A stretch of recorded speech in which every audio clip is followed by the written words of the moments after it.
Celebrating a Championship is brought to you by Weather King. Cleveland sports fans know the past. 52 years without a title, but that drought is now history. Your Cleveland Cavaliers are world champions. They returned home to a hero's welcome, met by thousands of fans who spent hours standing on a hot airport runway. And they lined the streets outside LeBron's home. The plain dealer couldn't print papers fast enough. For Northeast Ohio, this is much more than a championship. It's a chance to show the world we are the center of the sports universe. For once, we are hoisting the championship trophy, and for once, we're on top of the world. Forget chasing a championship. This time, we're celebrating a championship. And this is one party that could last for months to come.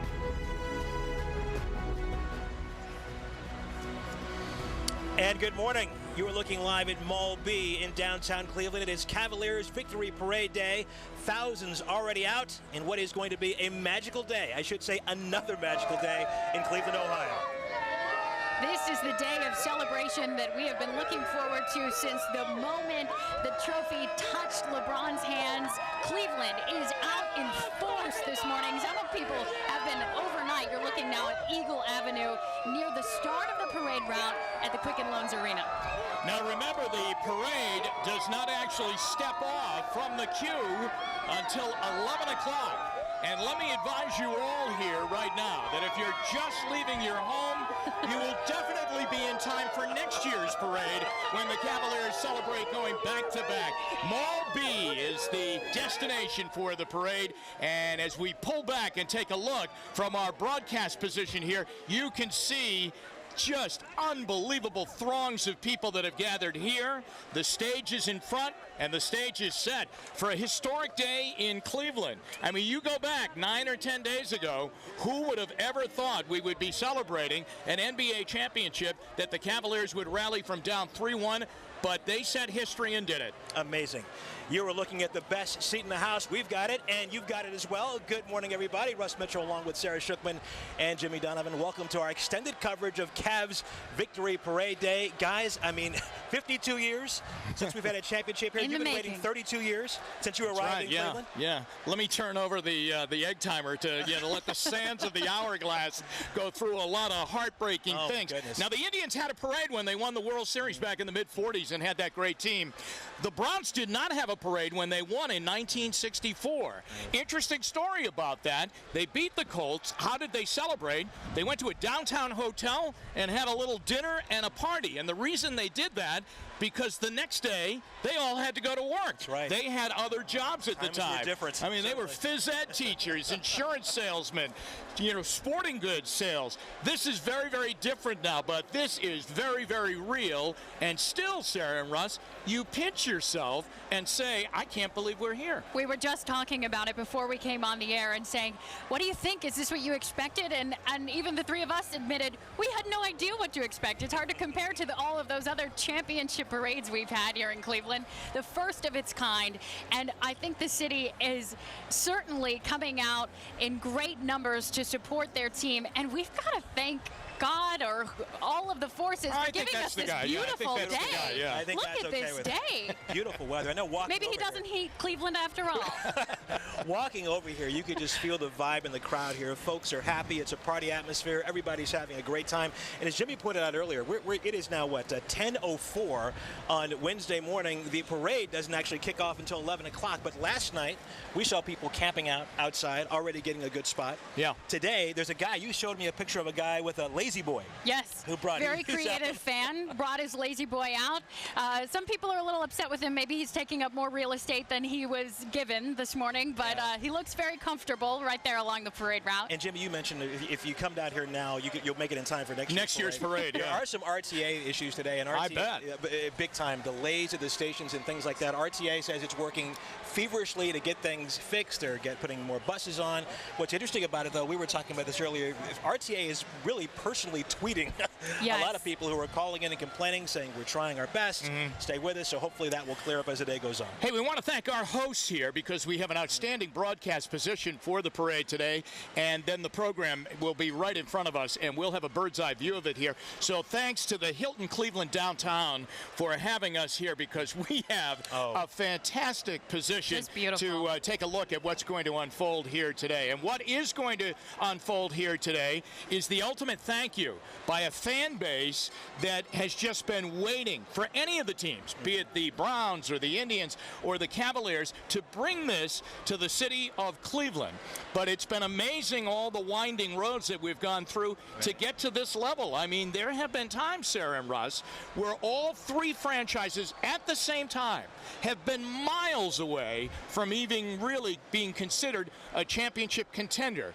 But in the NBA, when you have one guy that can make a big decision, you know, a re-decision, you would have to say, to come back to Cleveland like what happened 2 years ago, things change automatically. Because not only did LeBron James come and come back to Cleveland, but look at all the talent that came with him. I mean, people would never say, hey, I want to sign up and play for the Cleveland Cavaliers. But when LeBron James said, I'm going back to play there, I mean, then it all fell together. This is more than a story. This is really cinematic. When you think of the arc here and LeBron coming back, I mean, just amazing. I'm looking for the movie to come out in a few years, because I'm sure it will. I'm sure it will. As we continue to look out in the Mall B, let's give you a timetable of what we know thus far. Now, this is very fluid. The parade, once again, is scheduled to start at 11 o'clock as it winds through the streets of downtown Cleveland. You're going to see it here on Channel 3 at about 1:30. And again, this is where it gets dicey. The program will begin here at Mall B. The stage is set up. It's fantastic. For every once in a while, you'll probably hear them rehearsing something behind us. The program is set to get underway about 1:30, and that's when the Cavaliers come up and get their talk to the crowd. And also, there's a big rumor today that Bernie Kosar is going to be. Wow, that's great. Now, I saw as I was coming in to the Hilton here, to our broadcast position, the last man to win a championship, to kind of headman a championship here in Cleveland, the great Jim Brown, was downstairs, and so he's been here, and he's been so connected with LeBron James. I mean, there's that famous scene last year before, I think it was Game 4, when the Cavaliers were, you know, coming back against the Golden State Warriors, and LeBron did that namaste bow to Jim Brown, who was sitting right there in the first row.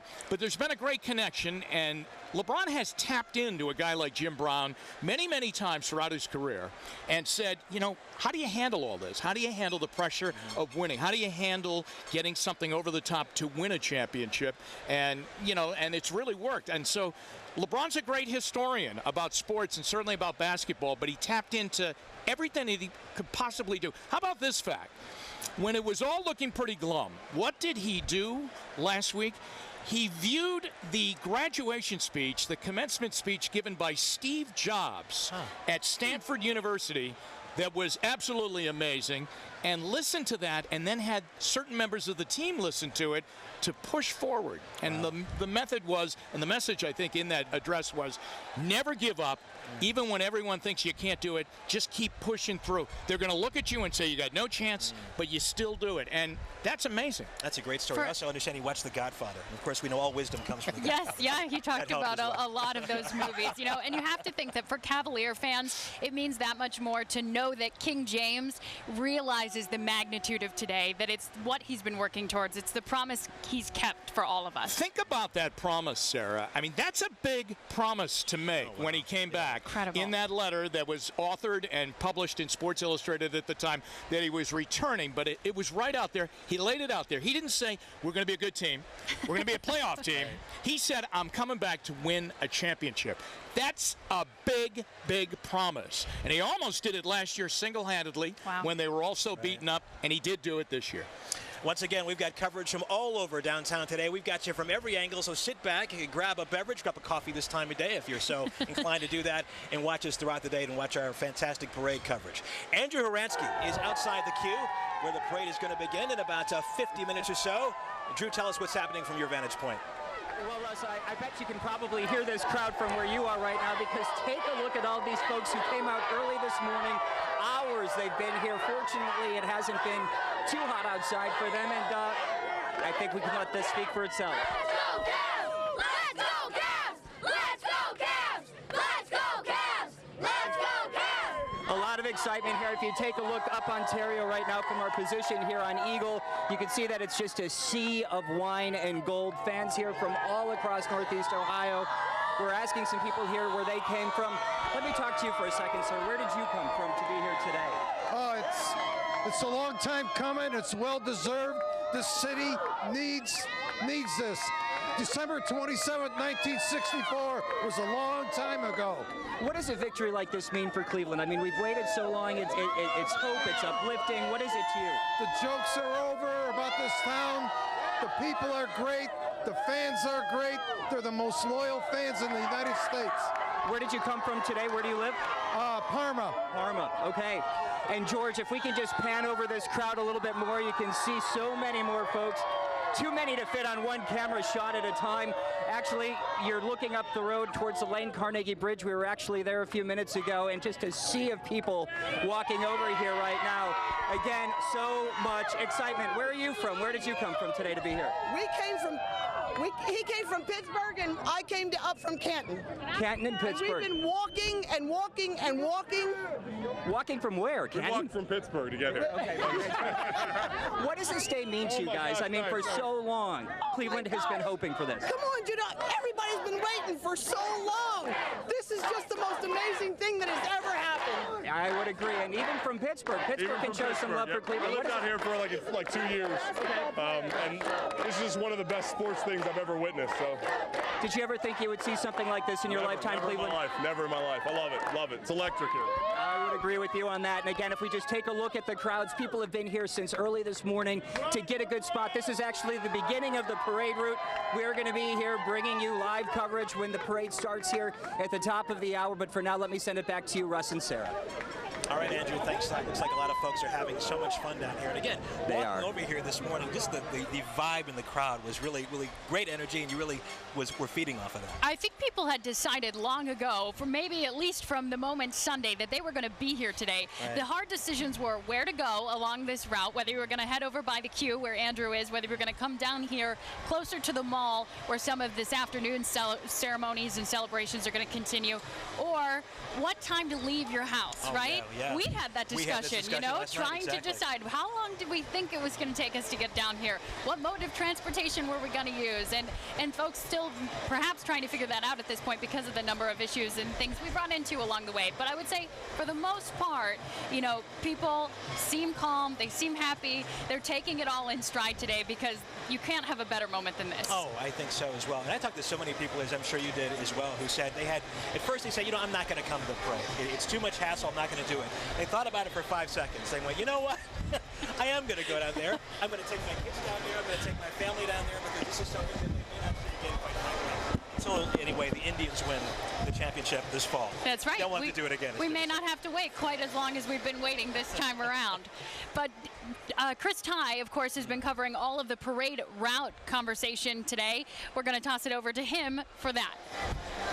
Let's run the route here in red. Starts at the queue at 11 a.m. They shoot right down Ontario up to Carnegie and East 9th Progressive Field. Then the parade route shoots up East 9th Street all the way to Lakeside, just short of the Rock Hall. And Mall B right here, the stage celebration is set there for noontime. It's the big grassy area right next to the new convention center. All right. Thank you, Chris. Yeah, thank you, Chris Ty. Good to know the parade route, certainly. Also, traffic as well. Obviously, a lot of folks want to know about traffic heading down here. If you're still headed, I mean, you could try. I mean, it's worth trying. Danny Wiggins is back at the house. She's got some traffic information for us. Hi, Danny. Good morning, Russ and Sarah. And I tell you, you usually don't see slow traffic at 10 a.m. or after 10 a.m., but we're seeing it near downtown Cleveland. So if you're making your last-minute decisions like, hey, do I want to go? Do I want to go? Yeah, here we go. Here are the delays. We're seeing them on Woodland Avenue into downtown, as well as 77 North and 90 East. Here's a picture on 77 near I-90 where you see the slowing. But we take a look at that drive time, 77 North from Independence, an 11-minute commute. That's about a 4-minute delay. The Inner Belt, I-90 East, as you're approaching the Inner Belt, we're seeing a little bit of slowing, and it's about a 6-minute delay over the Inner Belt Bridge. And don't forget, RTA is experiencing big delays. They said they had too much too many people, too many riders for capacity. There were more riders than they can handle the system. So RTA train parking lots are full, and they are using buses to supplement the train. So please pack your patience if you're traveling downtown. Plus, we have 25 or over 20 road closures and intersection closures, as well as parking bans. We have that fully listed on WKYC.com/traffic. Now let's head back to Russ and Sarah. Boy, that view behind you, amazing. Thank you, Danny, very much. Yeah, it seems like perhaps road traffic moved smoother than people thought it was going to. Rail traffic, really the difficult point here. But we mentioned earlier, you know, the @GCRTA account, Greater Cleveland RTA, has been very responsive to everybody's concerns on Twitter. And they've said, you know, 800,000 people, that's the number that they're trying to transport today. They tweeted that out a little while ago. The system's not built to handle that. So they are supplementing with buses, as Danny was saying, and hopefully you can use that if you're still trying to make your way downtown this morning. And they're also apologizing a lot, which is great to see, because you don't normally hear that from an agency saying we're sorry. We are trying our best, and we got to believe that they are, because this is quite a day, quite something that would overwhelm any system at that point. Certainly. The weather so far today has been picture perfect. Not too hot, not too cool. However, what's up for the rest of the day? Holly Giangreco has been out and about since early this morning. That's her JOB to take a look at this. Holly, what's up? Good morning to you. Is the sun shining on Cleveland? Cleveland rock! I mean, are maps necessary? I don't even know. We need to embrace. I came all the way from Houston for this. What's up? We're number one, baby. All the way from H-Town. Let's get a look at your forecast. I'm going to try not to scream at you at home. We've got a gorgeous, perfect parade day forecast. Over the next 12 hours, we're literally talking sunshine and beautiful weather.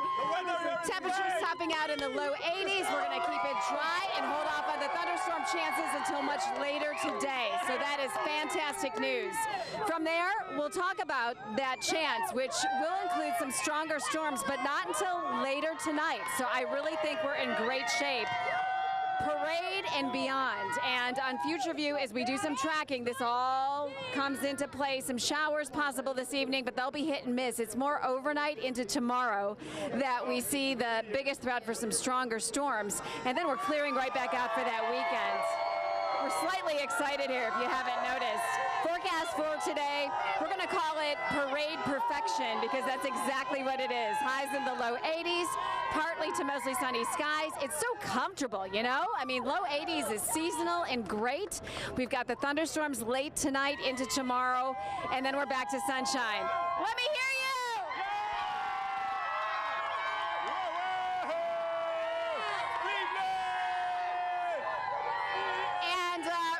And Sarah, I can't hear you, but I will toss it back to you and give you a big hug. All right. Oh, wow. Thank you, Holly. Thank you, Holly. Holly Giangreco, the mistress of ceremonies over there. She is. She's holding it down at the queue. Holding it down. As she has been all morning. And we are here at the Hilton Cleveland downtown. What a beautiful view we've got. Best view in Cleveland. And it's certainly comfortable. As she said, we could get used to this feeling on a parade day. It feels fantastic. You stay with us throughout the day. You are watching Channel 3's continuous coverage of Cavs Victory Parade Day. A magical day in Cleveland, Ohio. We are coming right back. Stay with us.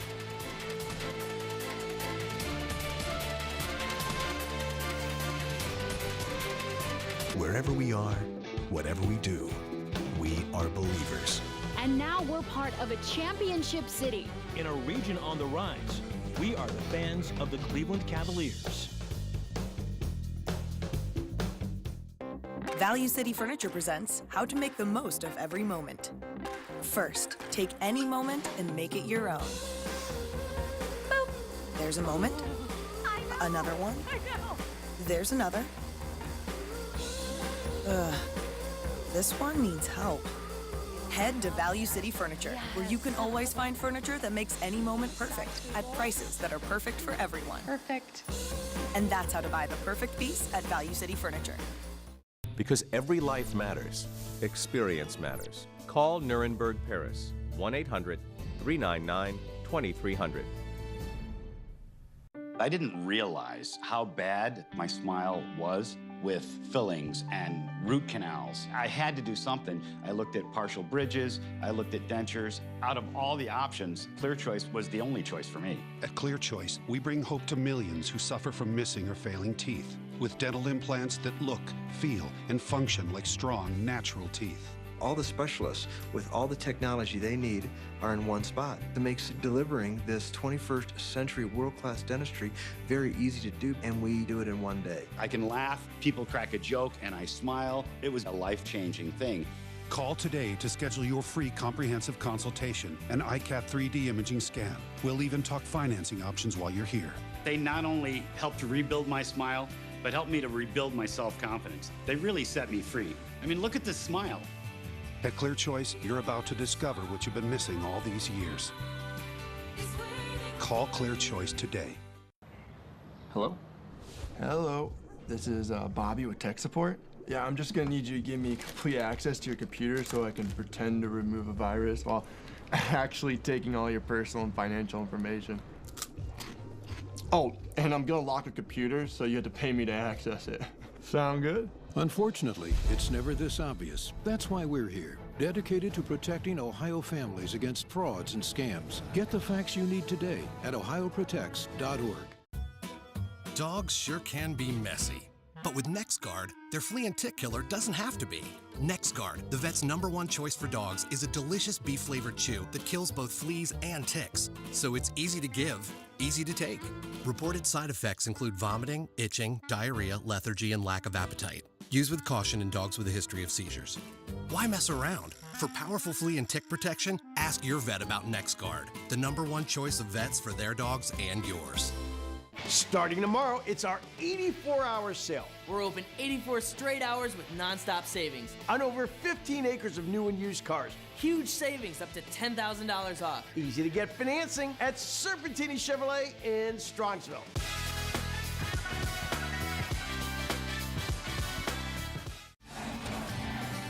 Coverage for celebrating a championship continues here on Channel 3. Stay with us for more of this historic event live in downtown Cleveland.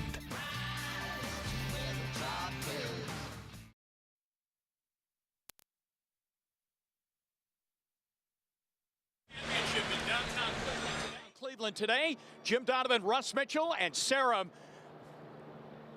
are joining us here today. And as we get set, you're taking a look at the high overhead look of Cleveland from the Goodyear blimp. And what a beautiful sight it is here in Cleveland today as the weather is perfect and we get set to welcome the Cavaliers after winning the NBA championship. And the crowds are absolutely huge. I look down the streets here, and we'll go over to the beginning of the parade route over on Eagle Avenue in a second. And I have to tell you, they have to be 50 or 60 deep right now along the parade route. Never mind the crowds here in Mall Beef once the Cavaliers get to the stage site and continue the program here today. Let's go over to Eagle Avenue. And the man that has landed back in Cleveland, the Eagle has landed. Super Dave Chudowski, who is with the Cavs every step of the way through those 16 wins. It started with Detroit, then to Atlanta, then to Toronto, and then 3 trips, it seems, out to Golden State, and then a championship, and he is home. Hi, Dave. Hopefully I get like a free hotel or something out of this deal with all of the hotels I've stayed in and the flights. And I'll tell you, the journey was worth it. And I got to tell you, I can't believe what I'm seeing right now. Incredible sights. I just want you to show you what I'm seeing behind me, Mall B. This is where the parade is going to end, of course, and the stage behind me where we will see the players. I reached out to the Cavaliers, and they told me you're going to see, obviously, the players, Coach Lou, David Griffith, Dan Gilbert, other people in the front office are going to be on that stage later today. Mayor Frank Jackson. That's all they would give me, though. I have to sit here, though, or stand and wonder if there's any surprises that the Cavaliers might bring out tonight. Like me being someone from Cleveland, a native Clevelander, like how awesome would it be to see Jim Brown or Bernie Kosar up on that stage. Urban Meyer would be unbelievable. I know he's in town. How about just someone like Z? Could you imagine 1 million people just going Z? I mean, just something like that to get this crowd fired up like they need it. Let me show you, Craig, also, if we can go over here. To get here today, I walked down Lakeside, and it was a walk I will never forget. These people right here really had the great idea, because what they're going to see is the parade come down Lakeside, and then they'll be able to turn around and watch what's happening on the stage. Jim, you mentioned it. I can't tell you how deep the people are, and I don't know if you can see Lakeside here, if Craig could get in on there, but I mean, there's no street. It is a sea of people.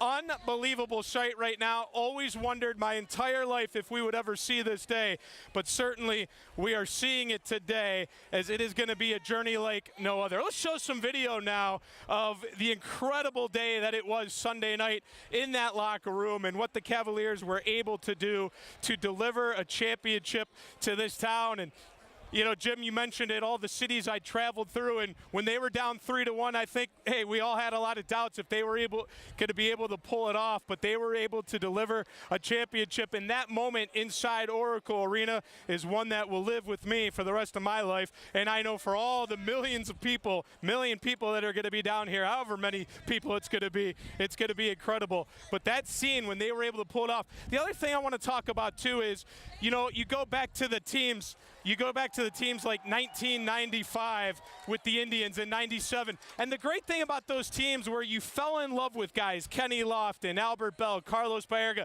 and they didn't even win it all. Think about these guys now and how they will live forever in Cleveland sports history. And Richard Jefferson and LeBron James, and you just fall in love with these guys, Kyrie Irving and Kevin Love. So this will be a special day for all of Cleveland here today, and I'm honored to be a part of it. One other note I want to throw at you. If you're down here, cell service is tough. If you're at home expecting pictures, text messages from family or loved ones, it's pretty dicey. I can tell you that firsthand. So if you're not down here, enjoy it right here on Channel 3 today. I know I am from this spot. I can see the parade and the stage, and we'll be with you all day long. Jim, let's send it back up to you. All right, thanks very much, Dave, and we welcome in from the Akron Beacon Journal, Jason Lloyd, the outstanding Cavs beat writer, who did a marvelous job for us through the playoffs, and I mean that. Many times you were probably hearing me through an earpiece, but it was sincere. I'm going to give you a hug. It was great. I mean, it really was. It was good. Okay, when you're sitting there and you're in the Oracle Arena the other night and Kyrie Irving hits the three-point shot, as a longtime beat writer of the Cavaliers, you got to be thinking, what's my lead going to be? I want to make this one memorable. What was going through your mind? Well, Jimmy, I got to tell you, the lead was actually already written, because it sounds ridiculous. I was so confident they were going to win that game. It just, everything felt different about it.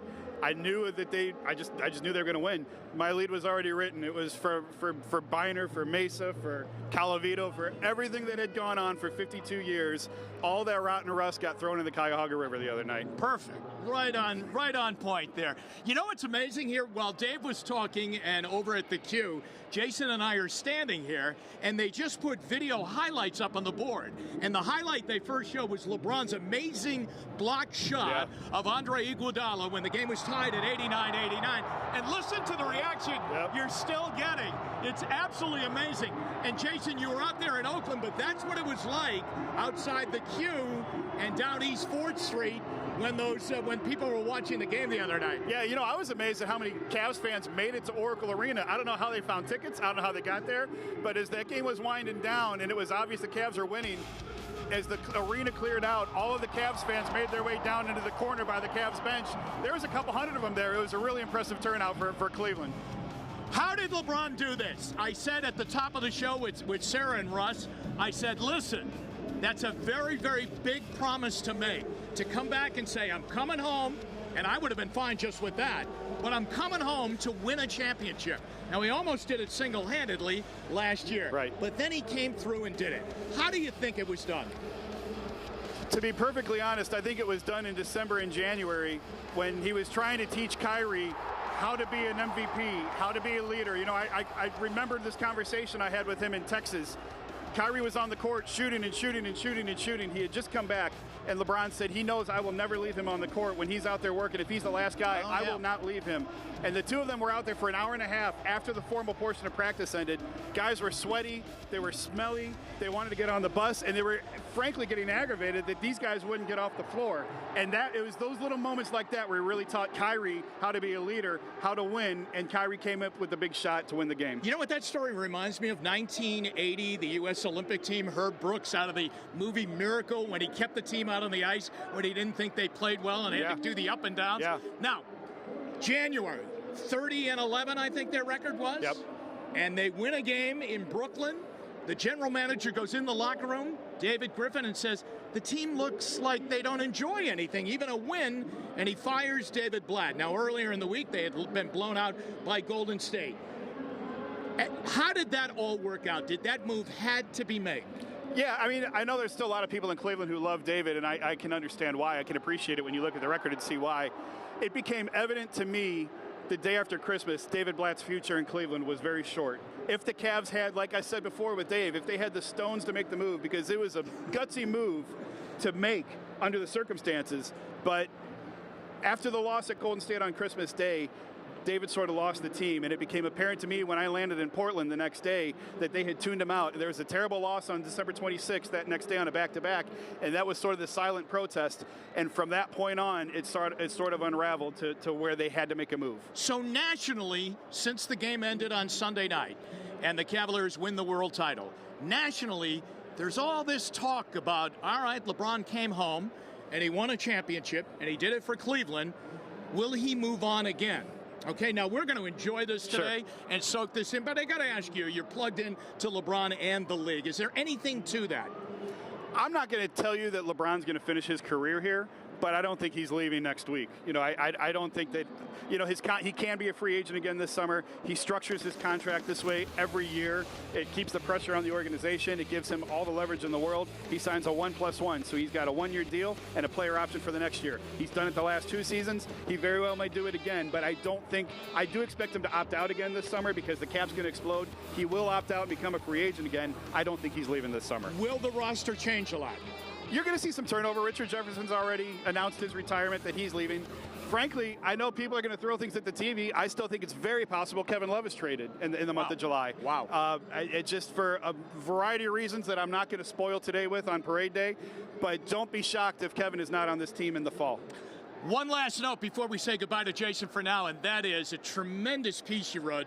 The 52 notes that you had about the playoff run and about the finals. The touching note about your dad, who was not in the best of health, and you didn't know if you were going to make it to Game 7 because he was having a procedure done, and he told you this is what husbands and fathers do. You go to work. You go to work. Is Dad okay? He's fine. Dick Lloyd's fine. He's home watching on TV. He's doing just fine today. Jason delivered papers as a kid? Delivered papers as a kid. Dad used to drive him around to make sure that everybody got their paper on time. Thanks a lot. We hope to have you back. Yep. All right. Be here. Jason Lloyd from the Akron Beacon Journal. Our celebrating with the Cavs here today on Channel 3 continues. The parade will soon step off as we are live on a historic day in downtown Cleveland.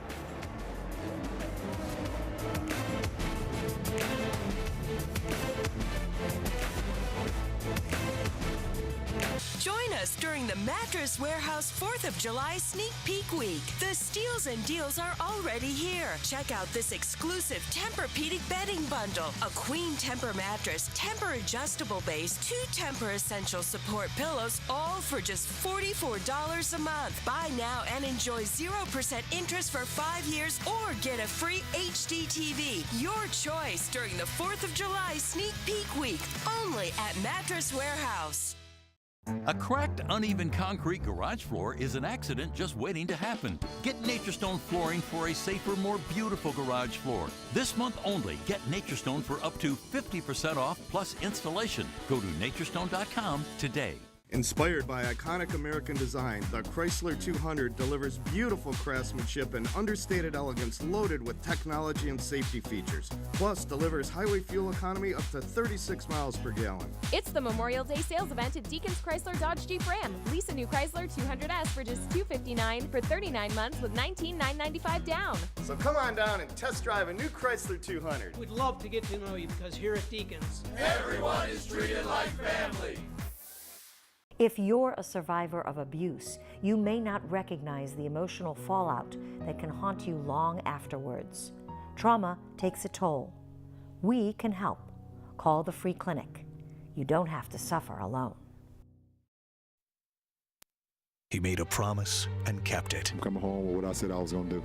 They had to earn it and did. And while LeBron and the Cavs gave us a championship, he's giving these kids a future. When the glow of a win is gone, there will still be a light shining in the hearts of all the Akron families who believed. For all that he does on the court, he has our respect. For all he does behind the game, he has our deepest admiration. WKYC, proud partner of the LeBron James Family Foundation. And welcome back to Mall B. Sarah, I'm not even going to try to guesstimate how many people are just here on the mall, but let's just say tens of thousands, right? That's fair. That's a very safe guesstimate, I think, Russ. And they are going crazy because they have just lit up the screens behind us on Mall B, and they're playing what else but the end of Game 7. You know how to get a crowd going in Cleveland. They really do. You show that clock run out. They're alternating between a loop of the end of the game and, of course, those wonderful promos that the Cavs do for the team. So it's been interesting to watch every few minutes this crowd go crazy. Is that Ahmad Crump back there? I think Ahmad Crump is actually on stage, or at least he's on the big screen there, getting folks riled up, which is a good thing. And folks have been here waiting for a couple of hours already, or maybe overnight in some cases. Not on the mall, of course, but along the parade route all the way back towards the queue. And there is quite a crowd now. I mean, from what we can see from our vantage point here at the Hilton Cleveland downtown, what would you say, 10 deep at least all the way down here past 6th Street? 10 deep, certainly. And by the way, we just saw the Goodyear blimp as well. So the Goodyear blimp in the house also this morning. Akron born, you know, the hashtag. Akron born. I know somebody else is Akron born. Besides LeBron James? Well, LeBron James, there's one other person. We'll figure that out later, though. How's that? Can't think of that person. Wow, look at that. That's a shot from the blimp, guys. Is that right? We're looking at a shot from the Goodyear blimp right now. That is beautiful. Just incredible. You know, the blimp has its own Twitter account, and they're looking over 9th Street right now, and the blimp has been tweeting over the last few days just about the celebration, about what it means for Akron as well as Cleveland. That's right. And we know LeBron has talked about that a lot. They're going to be celebrating in downtown Akron at Lock 3 tomorrow. But today the party is here in downtown Cleveland, and quite a party it is, Russ. It certainly is. Michael O'Mara is standing by live outside of City Hall, where, as Sarah said, folks are standing at least 10 deep. There's the blimp right there. Hey, Michael, what's happening where you are? It's, of course, incredible, and we're on top of our live truck because there's no way you can even show anything from down there. This crowd continues to grow. It continues to build, and all of these people are just amped up. It is extraordinary. Yes, these people right down here. I mean, what an extraordinary moment. All these people, the mood is so celebratory. They're patient, they're waiting. We've got 22 minutes to go, and they can just feel the love down here. I mean, we've been waiting our lives for this moment. And take a look, by the way, the free stamp over on our left. I mean, it's really dangerous, but those people have been all the way up on the top over there, and the police have not come to chase them down yet, but I gotta believe sooner or later they've gotta go because that's really dangerous. But these people have come down here almost for 2 hours, and we still have another 22 minutes to go. So that's the latest from here. We'll keep you apprised what's going on right down here. Unbelievable. All right, Mike, thank you so much. Look at that. The parade now about 20 minutes away, and you know, folks are still going to try to make it down here. I think I'm sure some folks are saying, "I'm going to stay home until the very last minute." I don't know if that's a good idea, but a lot of people did that. And we'll see if it's going to work for some folks. Danny Wiggins has been keeping an eye on traffic throughout the morning for us, giving you those live updates on Twitter, on Facebook, and also right here on Channel 3. Danny, how do things look right now? Well, actually, Russ and Sarah, you're right on. If you did wait till the last minute to drive in, you're going to be pretty good because we're not seeing big delays into downtown, just really over the Interbelt Bridge or into the Interbelt and I-90 at East 22nd Street. Not a big delay here, about a 2 to 3 minute delay. So we're not seeing delays on our highways of over 5 minutes. Remember, that parade kicks off at 11 a.m. Here's the parade route around the queue up East 9th at Lakeside. It's already packed and full. Your problem is pretty much going to be parking. Remember, we have 25 or over 20 road and intersection closures, parking bans in multiple locations. We have a complete list on WKYC.com/traffic. So Russ and Sarah, we head back out to you. Right now, if you're driving in, pretty good, but the problem, of course, parking. I've seen it for almost $50. Oh, yeah, that's even if you can find that space anymore, Danny. $50, you're exactly right about that. Let's kind of run through the timetable once again as we know it. The parade getting underway in about 21 minutes from now. That's scheduled to last about an hour and a half, maybe 2.5 hours. This is a really fluid schedule. At about 1:30, the party starts here on the stage. The Cavaliers will make their way here. We'll hear proclamations from the mayor. We'll hear from the Cavaliers, and that's when things should get crazy. Also, understand there may be a concert today. We're not quite sure who yet, so I don't want to say the name, but we are hearing. A few surprises probably that the Cavaliers have up their sleeve this afternoon, I would guess. I think so. They really are trying to start the party already. As we mentioned earlier, they were showing highlights of the game. Now they're showing the post-game interview with LeBron, where he just said, Cleveland, this is for you, for all of you. Man, we have had such a relationship with LeBron. This is his home, you know. Particularly Akron has always been loyal to him since he first really came out on the national stage as a high school player at St. Vincent St. Mary High School. I was telling you the other day, those games used to be on pay-per-view here. That is amazing. They had a huge following even back in the day, but this was really the moment that everyone had hoped for, had planted that seed of hope that many years ago, Russ.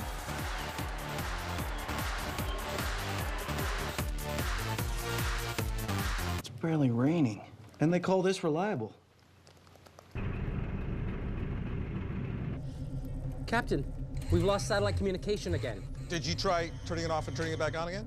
Of course, sir. Okay. Did you try rubbing it? Did you? Anything? No, sir. Yeah. Do the piano thing. That doesn't do anything, but I like it. It's time to move on from satellite. Get weather-resistant TV with crystal clear picture and sound. Get Time Warner Cable. Behind on your bills and think debt consolidation is the answer? For many, it's more the same, paying debts you just can't afford. Bankruptcy can help. Unlike debt consolidation, Chapter 13 bankruptcy forces creditors to accept only what you're able to pay, which can be a fraction of what you owe. No ability to repay? Chapter 7 bankruptcy may allow you to eliminate all of your debts. The bankruptcy laws were designed to help you recover financially. Call 1-888-8-HELP-US for your free consultation. Mr. Brady, we've been expecting you.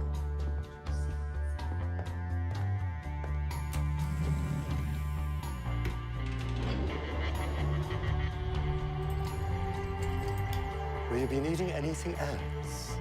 No, not a thing. Beauty Rest Black. Get your beauty rest. Beauty Rest Black is available at Value City Furniture. Come in today or visit VCF.com. Meet Mike. Mike takes the bus every day and brings Audible along for the ride.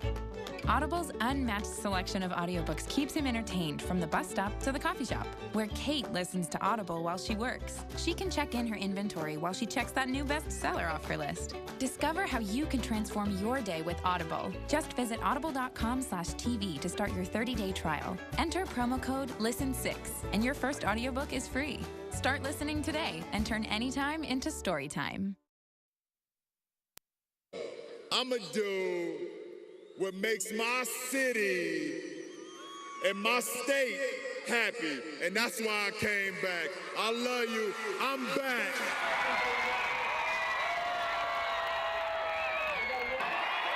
Welcome back to a glorious day in Cleveland. The Cavaliers are NBA World Champions. How do you trace a championship? I think because LeBron James is the greatest player in the NBA and in the world, you go all the way back, and you go all the way back to the year of 2000.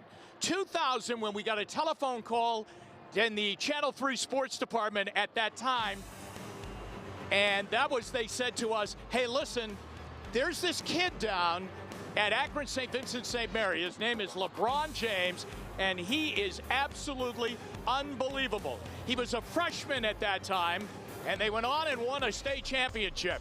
And we went down there to do a feature on him, and we pulled him out of class and brought him over into that kind of dark gymnasium at the time, and that's been upgraded, I understand, because of LeBron. And we talked to him at that time and said, do you think you're going to go to college or go on to the NBA? And he was saying, that's a decision down the road. Well, he won another state championship as a sophomore. They were upset in his junior year, and then they played that national schedule in his senior year where they played all over the country. Palo Alto, Greensboro, North Carolina. They played at the Wolstein Center on national TV. And the legend of LeBron James was hatched at that time. I'll never forget as we pulled him out of a class down at Akron St. Vincent St. Mary High School and had a chance to meet him for the first time. And there's been a lot that's happened since. Jason, what was your first introduction to LeBron James? Sophomore year, he was sitting by himself in the locker room at St. V eating a sub sandwich. He said, hey, come here. You want some of my sandwich? And he called me over and sat me on the bench and said, what do you want? What do you want to know? You want some of my sandwich? And that will always last with me. Jason Lloyd of the Akron Beacon Journal with us once again. He's covered LeBron all throughout this thing. There was an interesting article that came out after the championship, and it came out and said that he really counted on a guy like Keith Dambrot, who coached him in high school for his first couple of years at Akron St. Vincent St. Mary. Then Keith went to Akron, and Drew Joyce Sr. took over the job with the Irish down at St. V. But he also said even when he left Cleveland, he couldn't handle the fact that people were so upset with him, and Keith Dambrot really helped him through that. Keith has been one of his biggest champions. Keith, there's been a core group of people that never turned on him through everything, and Keith certainly is in that group, and LeBron will be faithful to him for the rest of his life. The other thing, I would say the city of Akron, too, never turned on him. He was always their favorite son. I'm going to throw this at you about LeBron. There have been so many developments in his game and his body and how he's really changed himself and how he's changed his game and found his jumper, lost his jumper, found it again. Maybe learned a low post game. But the thing I thought he did, especially in this series, was he mentally went after the Warriors. Steph Curry, Draymond Green, and some others. That's something that Michael Jordan did so effectively. He could mentally go after you. What do you think about that? I think he learned how to do that in Miami. I think Miami taught him so much. For as many people, for everything that we went through when he left to go to Miami, that was the best thing for him in so many ways. I think he learned how to win there. He didn't know how to win when he left Cleveland. I thought that really taught him how to learn. It taught him how to help incorporate others, because throughout this postseason, he kept getting over and over again, when are you going to take over? When are you going to take over? When are you going to take over? And he played his game, and he kept involving Kyrie. He kept going to J.R. Smith and Iman Shumpert. He learned how to win. He learned how to include everyone around him, and he learned how to attack an opponent. Jason, typically and historically through the years, NBA draft night has been a big night for the Cavaliers and all of us in Cleveland, because they, in a lot of times had a very high pick, if not the first pick. Now, they don't have a pick as we sit here right now, coming up in tomorrow night's draft. Is the draft important to them at all? Well, they're going to get a pick. I do think that they're going to get a pick. They'll buy a pick, probably low first round, early second round, somewhere in there. A lot of teams, for a variety of reasons, regarding the cap, roster, whatever, they have a pick they don't want. The Cavs will trade them the European rights to a guy who's now a janitor, and they'll give him $3 million, and they'll get a pick. That's how it works, and they'll get a pick. So I do suspect that the Cavs, they've done a deep dive on this draft. I do think they're going to come out with a pick.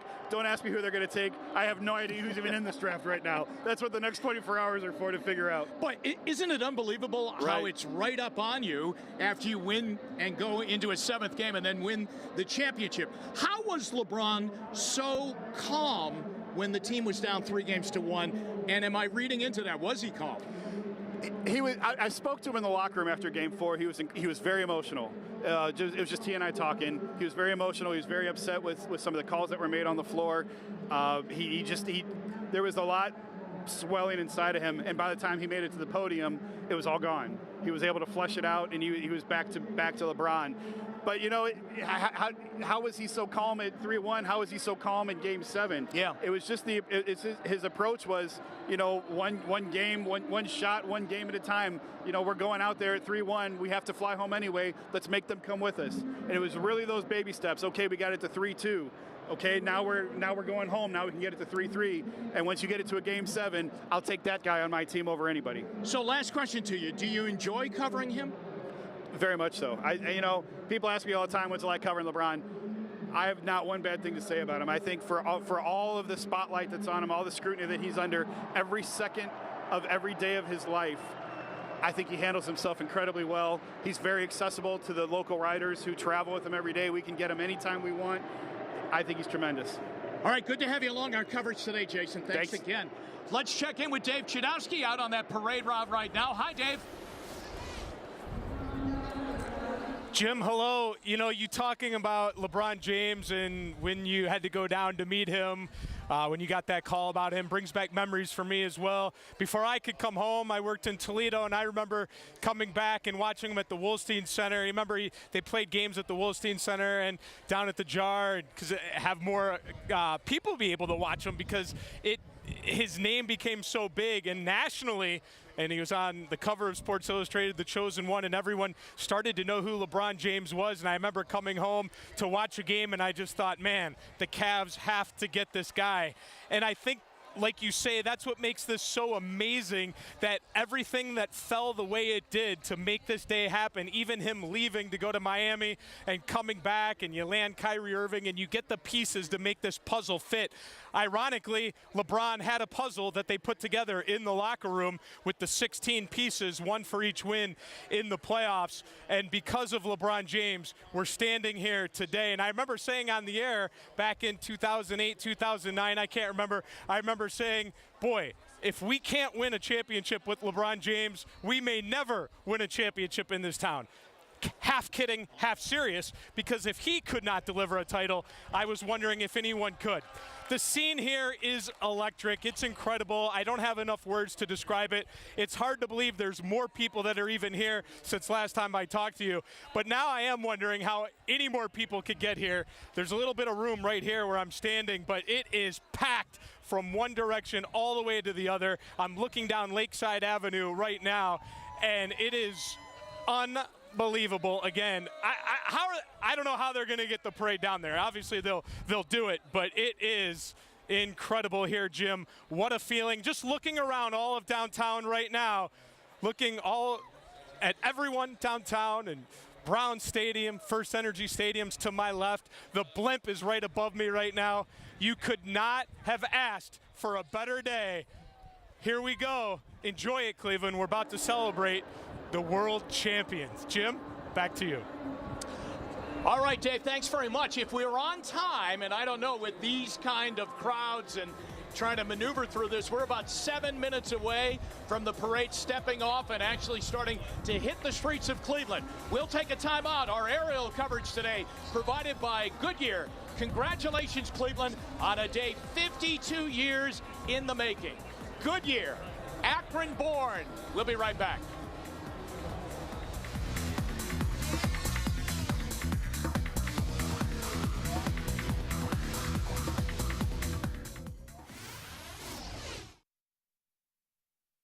If you or a loved one have been the victim of a serious medical mistake, call Nuremberg Paris. Because every life matters, experience matters. 1-800-399-2300. Summit Sound & Security is your source for computer cut automotive window tint. Our revolutionary computer cut system creates unmatched quality. Tint gives your car a custom look, shields your interior from the sun's damaging ultraviolet light and heat. Our experts have been installing window film for over 18 years, and it's backed by a lifetime warranty. Call our knowledgeable staff to discuss your options. Our website is always open at summitsound.net, and remember, at Summit, you've reached the peak.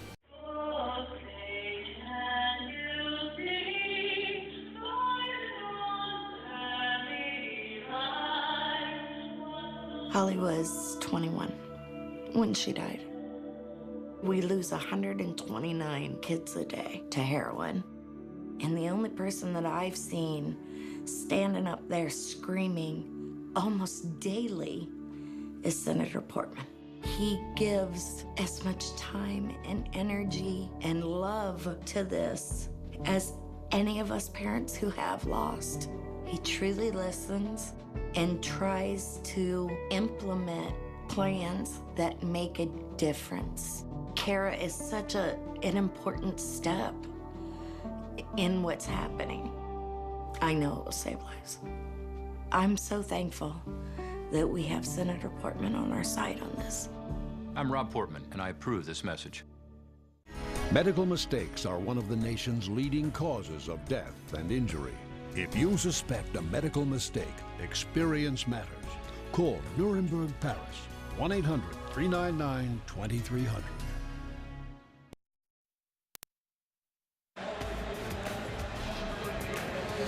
And there it is, the Goodyear blimp, a wonderful shot of Maltby, and you get a look at just how many people are here for this, not only the parade, but this is for the presentation that's going to take place at about 1:30 this afternoon. Wow. My goodness, look at that. Look at that. Incredible. I mean, we're up high here, you know, on the Hilton Cleveland downtown, but the blimp is obviously higher, and it has a better depth perception on that. Look at that. That is amazing. Oh, wow. Not even going to venture to guess how many people are out here today. And again, this is just small B. This does not include the parade route. Right. And Sarah, we were talking a second ago, the city not ready to give any numbers just yet. No, the city is not ready to give us any estimates. I did actually just tweet at Goodyear Blimp, though, so if they could hear us and they could give us an estimate, you know, well, I know they're a little busy up there giving us these beautiful shots over downtown Cleveland.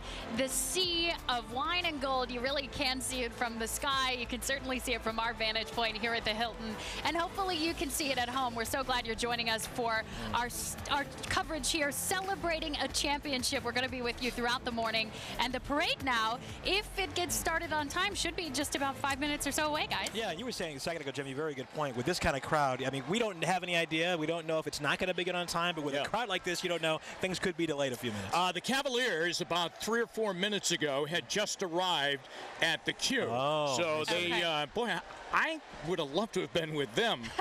They got to the queue. I didn't get near escorted. I didn't get near the queue. I think they, you know, have been escorted everywhere since since that plane touched down on Monday. Now we'll be going to Fox Sports Ohio's coverage, and they're going to give you great coverage. And I want to congratulate them, as they'll be the base of our coverage here today.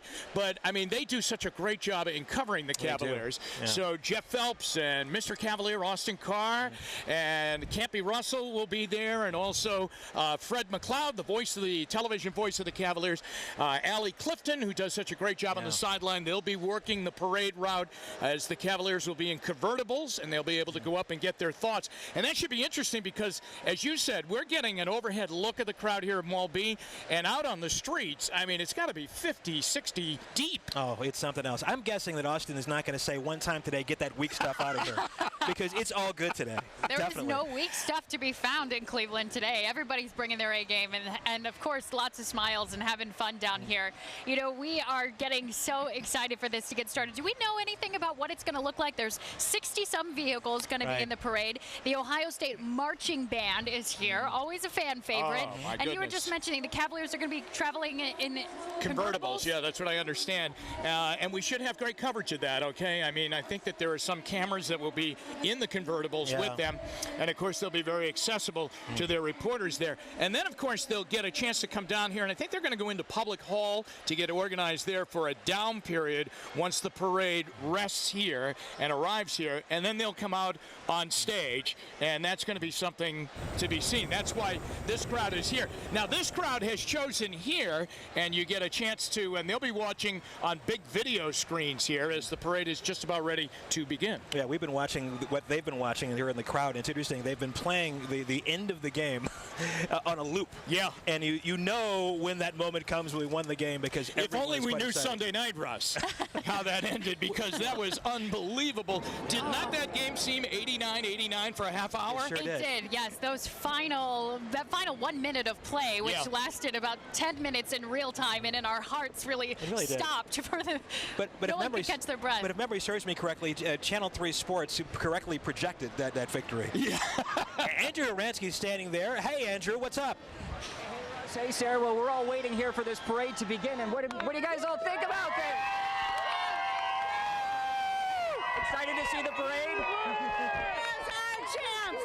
Cavs are champs! Let me give you guys just a look up Ontario right now. You can see that the last time we were live about 45 minutes ago, the crowd is probably not even doubled, but tripled, quadrupled.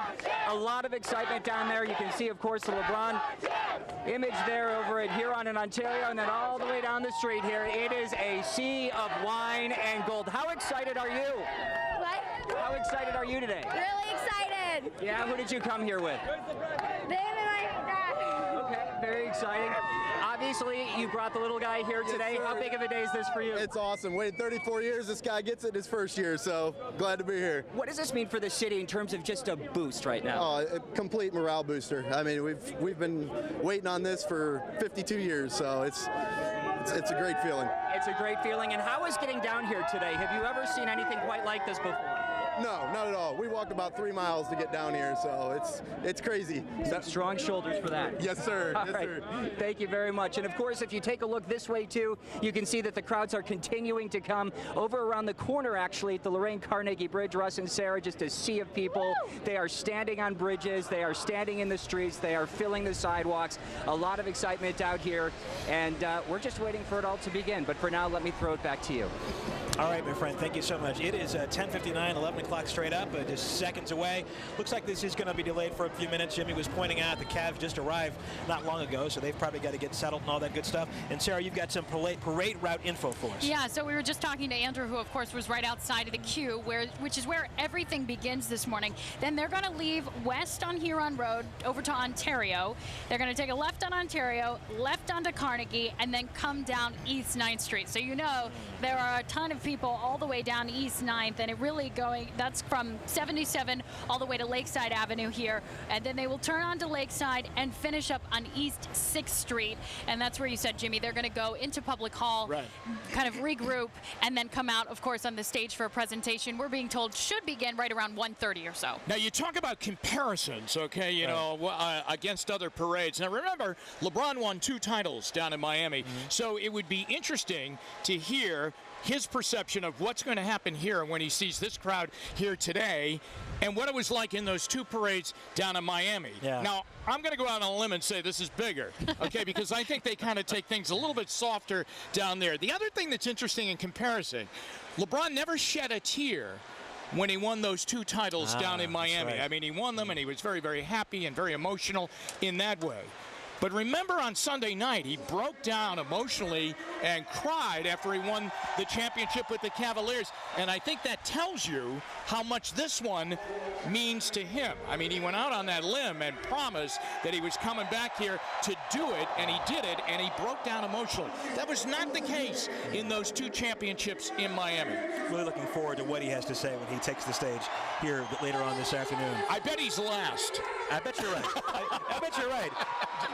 Jimmy Donovan, producer. Yes. I bet you're exactly right. Yeah. As we look behind us, there is something going on up on the stage right now. Someone's speaking right now, getting everybody. That's Ahmad. Is it Ahmad? Ahmad and Nicole, yeah. Ahmad, of course, the in-arena announcer over at the Q. They've taken the stage, and they're getting the crowd here at Mall B really pumped up as things get started. Do you think that LeBron's going to have an Ultimate Warrior T-shirt on today? I don't know. I mean, the other night he had the, what was it, Run with the Winners or Roll with the Winners T-shirt when he walked into that arena for Game 7. I had a good feeling once Brian Crane, our producer, deciphered that for me and translated what that meant.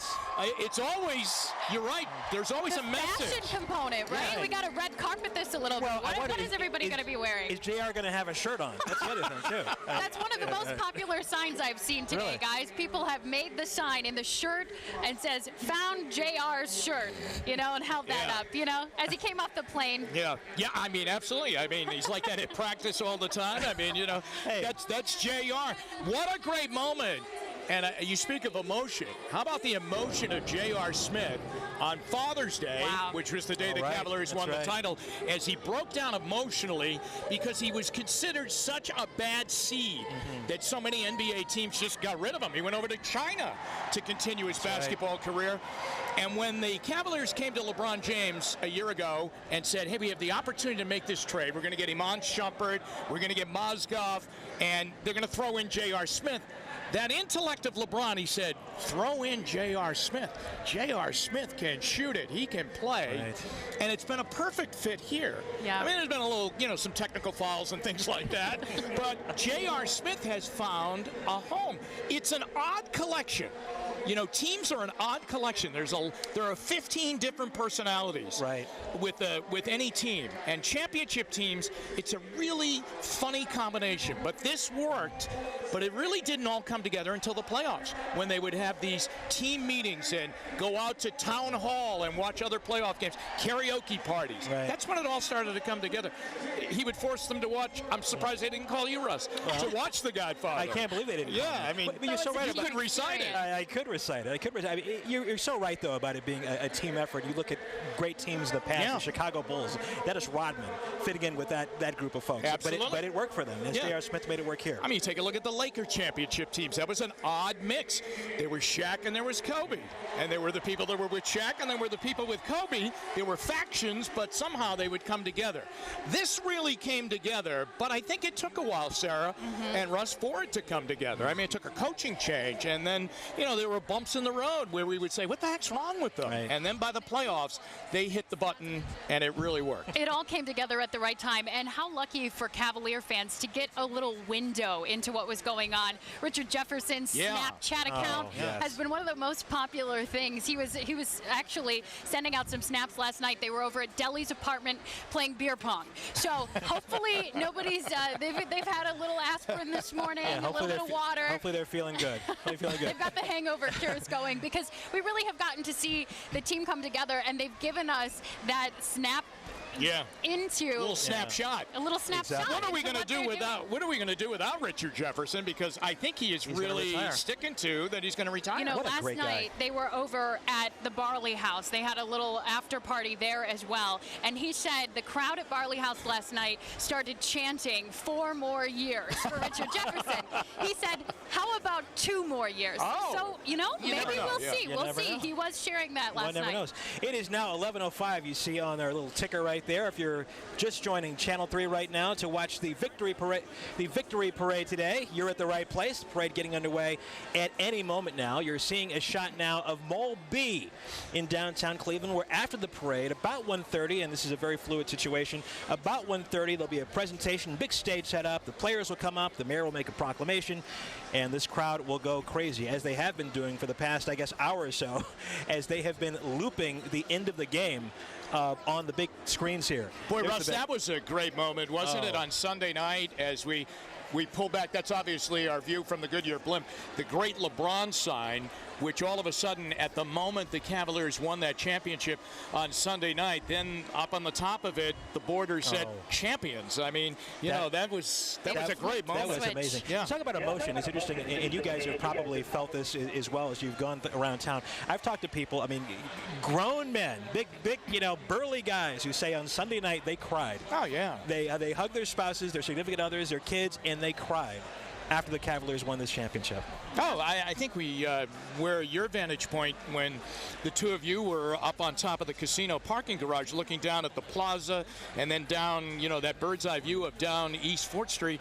And when we zoomed in on people, there were a lot of people with their face in their hands. When we went inside with our cameras to the watch party, inside the queue, and they started playing the We Are the Champions sign, there were people that couldn't get through it. Yeah. It was really amazing. So it hits everybody in a different way. You try to describe to people who do not live in Cleveland what the feeling is like in town today, and they understand it. They get it. This is a town that's been waiting for a championship for 52 years. And the fact that we got it means much more than just winning a championship. It means so much for this city. The other thing is that I think we had, outside the borders of Cleveland, I think we had a lot of other places rooting for us, once we got down there. I mean, Golden State had won it last year. Sure. They're a great team. But when it got to the 7th game, I think a lot of people nationally, internationally, because it's such a big thing, the NBA, it's a worldwide league, I think a lot of people were saying, you know what? it's time. You know, they deserve to win it. I mean, let them win it. I mean, come on, don't let them win it, and nobody did. But I mean, I think a lot of people were in Cleveland's corner. I told Sarah this. I was flying back from New York on Sunday, and the TSA guy, a couple TSA guys had Cleveland Cavaliers jersey on. That was probably against regulations, I'm guessing, at some point. But that goes to what you're saying, just how much the world, the country was. You know, I've seen some really great tweets where people have said, for all of those times where I rocked through the airport in a Cleveland T-shirt, a Cleveland Cavalier, Cleveland Brown, or whatever it is, or all those times I've been traveling myself and representing and rooting for Cleveland, and people have said, oh, I'm sorry. They said, now I feel, you know, validated. I feel validated for that fandom I've had for Cleveland, because this championship is really what we have all been waiting for. It's 11:08 now, and we are getting ready for this parade to start, really standing by for the moment when it will begin. Now, that is the typical crowd that is day-to-day around the free stamp, isn't it? Something like that. It's Walnut Wednesdays, just on Walnut Wednesdays. Well, it is a Walnut Wednesday. They've got the trucks over there if you're hungry. Here's the thing, you know, everyone's been talking about this as such a walk-up dress rehearsal for what's coming here in the middle of July, right. The convention. You know, this is going to be, I mean, I know it's going to be big, right, but not this big. I mean, this is going to be unbelievable. The parade is underway. It is underway. You're looking at the start right now, right outside the queue. It looks like everything is getting in place right now. Everybody is going to come together. As we said, the parade will leave there, go down Ontario, go up Carnegie, then head down 9th Street, and then eventually wind up here at Mall B. And you're looking at these pictures courtesy of the Goodyear blimp, which Sarah is from Akron, Ohio. Akron born. Have you ever been up in the blimp, Sarah? I have not. Sounds like a good Sarah's Circle. I think that's a great idea. I think the blimp could be in Sarah's Circle. Yeah, really? Yeah. Yes, we could introduce the blimp. Why not? You know, Goodyear has been a great partner in all of this, and they are very excited for the win as well. Their Akron-born campaign had a lot to do with LeBron James, you know, and Steph Curry, also Akron-born. He's not being celebrated today. That's right. You know, you think about it, you always know you're in a big game or in a big event if the Goodyear blimp is flying overhead. That is true. How do you know you're in a big game? Well, the blimp's here. It doesn't show up from any Little League games. You don't see that very often. Only in Williamsport. That is true. Right, yeah. Looking again at Mall B right now. Sarah, I had a question for you. I've never asked you this. Were you born in the same hospital as LeBron and Steph Curry? I was not. They were born at Akron City Hospital, which is a part of the SUMA system. I was born at St. Thomas Hospital, another part of the SUMA system, probably about 2 miles away, you know, but no, technically not. They've been regretting that ever since. That's right. I'm sure. And in case you're wondering, I was born in Bethlehem, Russ. You were? That's how old I am, yeah. Congratulations. Thank you very much. There were 3 kings that were walking over by. They walked past where I was, and they went to another berth. We were saying LeBron's got to have some friends upstairs, because this is a beautiful, beautiful day in Cleveland, Ohio. Our view is so clear here on the Hilton Cleveland downtown. We can see the edges of Lake Erie. I think Canada is tuning in for this parade as well, perhaps, you know. Just gorgeous weather downtown. And as we checked in with Holly earlier this morning, it looks like it's going to continue that way until later this evening, hopefully after all the festivities have ended. I'm looking across the Lake Erie right now. I see a guy holding a Labatt's. So yes, I believe that we are looking at Canada right now. 11:11. You are continuing to look at shots from the Goodyear blimp of downtown Cleveland on this incredible day. So stay with us. Our coverage will continue right after a break.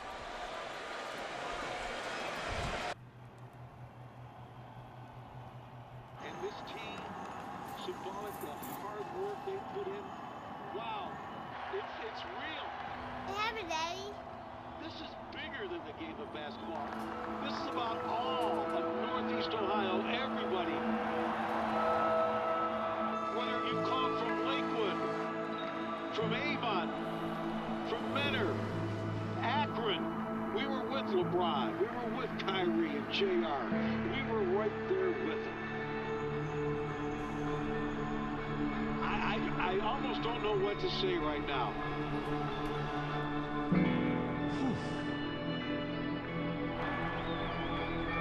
I'm looking at the fans. I don't know if they know what to do. It's been 50 years. Come on, we can celebrate, people. We're the champs.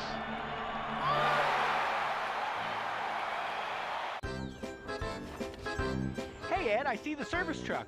Did your AC go out again? Isn't that the 3rd time this year? You should just replace that old thing. I just can't afford it right now. You can't afford not to, you mean? I just got a Linux system last year, and it is so much more reliable and efficient. I'm going to save a lot of money in the long run. Let Weather King Heating and Air Conditioning replace your old furnace or air conditioner and save you money. Call Weather King Heating and Air Conditioning. Lennox. Innovation never felt so good.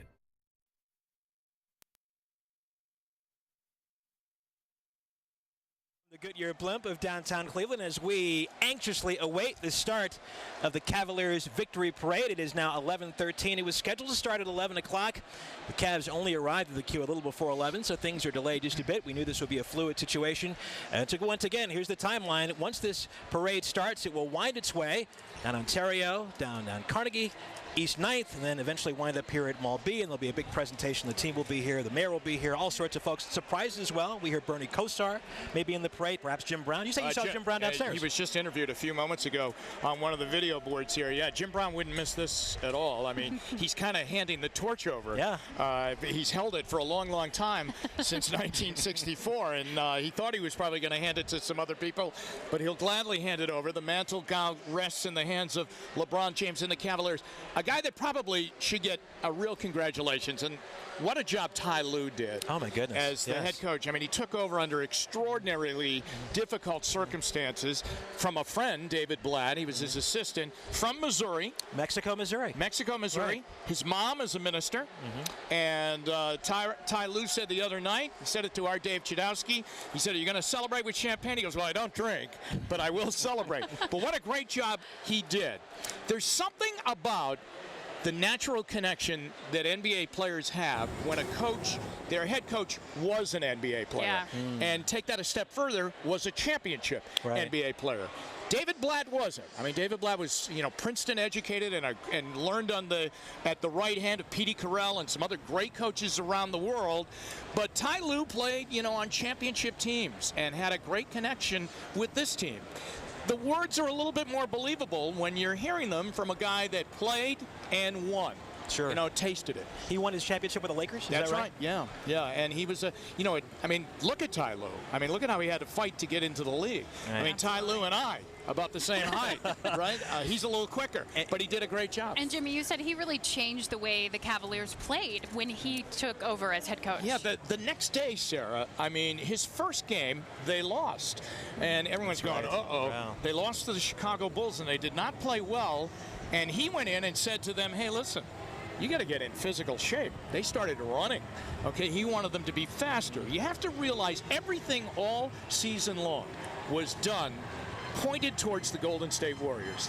They realized they were going to win the Eastern Conference, the Cavs, and they figured Golden State, I mean, at 73 wins, they're going to win the West. I know it was difficult, so we got to beat them. But to beat them, we have to match them in speed and kind of beat them at their own game. And when the series did turn, that's exactly what they did. They beat them at their own game. Ty Lue, only 39 years old as well. I mean, amazing future ahead for him. We're continuing to look at these shots from the Goodyear Blimp. We're waiting for the start of the parade. You're looking at the Quicken Loans Arena right now. Is behind me.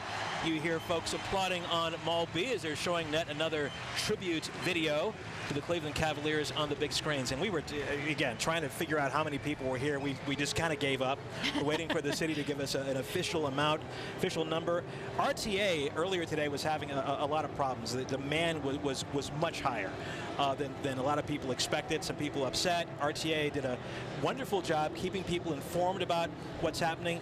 We'll get an update later on how they did in terms of getting people down here throughout the day, but you got to give them a thumbs up for at least being honest on Twitter and on social media, saying, look, we're having problems today. We've had a lot more people than we expected.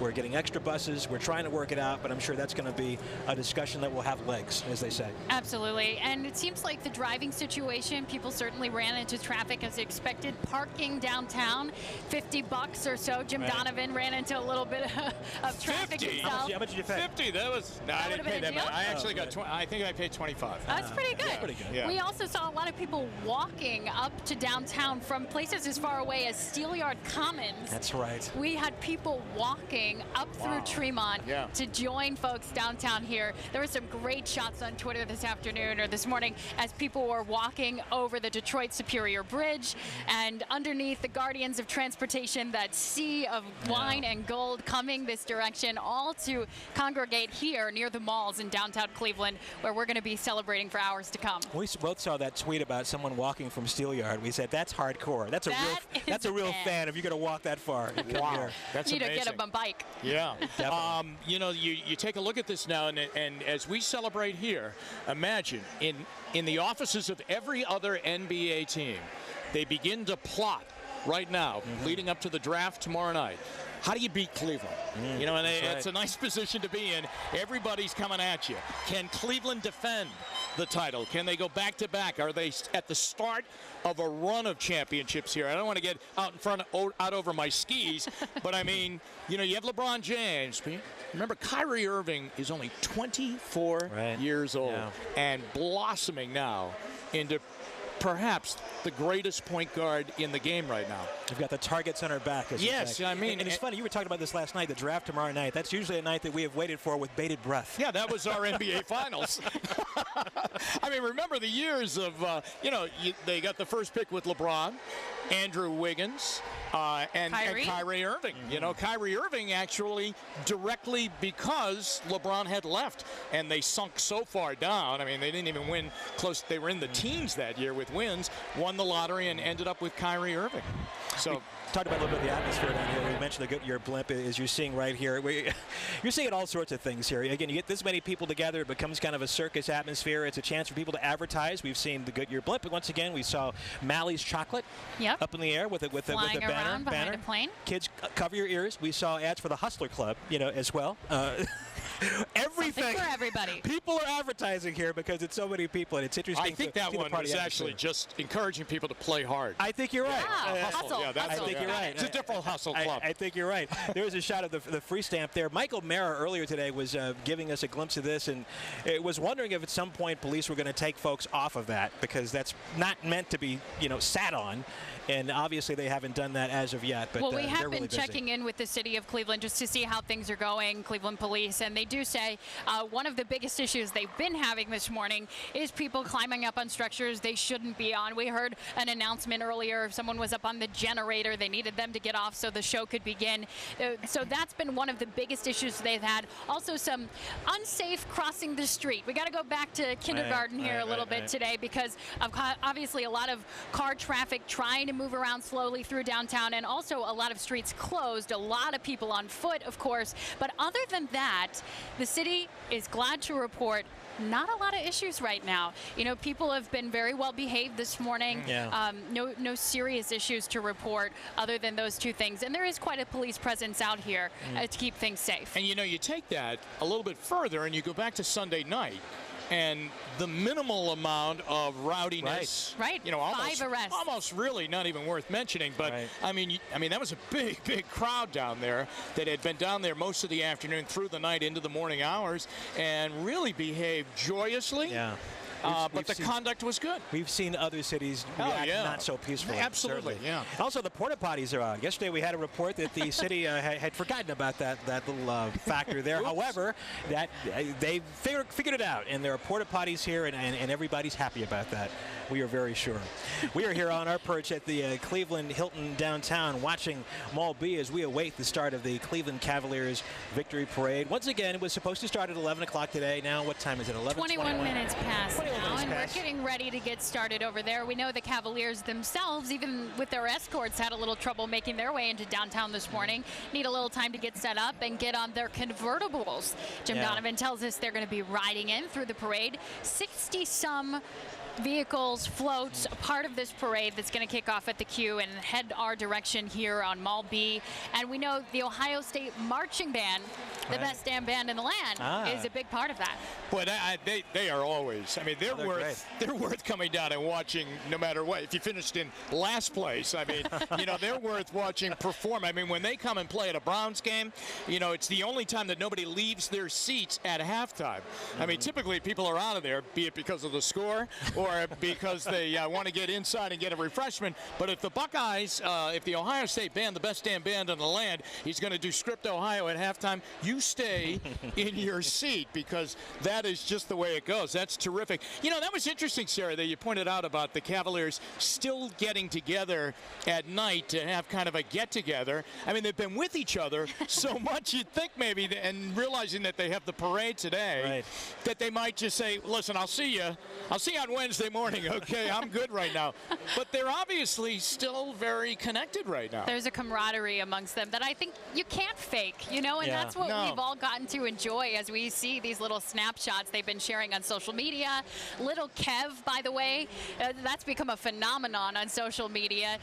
The picture that Richard Jefferson found of a male model sort of looks like Kevin Love, not Kevin Love, who is also a male model these days for Banana Republic, but there is a picture of Lil Kev full page in today's Cleveland Plain Dealer. Wow. So that tells you a little bit of something about the way that the community has really embraced the social media presence that the Cavaliers have put out there. They've enjoyed following them on Snapchat. They've enjoyed seeing that they're celebrating as we all are. You know, I was happy for Kevin Love because he is under a huge microscope, you know, all season long. Right. Whether if he has a great game, I mean, he's under a microscope for that. If he has a mediocre game, he's really under a lot of criticism for that.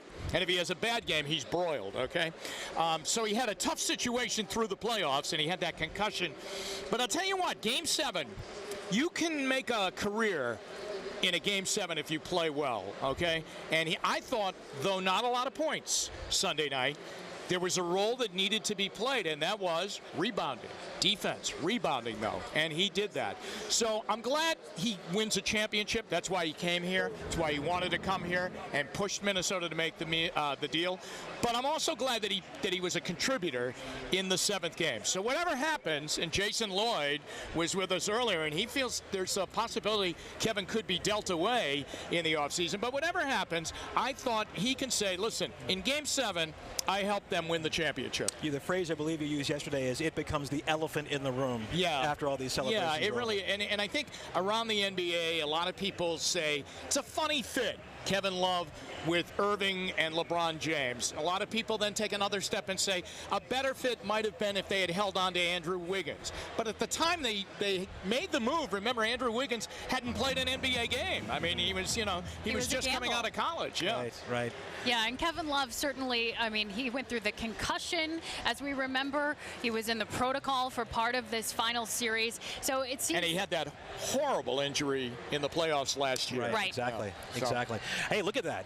Looks like they're lining up for the parade right now, and they're in their convertibles, looking awful spiffy out there. This is right outside the queue. What do you see there? Isn't that rocket car? It is, the rocket car from Euclid Beach. Yeah. Wow, the famous custard. It's everywhere. It's everywhere. But it looks like... Well, again, like the blimp. If the Euclid rocket car is in something, you know you got a big Beach event. Boys are with you. Yeah, you know Cleveland is celebrating. Now, I have seen that at Little League games, but just saying. But it looks like things are about to get underway, at least very shortly. 11:26 right now. We're about 26 minutes late, but no big deal. Folks are lining up there. You know, one thing we've been able to notice from our perch up here, the parade route starts at the Q, as we mentioned, goes down Ontario, Carnegie, East 9th Street, 9th and Lakeside. They're supposed to be making a turn there to come by City Hall and then finish up on East 6th Street. As of now, what we can see, it is completely full of people. Yeah. Lakeside Avenue is full of spectators right now. So at least at this point, it would be very difficult to make that turn onto Lakeside.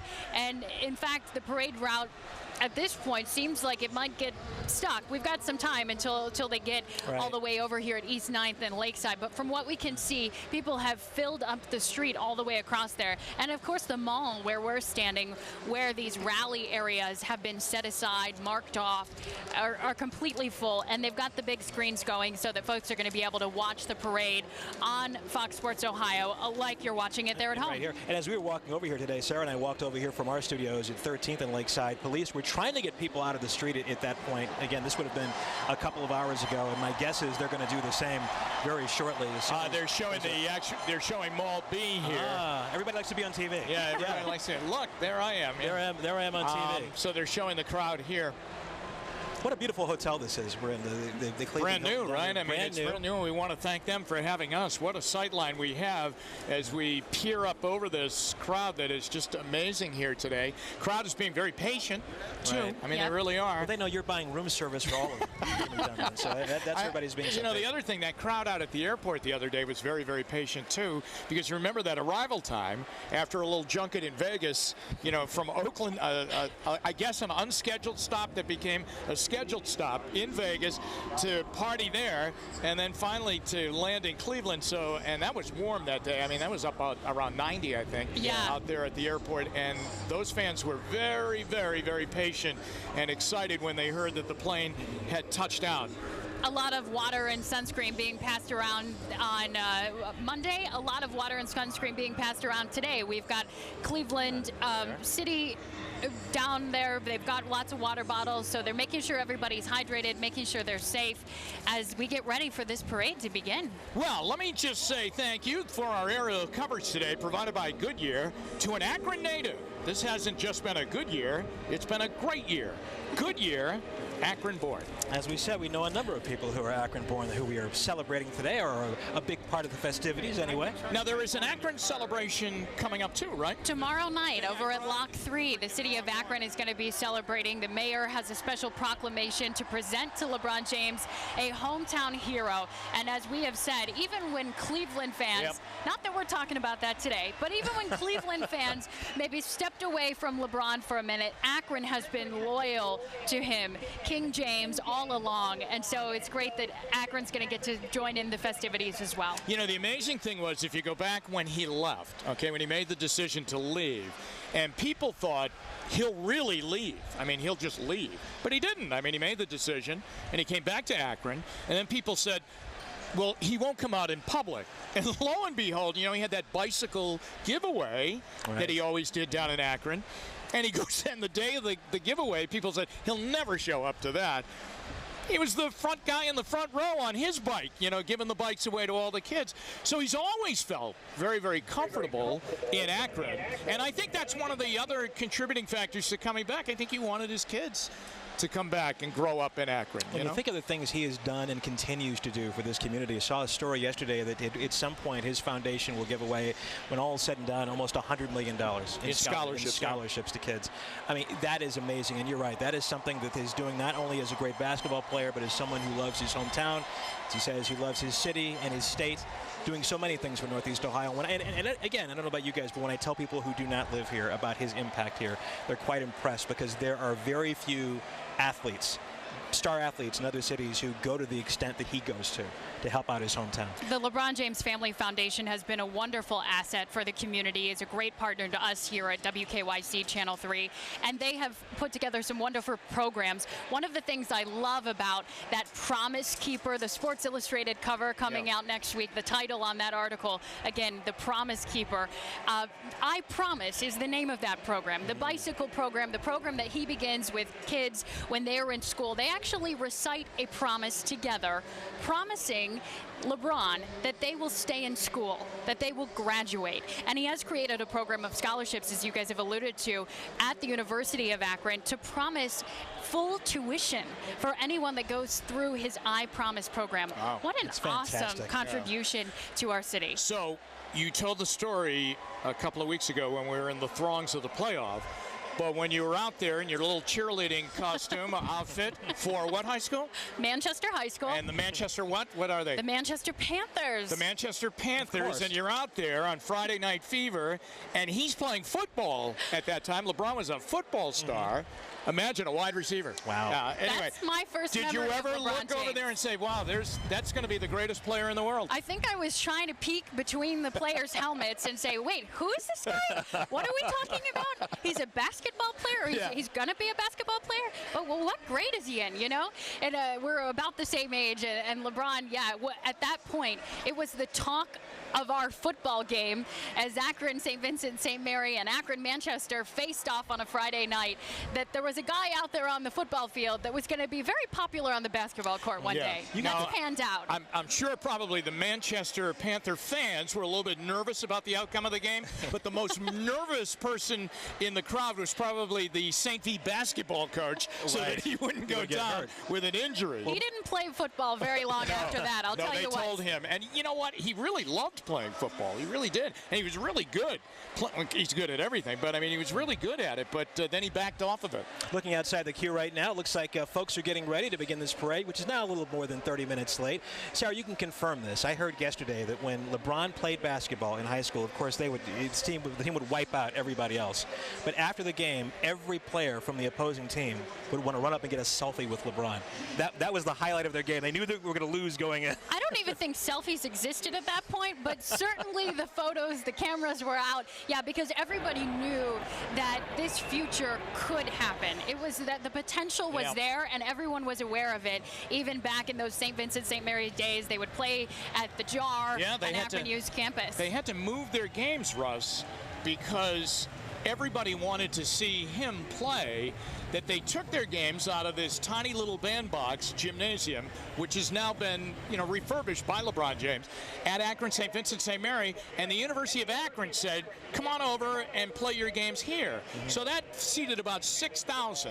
And then they said, that's not enough. So suddenly they started taking their game to bigger college arenas. And then finally the ultimate was, in his last year, they were playing a playoff game towards the state tournament, and they decided to bring the game to the Q. And the game sold out. It was a doubleheader. And the game sold out in an hour. 20,562, like the Cavalier games. The Cavaliers played 2 nights later. The Cavs played 2 nights later, and there were about 9,000 at the game. But at the high school game, there were over 20,000 people. That says it all right there. Continuing to look at Mall B as people await the start of this parade and the big ceremony that's going to take place here later today. And again, we've been here for about 2 hours. Mall B probably about 3/4 of the way full when we arrive now. There is not a seat. There's a standing area in the house, a couple of spots there in the back, but this place has filled up very quickly. The crowd being very well behaved today, very, very patient, as Jimmy and Sarah said earlier, waiting for this parade to start. It was supposed to be about 11 o'clock today. We knew going into this was going to be a fluid situation, and it continues to be so. So when it gets rolling, I mean, it's not a lot of distance to cover here, is there? No. What is it, a couple of miles? A couple of miles. I think it's about an hour and a half is what the schedule calls for. Anyway, not too far at all from the queue to here. So pretty quick jaunt. It's interesting to go around town and see people. We talked about the emotions that people have, but Clevelanders are so nice anyway. But the past few days, people have had a glide in their stride, a little pep in their step, a little hitch in their giddy up. To see the swag that this city has in just 2 days has been pretty amazing. On the video boards here, Russ, behind us, and Sarah, there's a color guard that is starting the march. And that would indicate definitely that this parade is ready to roll here. So we're going to step away, at least from our broadcast position, and we're going to let the cameras and the voices of Fox Sports Ohio take you through the parade. We'll be in and out throughout the afternoon. That's right. 21 cameras that Fox Sports Ohio has today. Fit for a king. Fit for a king, certainly. We'll go to their coverage. Again, as Jimmy said, Sarah, Jimmy, and myself will join you throughout the course of the afternoon. Enjoy. Cleveland champ, Stipe Miocic, the UFC heavyweight champion. And Stipe, I loved what he said. He won the championship in the UFC, and then he said, now it's the Cavaliers' turn. And Campy, who knew that Stipe knew what he was talking about? Well, he knew exactly what he was talking about. I had a chance to meet him at the arena, and you should see the body that's on this guy and how strong he is, AC. And to shake his hands, it was almost like shaking a big brick. Put it this way, I wouldn't want to be in the ring with that young man. Because if he hits you one time, he could almost miss you and knock you down. Campy, is this okay? Yes, the Ohio State University Spring Marching Band. Even the Michigan guy loves the Ohio State Band on Celebration Day. OHIO! There you go, ladies and gentlemen. Who'd have thunk it? The Ohio State Band. And who's the perfect guy to come behind the Ohio State Marching Band? How about Ohio State head football coach Urban Meyer, native of Ashtabula, diehard Cleveland sports fan, grew up like the rest of us, rooting for the Cavs, rooting for the Indians, rooting for the Browns, and Urban Meyer, a guy who loves his Cleveland sports, AC. Yes, and he's a very competitive person. I love it. And his players like to play for him. You can see the way they play on the field, they like playing for him. Thad Matta also in there. You see Thad on the right side, the head basketball coach at Ohio State, and athletic director Gene Smith in the middle. Great turnout from the Ohio State guys today. When you can get the football coach, the basketball coach, and the athletic director in town, it's a nice day, Campy. Jeff, again, you look at Ohio State, they've always supported this basketball team, and they've always been very good, and they've been a national championship team as well, so it makes sense that we have all the champions here, and it starts with the Ohio State Buckeyes. We heard Ashley say that the confetti machines are loaded with 1,500 pounds of confetti. There are, what, 6 confetti trucks roaming the streets of Cleveland here in the parade? AC, this is going to be fun, and I'm glad that you and I are not on the confetti detail with Campy. You're right, because that's going to be a lot of work, but it is great that, again, that our fans have a chance to enjoy greatness, and this team, to me, is a great team, and it's good to see him have a chance to celebrate. Jeff, now that I see all that confetti, I think I'm going to change my mind because my vacuum cleaner cannot handle all of that. That's a good idea, Hey, Captain, and your back will have a lot of work, too. Yes. If you have an electric vacuum cleaner, you're not going to find a plug. If it's cordless, you're running out of juice real quick, my friend. Very quickly. And who are these? That would be the Q Spirit Squad. Oh, yes. These folks get you all excited all the time.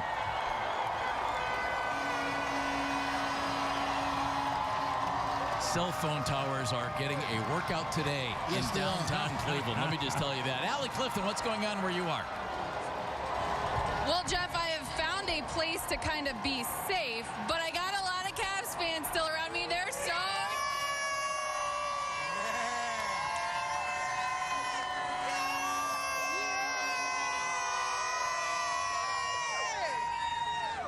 The parade is on its way down here. They're all excited, patiently waiting. I can tell you one thing, though. No matter how many people are packing the streets down here, they're not moving. They want to see their champions, fellas. Oh, dog, Sir Cece getting fancy rides. Look at that, Campy. Sir Cece. Well done. Man, that guy rides in style, doesn't he? Hey, that's Cece. Good thing that top's down. I don't know if that head would fit in there. And that's a beautiful car, too. Oh, that's not bad. Sir Cece looking good in the parade route. I like that a lot. Now, again, the parade is leaving Quicken Loans Arena. It's heading south on Ontario. You see it'll take a big left and head east down Carnegie. And then the big strip coming down East 9th Street, heading north toward Lake Erie. And then things will get really, really interesting. And, of course, the Cavalier players got to save the best for last. They're toward the end of the parade. But when they get going here, Campy, this place is going to go bonkers. And Jeff, I'm sure everybody's just standing around waiting on the champions because it's all about, again, those guys. But before we get there, we have to enjoy the Ohio State band because, as they say, they're one of the best bands in the land. They do a good job. And the Calder Cup, I'll tell you an interesting fact.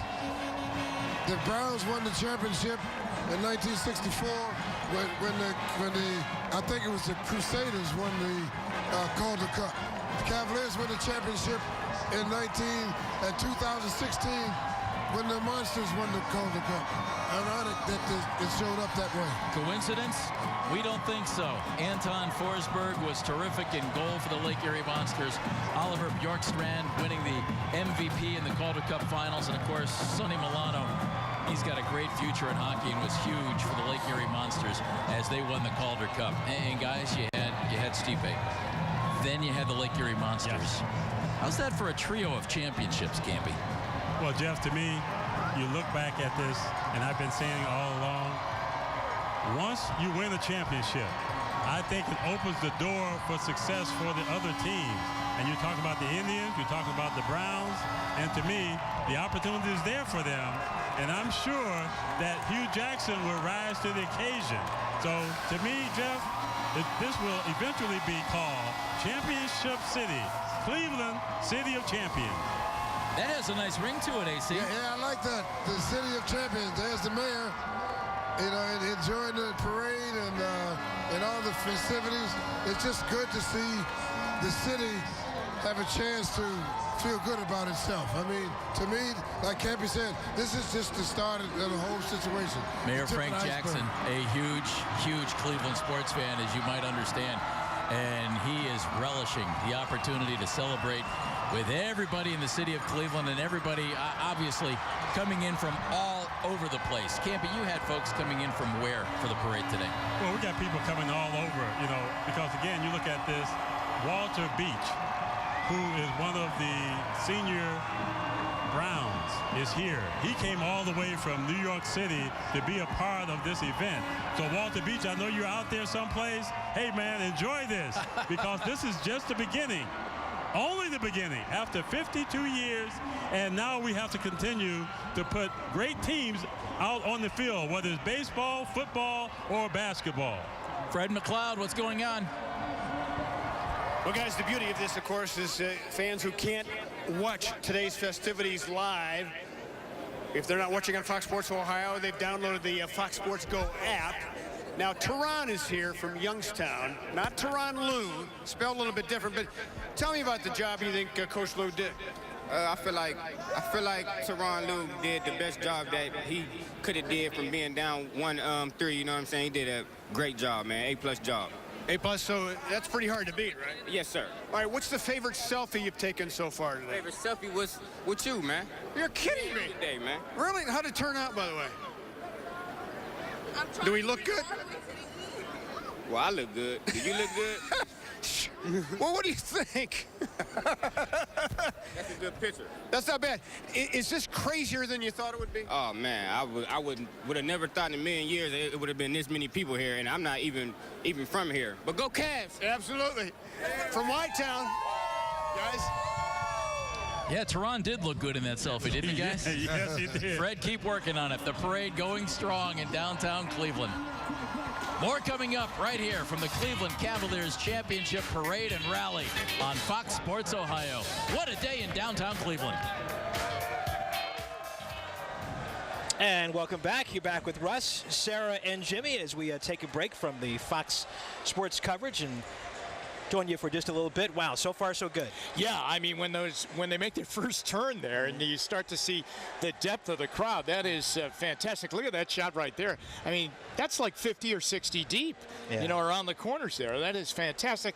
And once they get even closer to us, as Sarah said, Lakeside should be really quite an adventure. Yes, they've got some people moving to do over there because there is a crowd on Lakeside Avenue, as it is all across Cleveland right now. Malby, just incredible to look out over these. We have families here. There are groups of friends, young, old, all ages, coming to celebrate this championship today. And what a day it is, as Fred had just mentioned, as they signed off. What a beautiful day. And as we saw just a second ago, we saw the mayor. We saw Mayor Jackson. As we look right here, what are we seeing? The Monsters, the Calder Cup champions this year. What a great story they were. I mean, you know, to win the AHL, and it's their first year, the Lake Erie Monsters being affiliated with the Columbus Blue Jackets. That's their AHL minor league team, and there they are. What a playoff run they had. Yeah. They went 15-2 in the playoffs, capped off by a thrilling 1-0 overtime Game 4 win against the Hershey Bears, and the winning goal coming with 1.9 seconds left in the overtime to win the Calder Cup. And I think that's fantastic that they're making them a part of the parade. I really do. That's great. And That's they brought great. the cup with them. And those guys, let me tell you, are the greatest guys in the world. They are hockey Working players super in general. hard. Yeah, and they're all from typically tiny little Canadian towns. And I know the sport of hockey has totally gone European, and there it is. There's the Calder Cup. Wow. Being lifted over Cleveland. Two champions in Cleveland at the same time. Next year,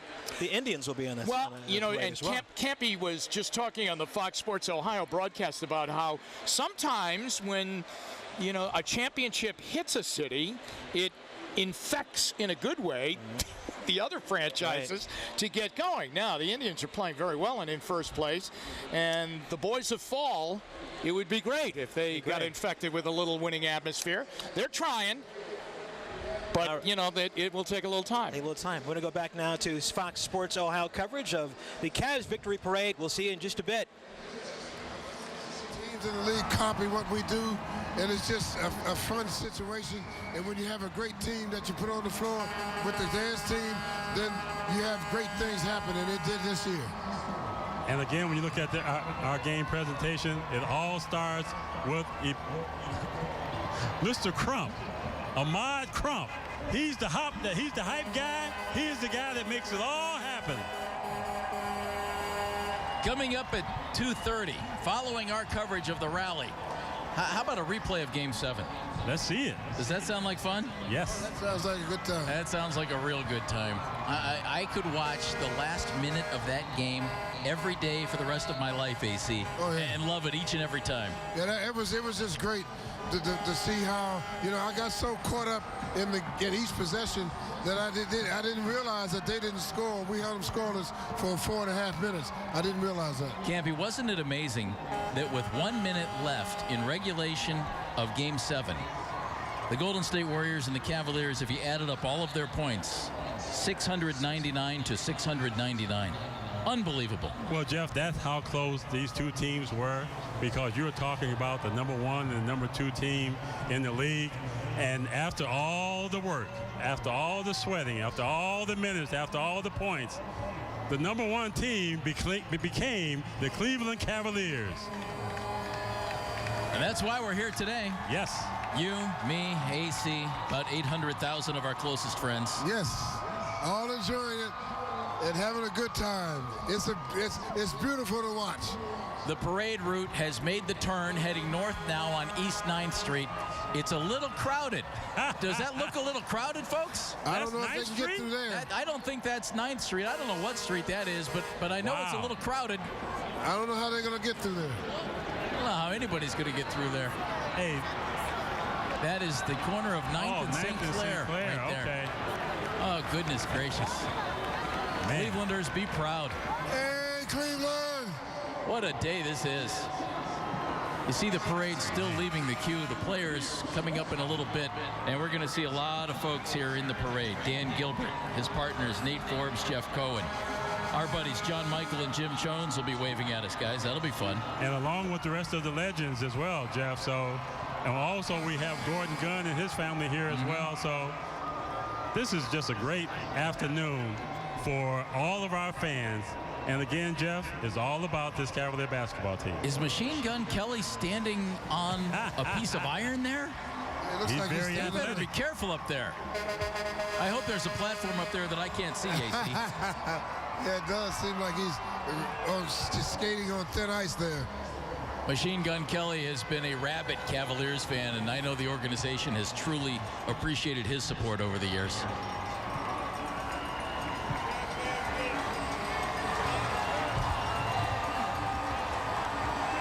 +70 vehicles in the parade. They're your Cleveland Gladiators from the Arena Football League, wearing Cavalier championship t-shirts. Don't you know they're loving this? Let's hear it for the Gladiators. They're next, Campy. Yes. The Gladiators in the parade. Their coach with Ashley Collins. Ashley? Thanks, guys. Here with Gladiators coach Steve Tunn, who his guys are right behind us actually here on the float. What's the emotion, excitement like getting ready for the parade? Yeah, it's great. I mean, our guys, when they told our guys that they could be in the parade, I mean, everyone wanted to come down here, be a part of it. You know, it's exciting, obviously. Haven't had a championship in a long time, but it's exciting for us, too, just to be a part of this whole thing. So what are you really expecting when this float pulls out? You see the streets lined with fans. Just what do you think the emotion is going to be like with them? You know, just to be a part of it is going to be great. Just to see the fans. You know, hopefully, you know, we're just in the parade. You know, but just to see the fans and to see everybody from Cleveland, I'm sure they're going to be going nuts during the whole parade. So, like I said, it's just great to be a part of it. What was your emotion like when the Cavs won the title? You know, it was great. I mean, we were pulling for the Cavs too, so it was just great to see that type of game and the way they won the game. Just that kind of excitement, and to see the fans going nuts right here where we're standing. So it's just been a great experience all along. Coach Steve Tunn, his guys right behind us, they will be part of the historic parade today. Have fun. Back to you guys. Ashley, thank you. There is Mall B. And My the goodness. stage right down front. This is awesome. And there's the man himself. We heard from Jim Brown earlier. Jim with a microphone in the parade, and it's always a pleasure. I've had the opportunity to sit down and chat with Jim in a number of times in long interviews, guys. And it's fascinating to listen to what Jim has to say about life, our world, and sports, Campy. And I've learned so much chatting with Jim over the years. Well, Jim Brown is truly a legend. He's a guy that is very thoughtful. He's a guy that is very conscious of what's going on around him and what's going on with our country. And he has always been very outspoken.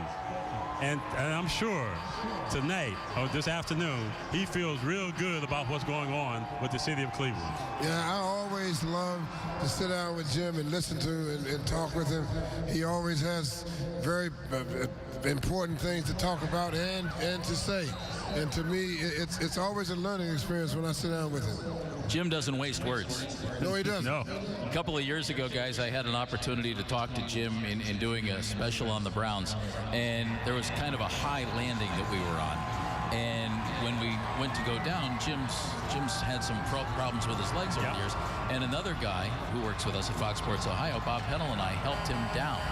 And Jim said, "Oh, nice to have two strong young men helping me down." And I looked at Jim and I said, "Jim, you and I both know you could beat the living tar out of both of us right now if you wanted to." And he just kind of laughed and said, "Yeah, probably could." There was no probably about it. Absolutely none. This 2016 championship parade also sponsored by First Merit, Pepsi, GE Lighting, and Toyota. The Canton Charge Cavaliers D-League team in the parade. Getting a little push. That's never a bad way to go. They had a solid year. Great year. The D-League has added an awful lot to the NBA game, Campy, and we haven't seen a huge number of players come out of the D-League to the NBA, but you've seen enough that you can see this is really going to be something that, as the years build, could be a huge minor league feeder system for the NBA. Well, Jeff, I believe that is a great feeder system at this particular point because, yes, there's still guys that have the opportunity instead of going overseas to stay here in the United States so they can still have access to playing in a great league in terms of the development league, but also there's a lot of call-ups from the development league, AC, that for guys to have opportunities to come up to the big-time league. I think the D-League is so important, Campy, because it gives opportunities for late bloomers. Yes. Guys who might not be ready for the league right now, but in a year or two, they are primed and ready to go. That is so huge for development of your players. Plus, you get to hold on to your guys and bring them along at a different pace. Guys, we were talking about something before the parade started, and I mentioned to you, Do you guys understand and realize what a unique group of people you are? And I say you are as NBA players. Yes. When you guys played, there were 12 men on a roster, Campy, and there were, 23 teams at the time. That's not even 300 players playing at the highest level of basketball. And now with 30 teams and 15 players on a roster, that's 450 guys, Campy. That's it in the NBA. And you pointed out, now it's worldwide. Yes. So this is the 450 best basketball players in the world. That is not a big number. Jeff, it's not a big number, and it's not easy to get to this level. But again, it takes a unique guy to get to this level. And when you get here, Jeff, the issue is how long can you stay here? And to me, you're only here for a short period of time. Even if you're here, AC, 10 years, that's still a short time in your entire life. Oh, yeah, Campy. It's definitely a short time, and you got to take advantage of that opportunities. And when you get those opportunities, you got to be ready for them. And believe me, it takes a lot to get it going. There's Gordon Gunn there, and talk about a man that everybody in the city of Cleveland should say thank you to. Yes. It's that man right there, Gordon That's Gunn. exactly right. He took over a franchise that needed some help, and he gave it some help. He gave it some guidance. He gave it some funding. He gave it some character, Campy. Maybe more than anything else, I think Gordon Gunn with Wayne Embry gave the Cavaliers character once again. And you're absolutely right. And you also have to add Lenny Wilkins to that mix. Correct. Because those three guys really did a great job of turning this whole franchise around. But they just showed Shaw High School band. We missed that. No, we didn't. You just got it. I'm talking about the fans. They missed it. Oh, there you go. Rafi with us. Rafi. John Michael. The big Jim fella. Jones. Jim Jones. Brad Sellers in the middle. Jay Michael. Jim Jones. You know, while Jay, Mike, and Jim were working, I had the pleasure of watching the Cavs games in the finals with the two of you and with Brad. Yes. I can't tell you guys what a treat it is to watch basketball with you guys. It's so much fun. I just sit there, keep my mouth shut as much as possible, and my ears wide open, Campy, because the three of you educate me each and every time we get to watch a game together. Well, Jeff, I think it's an education for all of us because we all have different opinions about basketball. And one of the great opinions to me is Brad Sellers, the mayor of Warrensville. He's a part of this event as well, and he always have a great insight about basketball along with Jim Jones. And the other night, we had Charles Oakley there as well. So, AC, there was a lot of talk down there. Yeah, a lot of talk. And what you were talking about, Jeff, is what I thought made our team as good as it was, and this team also. You have a lot of good basketball minds around, but at the same time, you can all agree on one point. And that, to me, you get to a point where everybody's on the same page. That is what brings winners together, and that's what brought this team together. That's what brought us together, and it did the same thing with Mark Price's team. Guys, I thought it was interesting when, in camp, you mentioned Charles joined us, Charles Oakley. I thought it was really interesting because Charles was drafted by the Cavaliers, immediately traded to Chicago. He played for the New York Knicks. He was not a Cavalier. Brad never played for the Cavaliers. But we're sitting there watching the games together, and Charles is screaming at the television and saying, we need to do this, and this is good for us. And Brad is saying we and us. They were Cavaliers. They were nothing but Cleveland guys watching the NBA Finals. They weren't former Chicago Bulls. They weren't the guy who threw the pass to Michael Jordan, for heaven's sakes. Brad, I'm still not forgiving you for that. You weren't Charles Oakley, who was a New York Knick forever. They were Cleveland guys pulling for their team. And Jeff, to me, that's the beauty of being a part of Cleveland. I'm from Michigan, but yes, I have been received very well about this from Cleveland area. So to me, it speaks volumes because we all understand that it is about Cleveland, and Cleveland is a great city to live in as well. Diane, I'll tell you, to me, this is why I've raised my family. This is what I love the people here, and they reciprocate back to me. And that, to me, is what, my kids love it here. And to win this championship for the city, I mean, in the state, it's just unbelievable. It's a great time in Cleveland, Ohio. The parade heading north on East 9th Street. Let's pause now for 10 seconds for stations to identify themselves. Look at that crowd.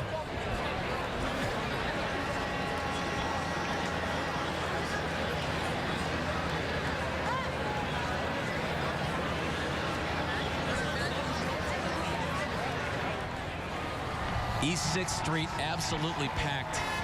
I give all the folks here in attendance credit for clearing the streets enough, Campy, so that you can actually get the parade through. This is nuts. I love it. Well, Jeff, again, you look at the city of Cleveland. Oh, man. Hey, now, there it is right there. The World Championship trophy. The trophy is in the house. The trophy deserves its own vehicle, does it not? That's right. And the trophy has its own vehicle. You know, it's a little bit surreal that this is in our town. You always watch it so many years, watching other cities celebrate, but this is right here in downtown Cleveland. An amazing, amazing sight here in downtown Cleveland, one that Dan Gilbert dreamed of when he purchased the Cavaliers from Gordon Gund. Dan had that clock running in his office, guys, and I love the fact that he's wearing the game jersey from Game 5 and Game 7, the new favorite jersey in the history of sports, by the way. Those black jerseys with the sleeves, they're now legends in Northeast Ohio, and Dan wearing his version of that. Dan had that clock running in his office, Campy, from the time Cleveland last won a championship, and it was a continuous clock.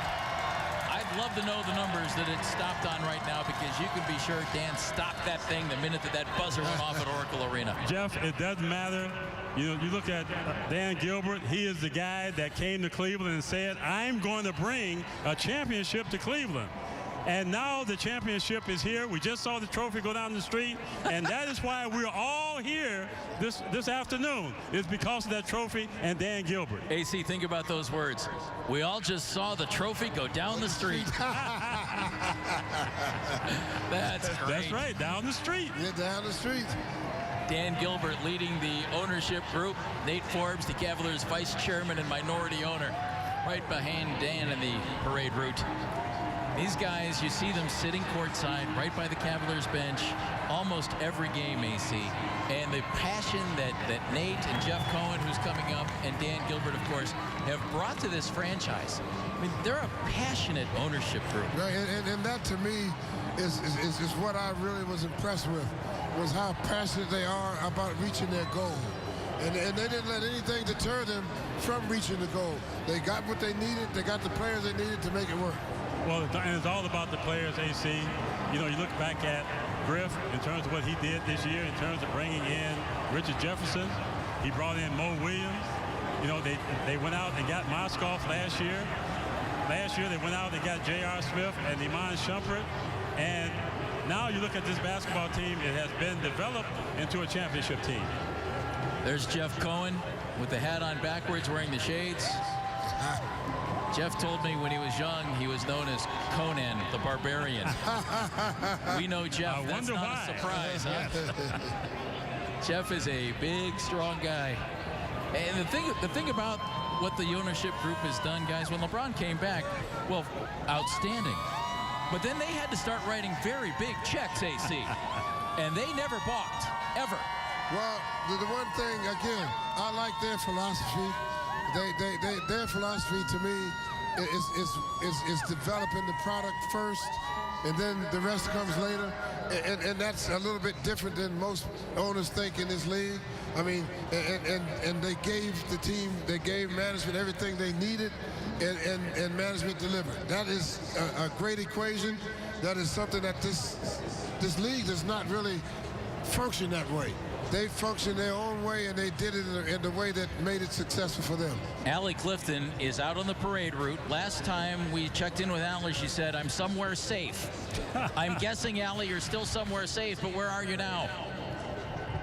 Well, fellas, as the floats continue to make their way down here, all the fans patiently waiting, and I'm catching up with a couple big Cavalier fans, Catherine and Katia from Strongsville in Cleveland, and everyone else, of course, behind them, of course.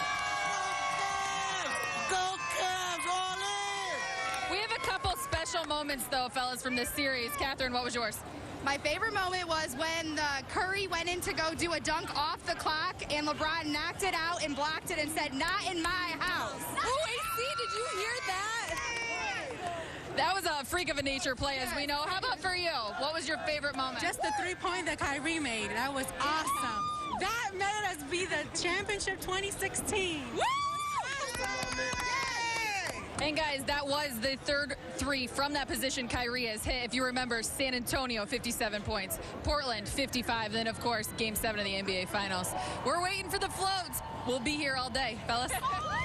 We had folks walking past us up here at our perch here at Wall B and said, we have our own version of the shot now, Campy. And the thing about Kyrie's shot, Michael's shot was great. It's been immortalized. We all know that.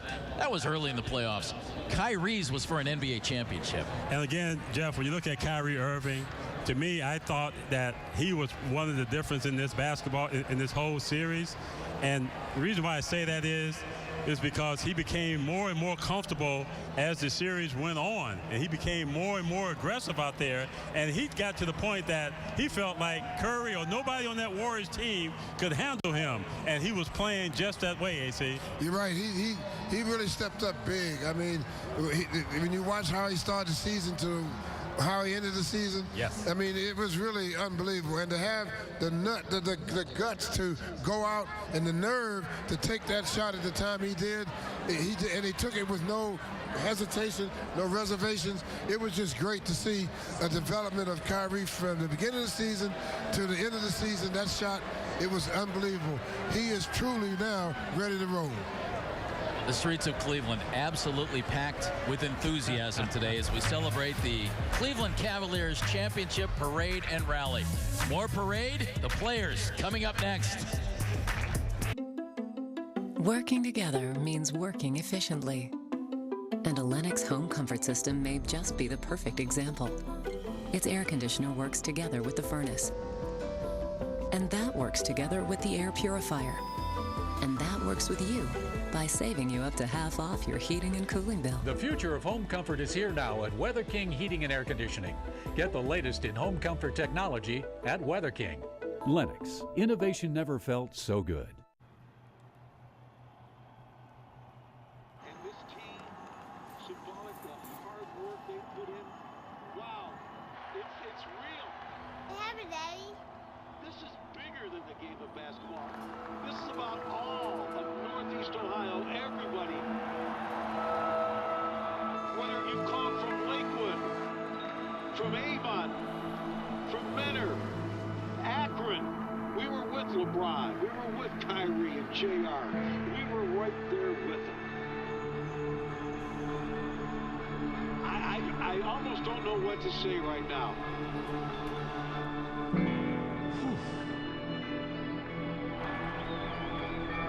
I'm looking at the fans. I don't know if they know what to do. It's been 50 years. Come on, we can celebrate, people. We're the champs. I have a list. Okay. So, she needs automatic emergency braking, blind spot detection, and lane departure warning. All available on the Elantra and Sonata. And a better warranty than Toyota, Nissan, or Chevy. America's best warranty, standard with every Hyundai. Let's check in with the boss. Okay. Sorry, excuse me. We'll take both. Lease the Elantra for $119 a month, or the Sonata for $149 a month. Just one. She seems like a great boss. The Goodyear blimp and a shot of downtown Cleveland as you watch the 2016 Cleveland Cavaliers Victory Parade. I believe that's 9th Avenue right there. Is that correct, Sarah and Jimmy? You think? I think you're right, yeah. Looks I think like they're it. on 9th Avenue. Wow. Boy, we have got, talk about the riches, just keep getting riches in Cleveland. We have very, very comforting news that has come out from about 30 minutes ago. LeBron James has confirmed through USA Today and Cleveland.com that he, and there he is coming back to the Cavaliers.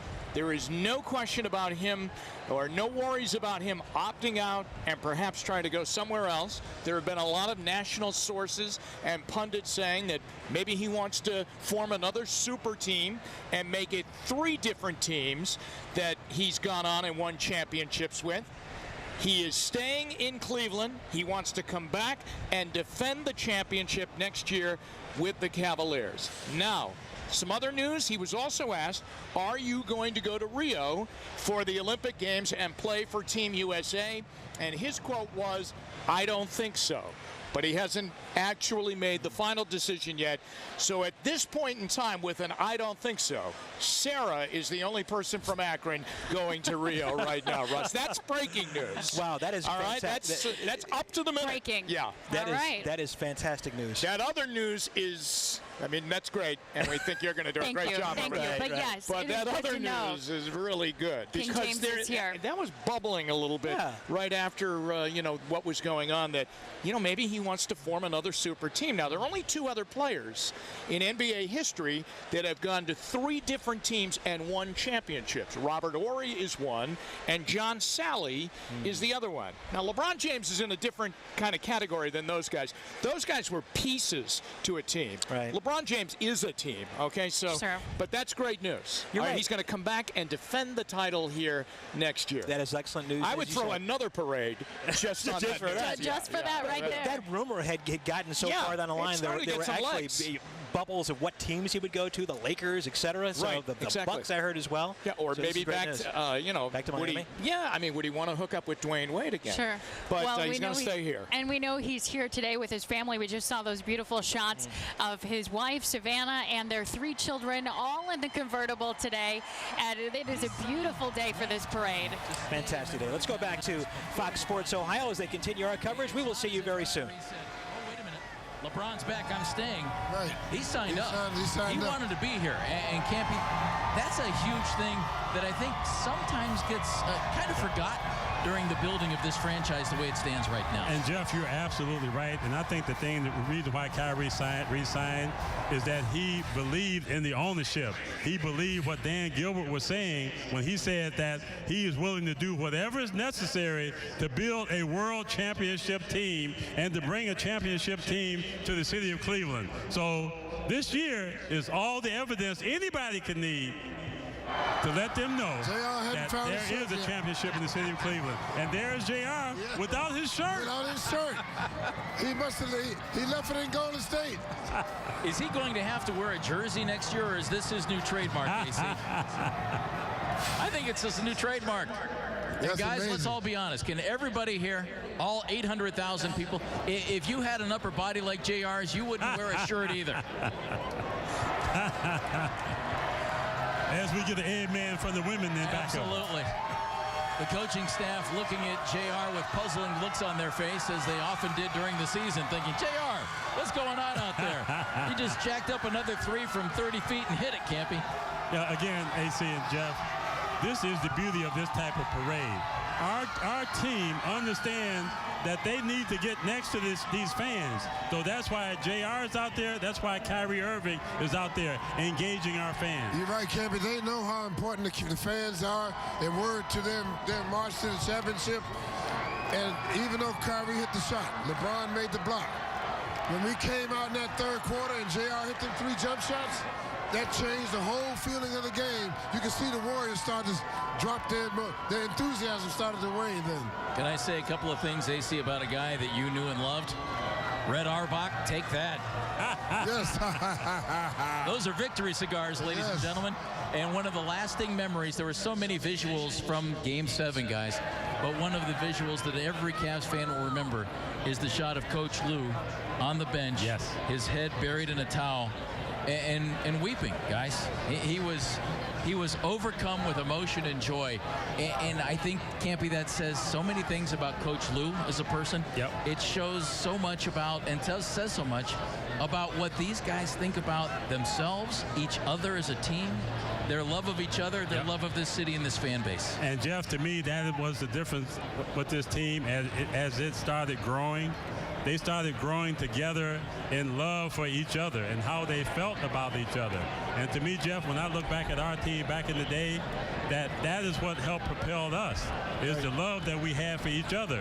So as that love began to grow in this team, that is when this team really took off. Because as I talked about before, when they recognized that their walls their backs was through the wall, that is when they all came together, AC. You're right, Campy. That was a galvanizing period when this team became the world champion team. Because you have to do that. We did that. I mean, when you get to the point where, I mean, when you know what your teammate's going to do, it's hard hard to beat a team like that because that team is operating on another level, and the Cavaliers operated on that level from game 3 all the way through. And somehow, I'm sorry, KP, somehow Fred is going to make his way through the crowd with the players to end up here. He'll be emceeing the big rally here at Mall B. But right now he's out on the parade route. Fred? All right, we know about the curse, which has been reversed, as we heard from LeBron James earlier. But some fans have no idea what a 52-year drought is. I'm talking about Aiden from Parma. Little Aiden wearing a LeBron James jersey. He was born on New Year's Eve. Mom Sierra's here. Now Aiden's going to say, what drought? All I know is championships, right? That's right. That's right. All right, obviously New Year's Eve is the greatest night of your life. Yeah. Where does Sunday night of a couple of days ago rank? Number 2. Yeah. Now, how crazy was it in your Parma neighborhood? It was crazy. They did fireworks, and everybody was, I live in an apartment building, so everybody was screaming. You heard people jumping. Like, it was wonderful. It was wonderful. So were you hugging like, see, Aiden with a steal.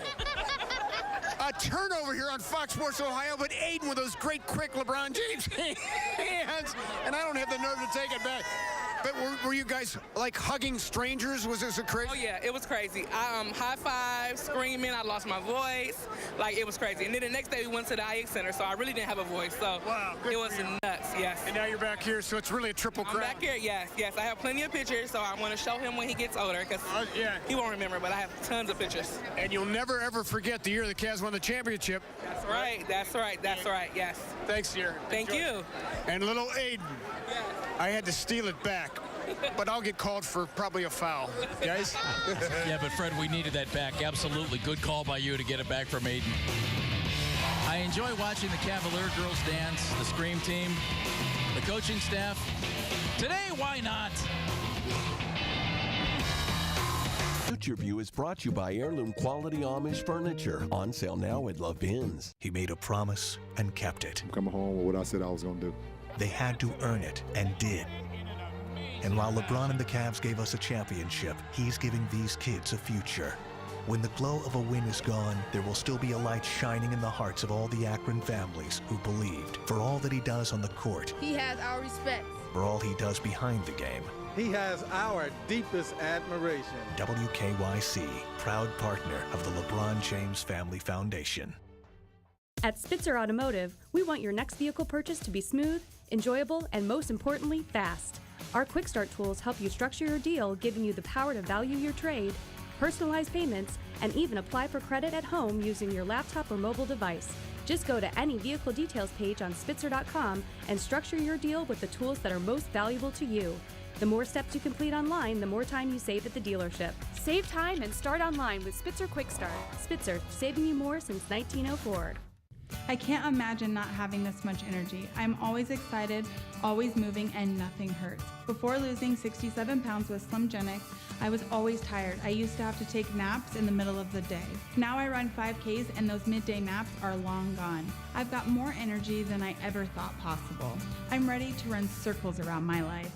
Enroll free for a limited time. Learn how to eat healthy and lose weight before summer. Call today, 216-901-4444. Has someone close to you died or suffered a severe injury because of addiction to prescription painkillers such as methadone, OxyContin, oxycodone, fentanyl, hydrocodone, morphine, Opana, Dilaudid, or anxiety or sleep medications such as Xanax, Ambien, or Valium, you may be entitled to compensation. According to the Center for Disease Control, deaths from prescription painkillers have reached epidemic levels. If you know someone who has taken a prescription painkiller and suffered severe injury or death, call for a free case review.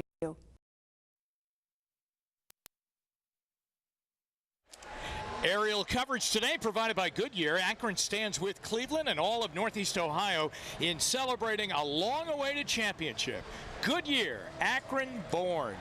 And we are so grateful for these wonderful shots the Blimp is giving us today as we celebrate this Cavs victory parade. A beautiful day here in downtown Cleveland, and some 800,000 strong have come out to celebrate the Cavaliers and their championship victory parade today. What a beautiful day, and a great sea of wine and gold right here on Mall B underneath us as we stand up high at the Hilton Cleveland downtown brand new hotel. And what a great vantage we have, guys. It is. The parade making its way down 9th Avenue before it turns and makes its way here to Mall B, where we'll have a big celebration, a big party taking place probably in about another hour or so. Hey, J.R. Smith. Shirtless. Shirtless and in his Cavs game shorts, isn't he? I mean, he looks like he's ready to go out and play. Casual Wednesday. Game 8 of the NBA. Something like this. You said they hung out a bit last night, right? Did we hear that? They did. There was a little bit of a party at Barley House, you know, good group of them getting together. And as we have said earlier today, it is so fun to see them celebrating just as much as we all are. Sure. Maybe JR came directly to the parade from the Barley House. Perhaps. Not out of the wildest of your imagination, Russ. Back to Fox Sports Ohio for their coverage. We'll see you very soon. Absolutely crazy and doing everything he could to help his teammates. Jeff, you're right. And to me, that is the essence of a teammate. You want your teammates to stay engaged into the game because that is what keeps you going. And if the coach happened to call you, AC, you normally are ready to go because you've been engaged into the game. And that's what it's about, Campy. As a player, 1 through 12, you got to be focused on what the situation is, because when you never know when your number's going to be called. And that's when you have to step up and get the job done. Same thing with Sasha Cowens. Sasha, in his first year as a member of the Cavaliers, didn't see much playing time, guys. But obviously during practice, stepped up, Campy, and did what a guy who was signed to be at the end of the roster does. And that's helped make your teammates better during practice. And Jeff, you're absolutely right, because he did a great job of working every single practice. He worked very well against Tristan. He worked very well against Moskov. He helped those guys get better. So to me, again, Jeff, it's about teammates who are willing to put in the work every single day. You're right, Campy. I mean, it's not about the starting 5 all the time. That really makes the team. It's from 6 back to 15. Because when you have all of those emotions and everybody together on the same page, it really makes you an unstoppable team. It's great to see the St. Vincent St. Mary Marching Band able to make it up from Akron today. I talked to folks in Akron who said traffic on Interstate 77 was backed up all the way to Akron. All the way to Akron, backed up. So who would lead LeBron James in the parade? The St. Vincent St. Mary High School Marching Band. There's LeBron, the finals MVP, a guy who wanted to light it up like Vegas when he was an 18-year-old kid. Took 13 years for it to happen, but guys, he was unbelievable. Unbelievable in the finals, AC. You're right, and he proved who the real MVP of this league is. And I was so happy that he stepped up the way he did, and he led this team in a lot of different ways. But he is truly a basketball wizard. And not only just a basketball, but he does a great job off the court as far as leadership is concerned, Gabriel. And AC, to me, is about his leadership. LeBron James truly know how to lead a team, how to motivate a team, how to keep a team together, how to really deal with each and every one of his teammates. And to me, that is the value of a LeBron James. And not even to mention his statistics. I mean, his statistics were off the chart. Last game of the season, championship game, come up with a triple-double. That's just outstanding. Well, you know, to me, I don't think it's ever been done before where one person leads the whole finals in that many categories. Yes. It's never been done before. Never been done Never been done before. Austin, you were the #1 pick overall in the NBA draft. Right. It was a different era, no social media, no anything like that. You know the pressures that come with that. You were drafted to be the savior of the Cavaliers organization. Right.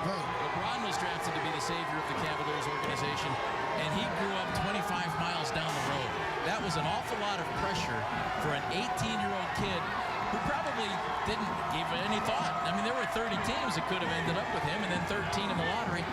He didn't give any thought, and all of a sudden, I'm leading the hometown team. Right. That's a big burden. You know, it's a lot of pressure.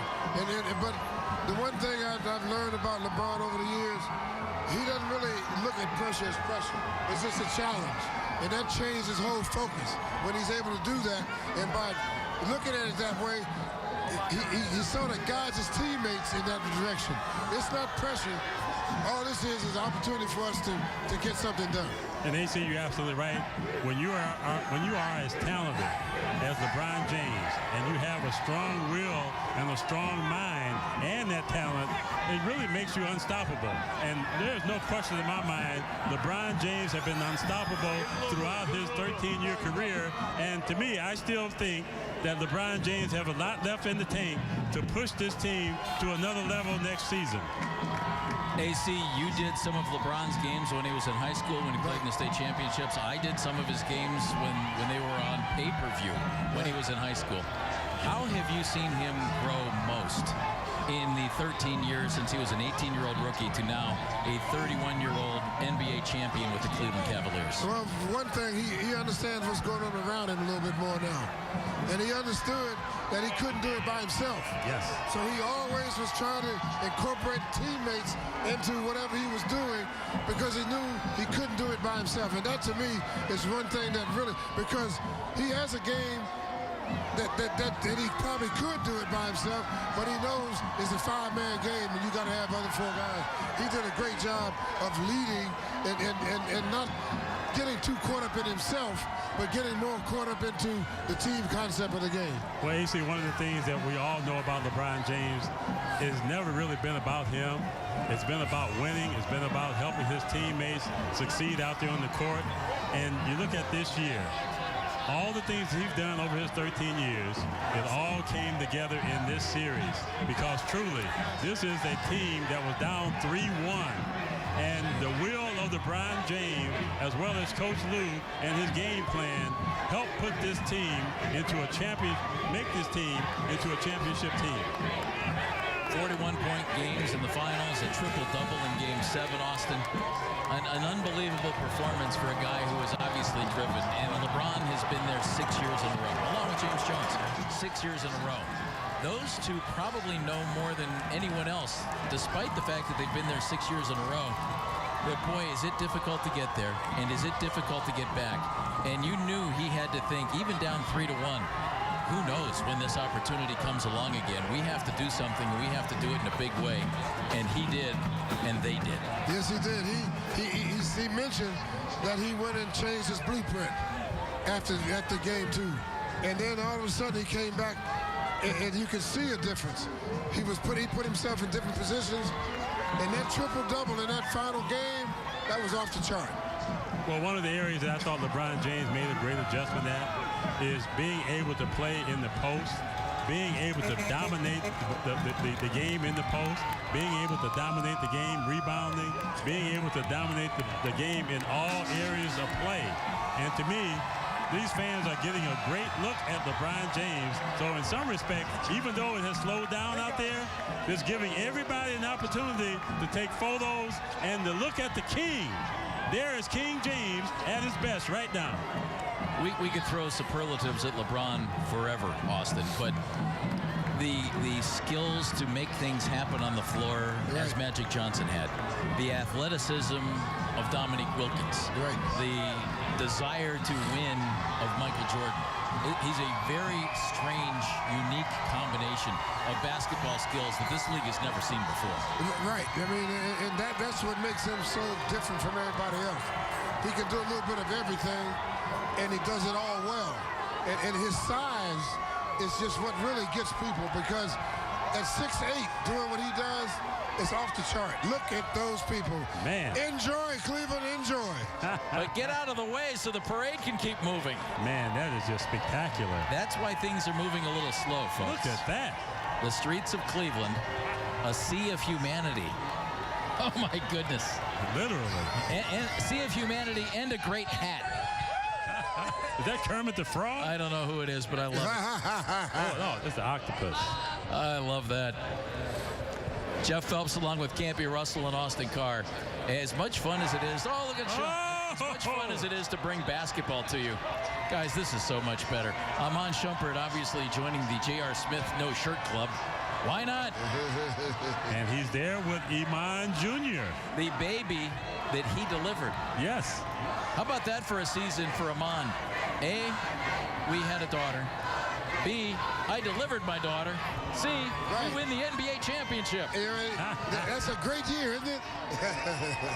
Was it something Richard Jefferson said? Well, we loved hearing from him at the end of every postgame show when he sat down with Fred and just opened up about things.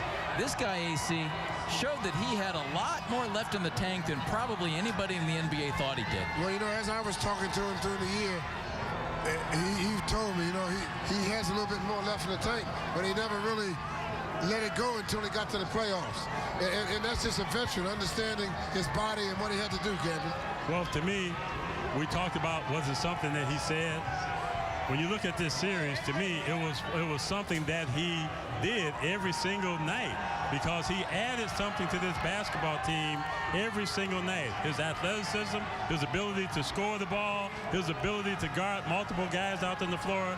When you look at Richard Jefferson, he was a big part of this basketball team after 15 years in the league. Kevin Love and the Cavaliers are on the road. Let's pause 10 seconds for stations to identify themselves.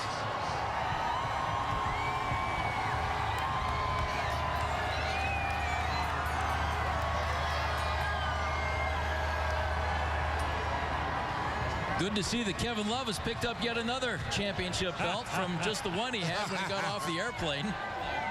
You have to feel great for Kevin, guys. If there's one player who came under more scrutiny than anybody else on this team, guys, it might have been Kevin Love. And if you're a Cavaliers person, you scratched your head and you thought, why?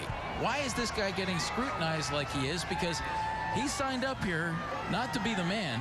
He signed up here to be a part of a winning team, AC. Right. And that's what he did. He gave the team what was asked of him night in, night out. And in Kevin's case, that meant not being the man as he was in Minnesota and not putting the ball in the basket like he did in Minnesota. And people have to understand, it's hard when you play 7 years like that and you are the man, and then you come to a situation where you are not asked to be the man anymore. It's tough, Cappy, to make that adjustment. But I thought as the season went on, especially the playoffs, he did a great job of understanding his role with the team because he became a role player. And in the last final game, he had one of the highest ratings on the floor that night. Plus 19, the highest rating by 9 points over anybody else on the floor. Right, exactly. The Cleveland Cavaliers championship parade and rally going strong. Parade now, rally coming up. Live on Lakeside is sponsored by Jeff the Plumber. Jeff the Plumber, we do it all. Polar Pop. It stays cold all day and it's available 24/7. Any size for 69 cents? Polar Pop Cup. Any size, 69 cents every day. Any size for 69 cents. Stays cold longer, it doesn't sweat. Polar Pop! Polar Pop! Nothing stays cold longer than a Polar Pop Cup. Any size, 69 cents every day. Enjoy both Coca-Cola and Pepsi brands. Only at Circle K. Debbie Harry is my headliner. It's Empire Today's biggest sale, the 50/50 at the parade. All right, we're back now. There you go. A shot of the Cavaliers Victory Parade going down. We believe that's 9th Avenue right there. Russ Mitchell along with Sarah Schuckman and Jimmy Donovan. And it's LeBron's car right there. LeBron, and we saw a money shot a moment ago. LeBron standing up in the car with that stogie in his mouth with hands up in the air and the crowd all around him. Sarah, his arms lifted in that same pose that he has on the banner that Sherwin-Williams put up that has become a rallying place for so many Cavalier fans. You know, we were wondering as we watched the feed here why things got stopped. You can see there were a lot of people in the street huddling around that Rolls-Royce convertible that the James family is riding in. Well, I've researched now, and on Twitter, I can tell you that Swish, J.R. Smith, jumped out of his convertible right in front of LeBron in this parade and was giving high fives, was out amongst the Cavalier fans. And, of course, he does not have his shirt on today in true J.R. form. So fans are just having a great time with him. He's really become one with everyone, and it kind of held up the cars a bit as JR was out walking around. He is not the only one shirtless. Iman Shumpert What a moment, huh? Holding up his little baby boy. Little baby girl. Junie. Yeah. That he delivered. Right. How about that? So that was really something. You're right. That shot of LeBron with those incredible shoulders that he has.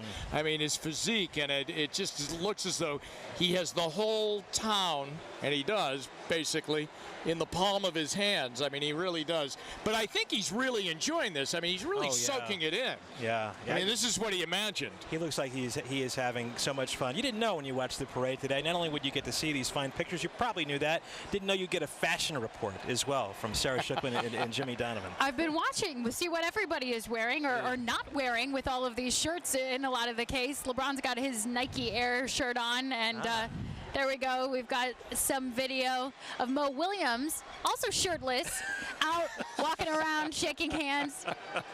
This is really fun, I guess their stylist was on vacation today or something.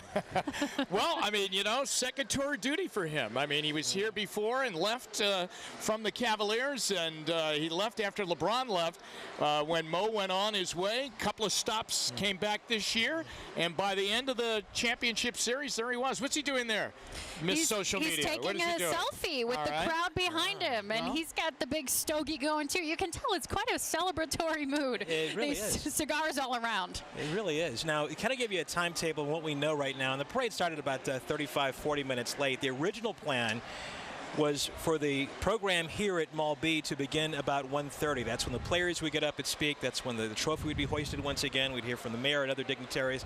Going to guess right now, we have no official word on that's running a little late. However, it will happen at some point. This crowd has been here since, some of them all night long, awaiting this moment. So they've been very patient, very, very popular group here, very popular time, very popular place to be, I should say, here at Mall B with all this stuff going on as we continue to look at the parade there. Can you make out who that is right now? Well, it is J.R. Smith, and those are his game shorts that he has on, okay? I mean, so it's almost like he's ready to go out to the Cleveland Clinic courts out there in Independence and take in a little workout after the parade is over. That's great, though, that they're getting out and mingling with the crowd. I mean, it really is. You can tell that they were very, very excited to come back and see what their fans were going to do for them, and, boy, their fans have not let them down. Nice rides, too. You said that. Oh, is this Kevin Love in the rolls? Kevin Love with the wrestling belt, the wrestling championship belt. I've seen some close-up photos of that wrestling belt, and it is actually a custom belt that they built for the Cavaliers in the WWE fashion, but it's got some really awesome emblems of the Cavaliers C on the sides, and it's the same belt that Kevin Love was carrying off the plane on Monday when they landed at Hopkins to that crowd of 20,000 or some of you. Now 800,000 or so Cavalier fans out here celebrating in downtown Cleveland today. Now, the next thing that they'll all be, never mind the belts, okay, the next thing they'll be dying to see and probably be a part of the designing of their championship rings. And that will be something to see, too. Now, those normally get presented to them on the opening night next season, and they'll get their rings, and obviously then they'll hoist the World Championship banner, which will be a great night up ahead. So that will be the next part of jewelry and that's of course what they all desperately want is that ring. How nice is that going to be? Now let me ask you, Jimmy. Now who gets a ring? Obviously the players. When it comes to the organization, who all will take home that kind of hardware? Typically the way it goes, Russ, and it's up to the owner. I mean the owner and how widespread they want to go.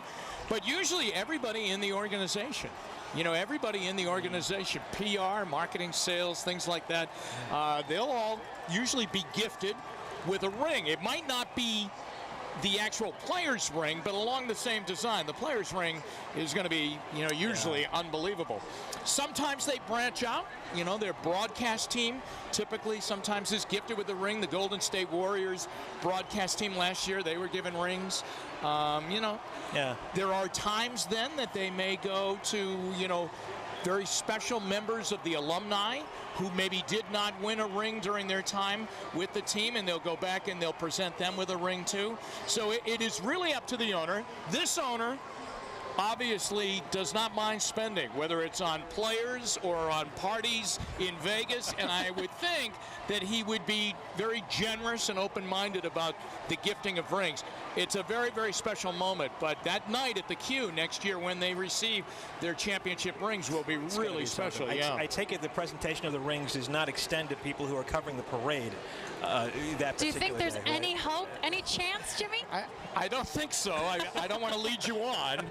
And of course, the night that they'll get their rings, the owner will present them to them along, typically with the NBA commissioner. Adam Silver would be in town to once again bring the ring and everything like that, and the be there for the hoisting of the banner. So we have that to look forward to come October. You know, LeBron told us last season, right before the playoffs began, he brought his rings from Miami, his 2 championship rings, into the locker room to show them off a little bit.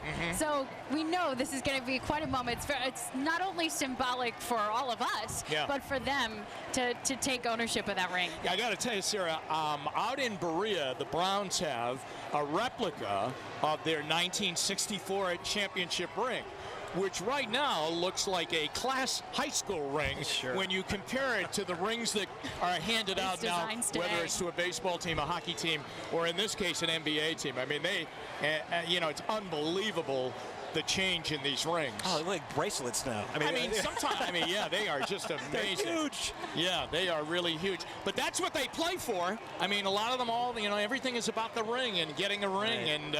And so I'm sure very quickly now they will start the design of that. And usually they bring players in or special players in to kind of come up with a design and then the making of the rings. Now, will Andy Verja get a ring? Yes, he will. I believe he will. Yeah, so he would have gotten a ring either way, right? True. Win or lose. Right. Not only that, but I would presume, I would think David Black will get a ring. I would also presume that Andy Verja would get a winner's cut as far as, you know, what the money is for the winner's share. Because, and whether or not he'd get a full share, but Andy was with them through 3/4 of the season. Kyrie Irving we're seeing right there. Kyrie Irving with the champagne, also shirtless. That's right. It is getting a little warm, 76 degrees we have on our monitor here, but lots of sunshine here in downtown Cleveland. You can see they're actually hosing off the crowd over on Mall A up towards the Veterans Memorial, and I'm sure people are enjoying that because it is getting a little warm. There's lots of sunscreen needed, water going around. The city has provided bottled water for everybody that's here just to make sure that everybody's staying safe, hydrated, keeps having fun. And the porta potties as well. Despite what what the initial report was yesterday, the city did get the those potties are in the house. Now let me ask the two of you on this, and I throw this out there. From the parade route, if you're up on 9th Street, and once they go by you, and that has ended, okay, the tail end of the parade, do you think that crowd then leaves and tries to get back down here to the mall? I think that, yes, people will try to do that. I don't know how well that will work. Just looking at the number of people we've got where would you go? out on Mall B. Mall C is a little bit more room as you move toward the lake here. But that, again, is underneath the convention center. So I don't know what kind of a advantage you're going to have if you head towards Mall C. But I think that was probably some people's intention, especially when they saw a little bit of the timeline come out yesterday, that we are expecting there to be a lull in the activity once the parade has ended and gets all the way up to where we are, that the team, the players, everybody else is going to go inside a public hall, regroup a little bit before the stage ceremony begins. So I think people are going to use that time to maybe make their way over here. I think you're right. I also think that for some of those folks, it's 5 o'clock somewhere. It is lunchtime, so maybe they'll jump into a local watering hole, which I'm sure are doing pretty brisk business today, and probably watch the rest of it on television. Because again, this is being part of history. People brought their kids down here, their grandkids, their grandparents, their great grandparents, everybody to say they were here on the day the Cavaliers held their victory parade. Now, the Cavs do such an amazing job. They really do in game presentation at the Q, at a home game. I mean, at every time out, they entertain. And of course, their introductions are second to none before any game, or certainly before the finals. And they take great pride in their production. So with that being the case, I would think this, once they get to the stage here, You know, the Cavaliers have some pretty inventive minds, and I bet they put on a good show here, too. I bet it's going to be something. Yeah. There's Kyrie again with he's another shirtless. Drinking champagne. Drinking champagne, that's right. Shirtless as well, which seems to be the wardrobe of the day. I can't tell, but it kind of looks like rosé in his hand. And I know there was a special rosé champagne that the Cavaliers had lots and lots of bottles standing by, sort of their signature in the wine and gold sommelier way of Sarah doing things. Schickman. And there were I'm all about the culture, guys. What are they wearing? What are they drinking? There was that a couple of bottles of champagne that the ownership group had, you know, that they had for so many years. And those that 3-liter bottles, I think they were telling us decided about. they would not open those until they won a championship.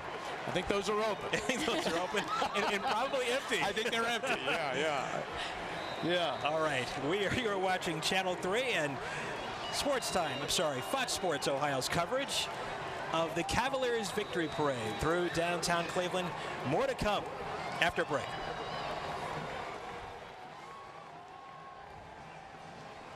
Of a serious medical mistake. Call Nuremberg Paris. Because every life matters.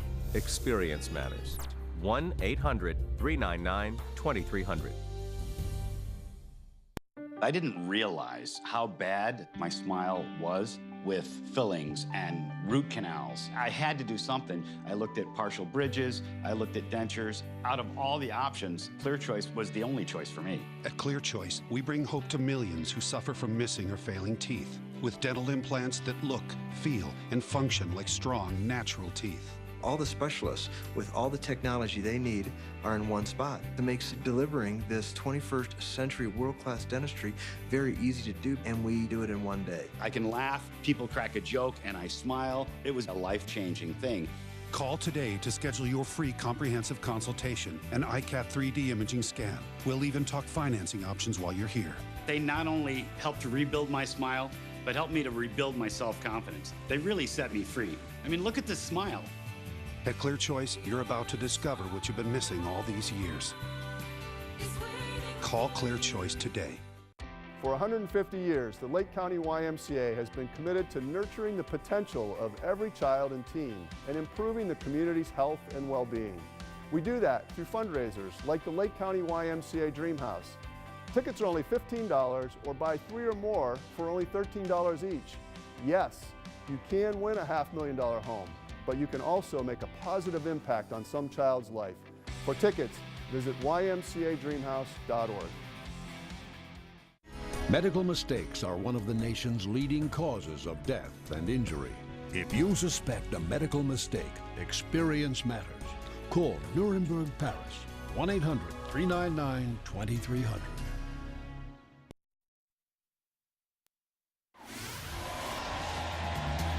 And welcome back.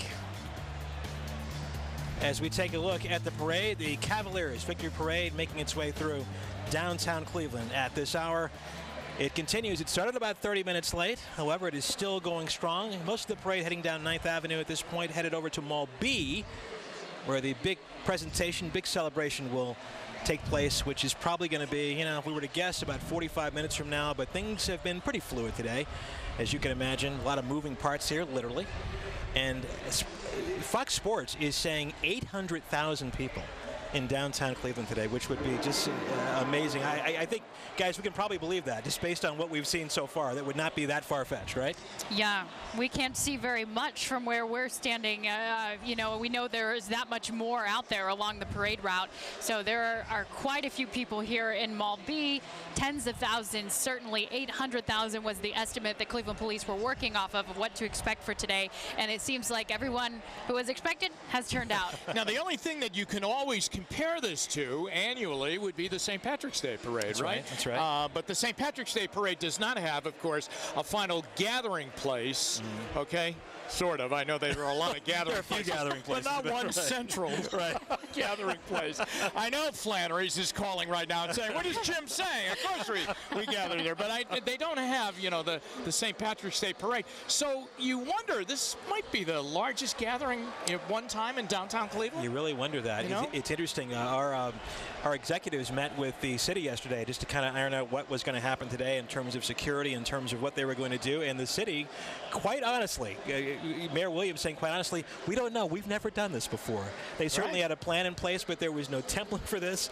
There's no history to go on. This is all new territory for everybody, and hopefully this is not the first time. It's not the last time, rather. That's right. They have to use this plan. Yeah, Police Chief Calvin Williams, he was very honest about all of that. We don't know exactly what we're going to run into tomorrow, but as we've seen, things have gone really smoothly. The city has reported that people are behaving themselves. The biggest issue they had are with people not using crosswalks. As you can imagine, there's a lot of people out in the streets, literally on the streets here in downtown Cleveland today. These beautiful pictures we've got, courtesy of the Goodyear blimp. And as they said, this isn't just a good year, it's a great year, right, guys?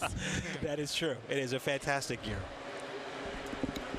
Well, the other thing that will be interesting once they get on the stage is who speaks, or will they all speak? Will they all have something to say? And of course, you can anticipate LeBron, speaking to his legions here today, and that will be very, very great. But the players obviously probably haven't seen the pictures here or paid attention to the pictures here from where they're headed here to Mall B, because it is going to be amazing, because this is just really something. Sarah, I think that maybe some people have kind of weaved their way down here, because now even in the other side of the stage, as we look beyond up towards the middle of downtown, that crowd has grown amazingly behind the stage. That's funny. It looks like Mall A has filled in quite a bit. Yeah, it's funny. We haven't really talked about that. We're on one side of the mall, and we look at the stage in the middle, but you're right. On the other side, there's just as many people. That's really grown, though, yeah. And you're seeing some of the first people start to make their way into this VIP area. There's a very small area of seating right in front of the stage. We were seeing them set up the chairs yesterday. Not sure exactly who's invited beyond that velvet rope, but there are some people beginning to take their seats there. So that makes you think that they are anticipating the ceremony to begin. We had heard originally 1:30. Again, things have been very fluid today. Started about a half hour after the parade was expected to start, about 11:30 this morning. So maybe things will be delayed accordingly. We're, of course, going to be with you throughout the afternoon here, and we thank you so much for joining us for Channel 3 as we celebrate a championship today. 12:51, 51 minutes past high noon, and yeah, it is getting kind of warm out here. It really is, and the city has been very good, and vendors have been very good here about having water for people.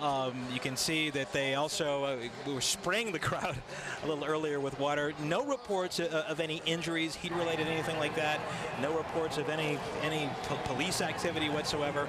This crowd, once again, very well behaved, as the crowd was on Sunday night after the game. I think we talked about this earlier. Only 5 reports of any sort of police in any sort of infractions there that police had to become involved in. There's so the Brady. That's Iman Shumpert with child on shoulder. But that was an amazing story when that happened. During this season. Yeah, I mean, just unbelievable story. Look at that. Iman Shumpert's wife. Some hosts hoist the Lawrence O'Brien Trophy. Others hoist their babies. That's right. Baby Junie, yeah, that is great. Iman Shumpert's wife, Tiana Taylor, was pregnant as this season began, and we all got to hear the delivery take place on a 911 call inside their apartment. If you don't remember, we're referencing that story right now. They were home when her water broke, and everything started happening very, very quickly. And Iman Shumpert, I just remember listening to that call and thinking, he was so gracious for all of the help the 911 operator was giving him over the phone as he's delivering his daughter. I think it was a surreal moment, certainly, from the sounds of things, but he just kept saying, thank you, thank you, thank you for helping me, walking me through this process. Now, Sarah, in keeping with your eye to the style side, during these playoff runs, Shumpert was wearing a bun. Yeah, he had the man bun going. And close to the front of his head. It kind of hung over his face. I was worried it was going to get in his eyes quite a bit, you know? Banks can do that. Well, it might have. I think he pulled it back a little bit. His shooting percentage was not doing very well early in the playoffs. It got a little bit better. He is not with fun today. No, this He's is more of letting it all his out. signature style, I think. He's back to the signature. I was inspired by him, and I tried that look one night. The boss wasn't a big fan of it, so I went back to my regular do. But I totally understand there. Wow, as we take a look at the crowd, we get a pan there of this crowd here. And Sarah, you're right. I wonder, you're right, a lot of people probably have come down here after the parade. Look at that. Look at that shot there. I mean, that's from the stage and all the way back. You see some cheerleaders here. Boy, it's just it's an incredible thing. You just keep shaking your head that we're actually here. Yeah, you know, really doing do. this. You really do. Wondering what kind of handouts they've got along the parade route. You know, candy is a very popular parade item. I think they've got some beads, some Cavalier lanyards I've seen being handed out to the crowd. Those who were lucky enough or came early enough, probably overnight, to be right up along the parade's edge today, taking some nice little souvenirs home. Also, we saw the Ohio State marching band here earlier in the parade. I wonder if they're going to be here, if they're actually going to make their way here to the mall. Do we have any information on that? You know, it would be great, and I don't know the format of once they get here, but wouldn't it be great to have them come up there and like play Hang On Sloopy or something like would that? get I mean, that would everybody going. They'd be going crazy with the O-H-I-O. I think I spelled that right. I think so. Maybe we can like send in that request. I would love to see them do a script Cavs, you know? That'd be nice. Their formations are one of their strongest points. Oh, yeah. So it would be pretty neat to see them break out something for the wine and gold today. As you were saying, that's worth the price of admission in itself. Maybe Lil Wayne will accompany them. What do you think? That's right. Yeah, we were just listening to that Lil Wayne song, came out about 10 days ago, Off, Off, Off. They're using it to get the crowd pumped up here. We just had a shot of the world champ from the fighting championship, the UFC, as Stipe Miocic is part of the celebration here today. We had him in studio at Channel 3 after he won the belt. You got to wear the belt. Yeah. Actually, I didn't, because Betsy knocked me out. She like wore it for the Stipe knocked the guy out from Brazil, and she ended up wearing it. There's the band, Sarah. There's they are here. Stipe There's again Stipe. as well. He got married this weekend, What so a great- congratulations yeah, what a to great Stipe. news We for knew him. that was coming up, That's a and I terrific saw guy. he was posting how excited he was to have not only a Cavs win, but start off a new chapter in his life. So congrats to him and his bride. We look behind us every once in a while. You'll hear the crowd become really excited, something they're seeing on the big screen. The crowd here at Mall B, there are at least 1, 2, 3, 4, 5, 6 big TV monitors set up, so it's not like they're not watching the parade here as well. And a great sound system as well. Oh, look who we've got there. Speaking of Ohio State, Urban Meyer, Gene Smith, athletic director. Gene Smith from Cleveland Heights, right? Over at Cleveland Heights, and the athletic director at Ohio State. And there's Urban Meyer, who was sitting at many of the playoff games, and right behind the Cavs bench. And LeBron is just a huge Ohio State Buckeye fan in all sports. But Urban Meyer knows a thing or two about winning championships, and it's great to have him here. Of course, from Ashtabula, and then, you know, coached at Bowling Green, and went on his way to Utah, and then down to Florida, and then to Ohio State. And so it's good to see him here. But it was great seeing him. He was at some of the finals games that were over at the Q. Now, there's a good spot, huh? Yeah. Is that legal up on the lamppost there? Wow, I'm thinking that's the traffic monitor. Sarah, you were talking about people jaywalking. I think that kind of takes it to the next level. Yeah, I don't think Cleveland police can be too happy about that right there. No. That's not cool. Certainly. Lolly the Trolley? Is that Lolly the Trolley in the background? So. There it is, yeah. We've got some streamers, a little TP action going on over the parade. Wow, that's Mall B again. Again from the Goodyear blimp. Awesome. From Akron, Ohio. Akron born. A great year it is for Cleveland and the Cleveland Cavaliers. And that is, man, look at that. Sarah, we thought on Sunday, when we looked out over Gateway Mall and we saw what we described as a mini Times Square, that was pretty incredible. But that shot, we saw that's something that we've never seen before, I don't think, in Cleveland. Yeah, no, these are totally different numbers we're talking about today. Even then came out Sunday to celebrate the Game 7 and the win afterward. just pandemonium in Cleveland streets, and here it is again today. I love seeing the confetti flying in the air. They've got confetti cannons they're using to get that gold confetti flying over the crowd. Now we have a new Canyon of Champions in Cleveland. You know, I was really surprised, pleasantly so, on Sunday when you see the amount of people that made the pilgrimage to come downtown and be a part of that, because in this day and age of 58, 72-inch television screens, you know, you would think you would want to watch the game at home for a Game 7. But people said, no, I really want to go downtown. I want to be a part of it when it happens. So, I mean, it was just amazing to see the amount of people that made the journey down there, young, old. I mean, it was, they were out in huge numbers, as you two witnessed. We were just seeing Cleveland police there at the very front of the parade route, making that left onto Lakeside Avenue. And that is where we told you earlier, there is quite a crowd of people. The parade route should take the group left onto Lakeside and then onto East 6th Street from 9th, where they are at the moment. They just tried to make that turn, and police are at the front there. I don't know if they'll try to part the sea at this point, so the parade can continue along the route as planned. And Jimmy, you were saying earlier that the plan as we know it right now is when they make that turn, they'll go into public hall. Yeah, they were going to go into for a bit. Yeah, and again, now everything is up for you know, waiting to see what happens. But I think everybody thought that is that Tristan Thompson right there shooting a water cannon off, right? Tristan Thompson, there he is. Fun-loving Tristan Thompson. Oh, those Canadians, Russ and Sarah. They know how to party. A huge, huge factor in why we are here today. This guy does it all. And a lot of people thought, you know, giving him all the money they gave him in the offseason, and remember, he was, you know, holding out for a while, you know, under the guidance of LeBron James, because he's represented by LeBron James's people. A lot of people said, hey, he's not a great scorer. I mean, how can you give a rebounder that much money?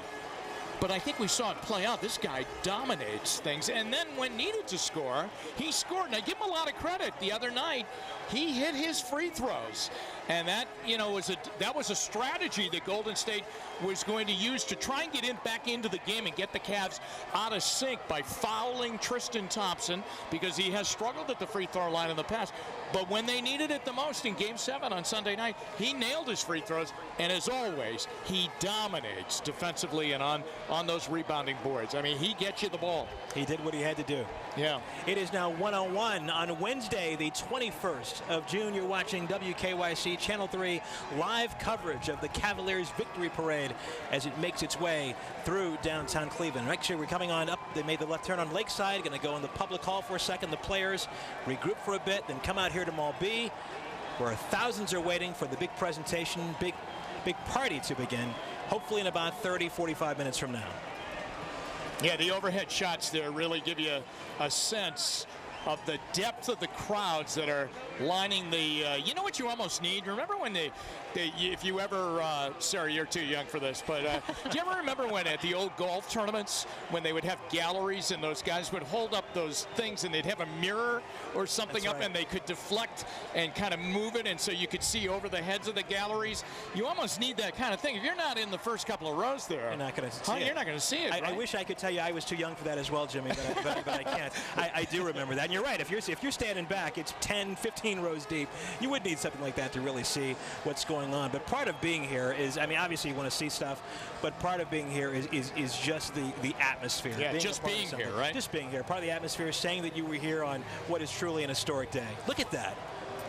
These are going to be stories that my generation tell their grandkids, guys. So we may not remember the mirrored golf outing, but we are loving these shots from the Goodyear Blimp today, where you can see the crowd that has come out to support this championship team. 52 years in the making here in downtown Cleveland. What a beautiful day. What a beautiful sight. What a beautiful sight. And when the parade began, we were told there'd be 60 units. Oof, look at the... That's We're tracing the parade route here. It just never stops. Yeah. 60 units, again, including the Ohio State Marching Band, making their way through downtown Cleveland here to Mall B this afternoon. Well, as you can look over to the left there, There's no traffic now on the highway because everybody's in the city. I mean, they're easy, smooth sailing. And a look at Progressive Field, which has been hopping the last 9 or 10 games in a row that the Indians have played at home, and now sport a first-place record, 40-30 on the year, and they finished their homestand tonight. You got to expect that it's going to be hopping again tonight, Jimmy, as they have offered $16 tickets for people to come in. They're encouraging this Cleveland crowd, these sports fans that have come out today to spend the rest of the day here in downtown Cleveland, go into the Indians game, $16 for a ticket, celebrate the Cavs and the Indians at this very same time. Yeah, well, you know what will be good now is that for them, I'm saying, for the Indians now, this will be good. I mean, you know, they've gotten their act together and they're playing really well and they have an incredible pitching staff.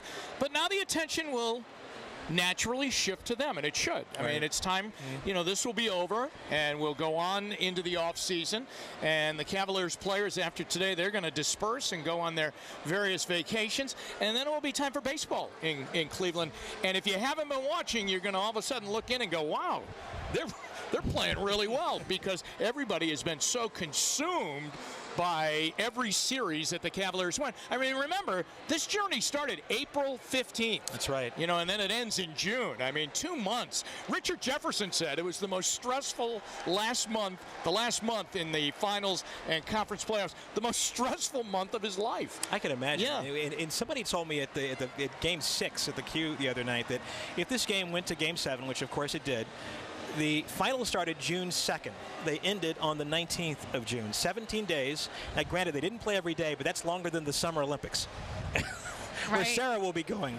Yeah, we're all getting ready for the Summer Olympics starting on August 5th here on WKYC, where the opening ceremonies will kick off in Rio de Janeiro. The Summer Games, of course, something we all look forward to every 4 years when they come back to NBC. But yeah, and those Olympics can seem like a grind for a few weeks, you know? Certainly the athletes that are participating. So to imagine that we've just finished a longer road than that Olympic one.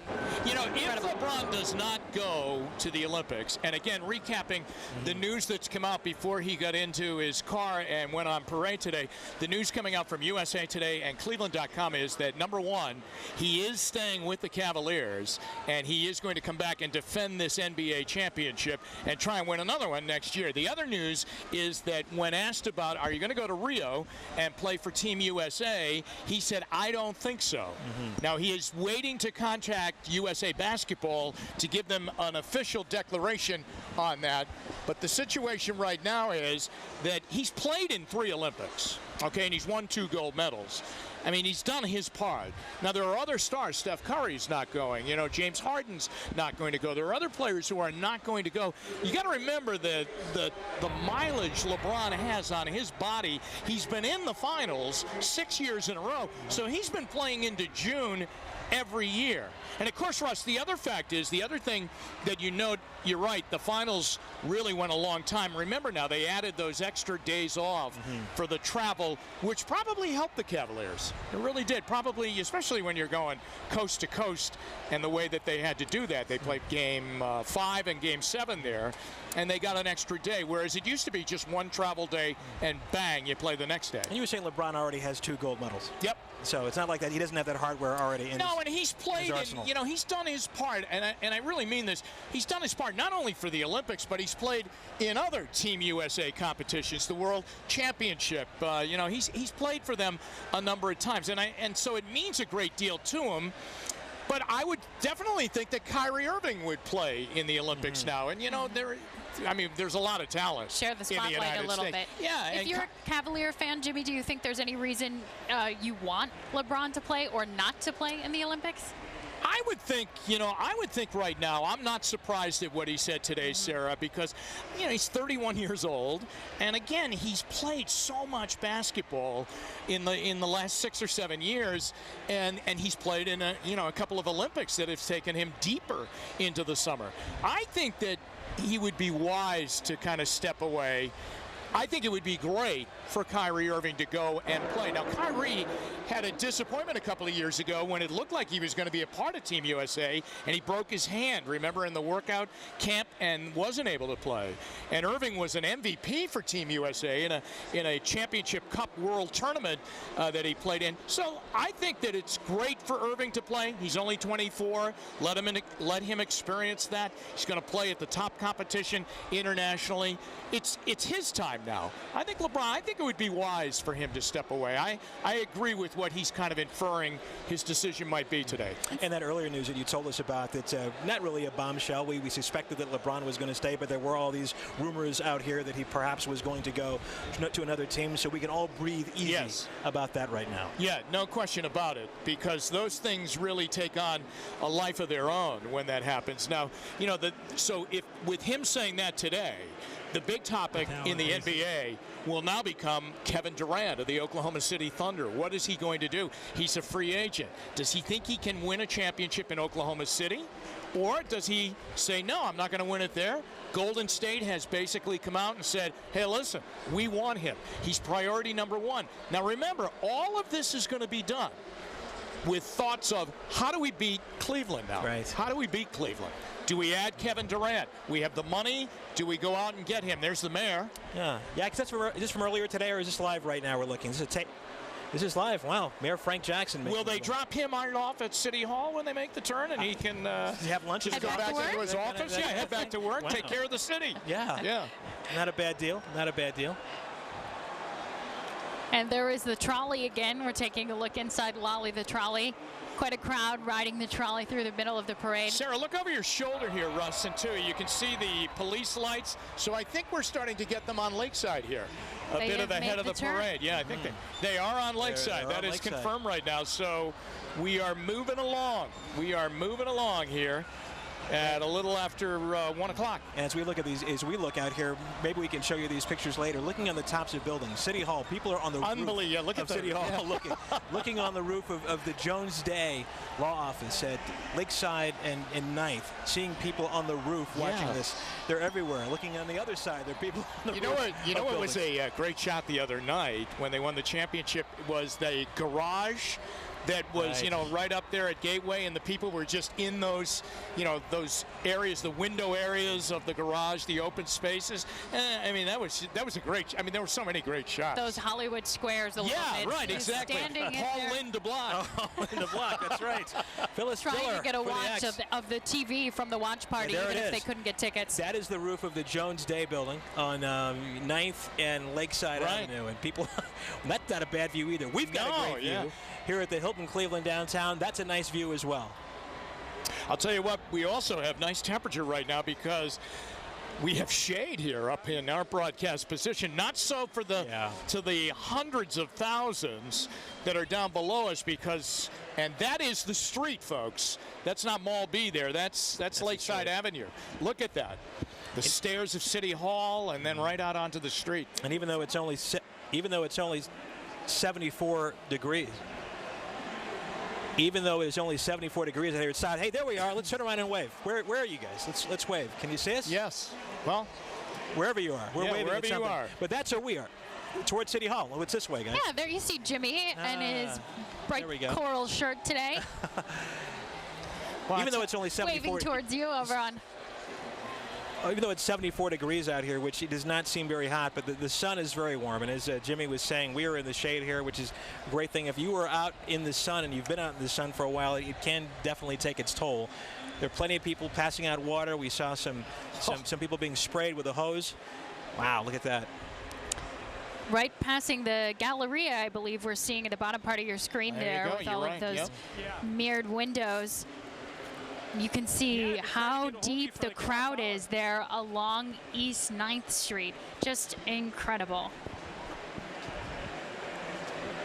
Well, it's a day we'll never forget. It's a day we waited for a long time. Dave Chudowski is out on the parade route right now. Super Dave. Yes, Super Dave, who did a super job, didn't he, during the playoffs? Super Dave did a great job. We're going to nominate him for Employee of the Month. What do you think? I think so, yeah. He's right there with Jason Lloyd. Jason Lloyd is controlling that Akron area vote. Dave's got the west side, I think. So far, it's a real battle. I know the two of them are ready to go. Dave, how you doing down there? Jim, I'm great, and thanks to you, Super Dave. I get it at every airport I go across the country, so thank you for the Super Dave nickname. And this is a super day as everyone's getting anxious right here. People are waiting for the parade to come down this way. You guys have been talking about Lakeside Avenue. It's been astonishing to watch it for the last 45 minutes or so. I would have thought the front of the parade would have gotten here a lot sooner. It was amazing to watch the people on the street just have to be pulled apart. It was a sea of people, and they got them apart, but then everyone collapsed again. I have to feel that was part of the slowdown process, but there's not even a street there right now. It is just people everywhere. And then behind me, of course, is the stage. A lot of people laying down. People are hot. They're anxious. They're ready to go. It's been a lot of fun, too, to talk to the fans, look at the different shirts. My favorite one so far, LeBlock, with the picture of LeBron's block on there. And there are just all kinds of people here. People have come up and stopped and talked to me, talking about how it had to happen this way to have the curse end the way that it did. That made it worth the wait. I'm not sure about that. I would have liked to have seen it happen sooner, but boy, at least it's happening now. And I'll tell you, everyone is fired up to see this parade get down. And what's going to happen is they're going to end at East 6th and then make their way in. But I mean, I got to believe it's still going to be a while, because the beginning of the parade is now just getting to East 6th. They were able to get the people apart there to go through. I joked about it earlier, how they were going to get it done. I am no parade expert, so I had no idea how they would do it, but they're just cutting through a very small margin. Jim, you talked earlier about St. Patrick's Day. I had to laugh because I was thinking about that myself. It feels like St. Patrick's Day on 52 years of steroids. It's incredible down here. Very good. Can't get enough of it. Yeah. Well, you know what? In your first comment, you just don't hand out a nickname like Super Dave unless someone's pretty super. And Dave did a phenomenal job with the Cavs day in and day out on all of those series. I think we say nothing is given here in Northeast Ohio, right? That's right. Everything is Very earned, good. including Super Dave. So anyway, it is slow going. Well, you can see why. You can see why. A delayed thank you from Super Dave Chudowski there. It's still going. You're right. You can see why with all these folks out here. Look at that. They're stopping. They're greeting the crowd. It's not 2 lanes. It's like 2 feet, right, to get something and through. Checking on Twitter, it seems like people there is a little bit of difficulty right now that police and EMS crews are having just clearing that area so that they can get the parade route through. Crowd control is a little bit of the problem. Being good. Gotcha.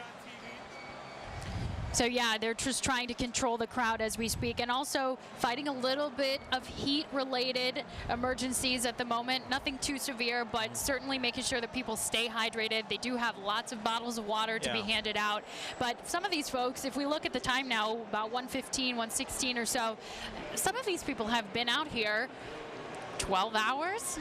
8 hours, definitely. Yeah, that is so folks, need to make sure that they're taking care of themselves along the route as well, and Cleveland Police and all of our emergency services trying to make sure they can help. And because things are a bit slow going, and we've said all along that we knew this was going to be a fluid situation, the actual ceremony here at Mall B was scheduled to start at 1:30. That is definitely not going to happen at this point. So these folks are going to have to be out here a bit longer in this heat. And we hope they're taking advantage of the vendors who are walking around with water, and also the people who are spraying the crowd with hoses every now and then. So what do we have right here?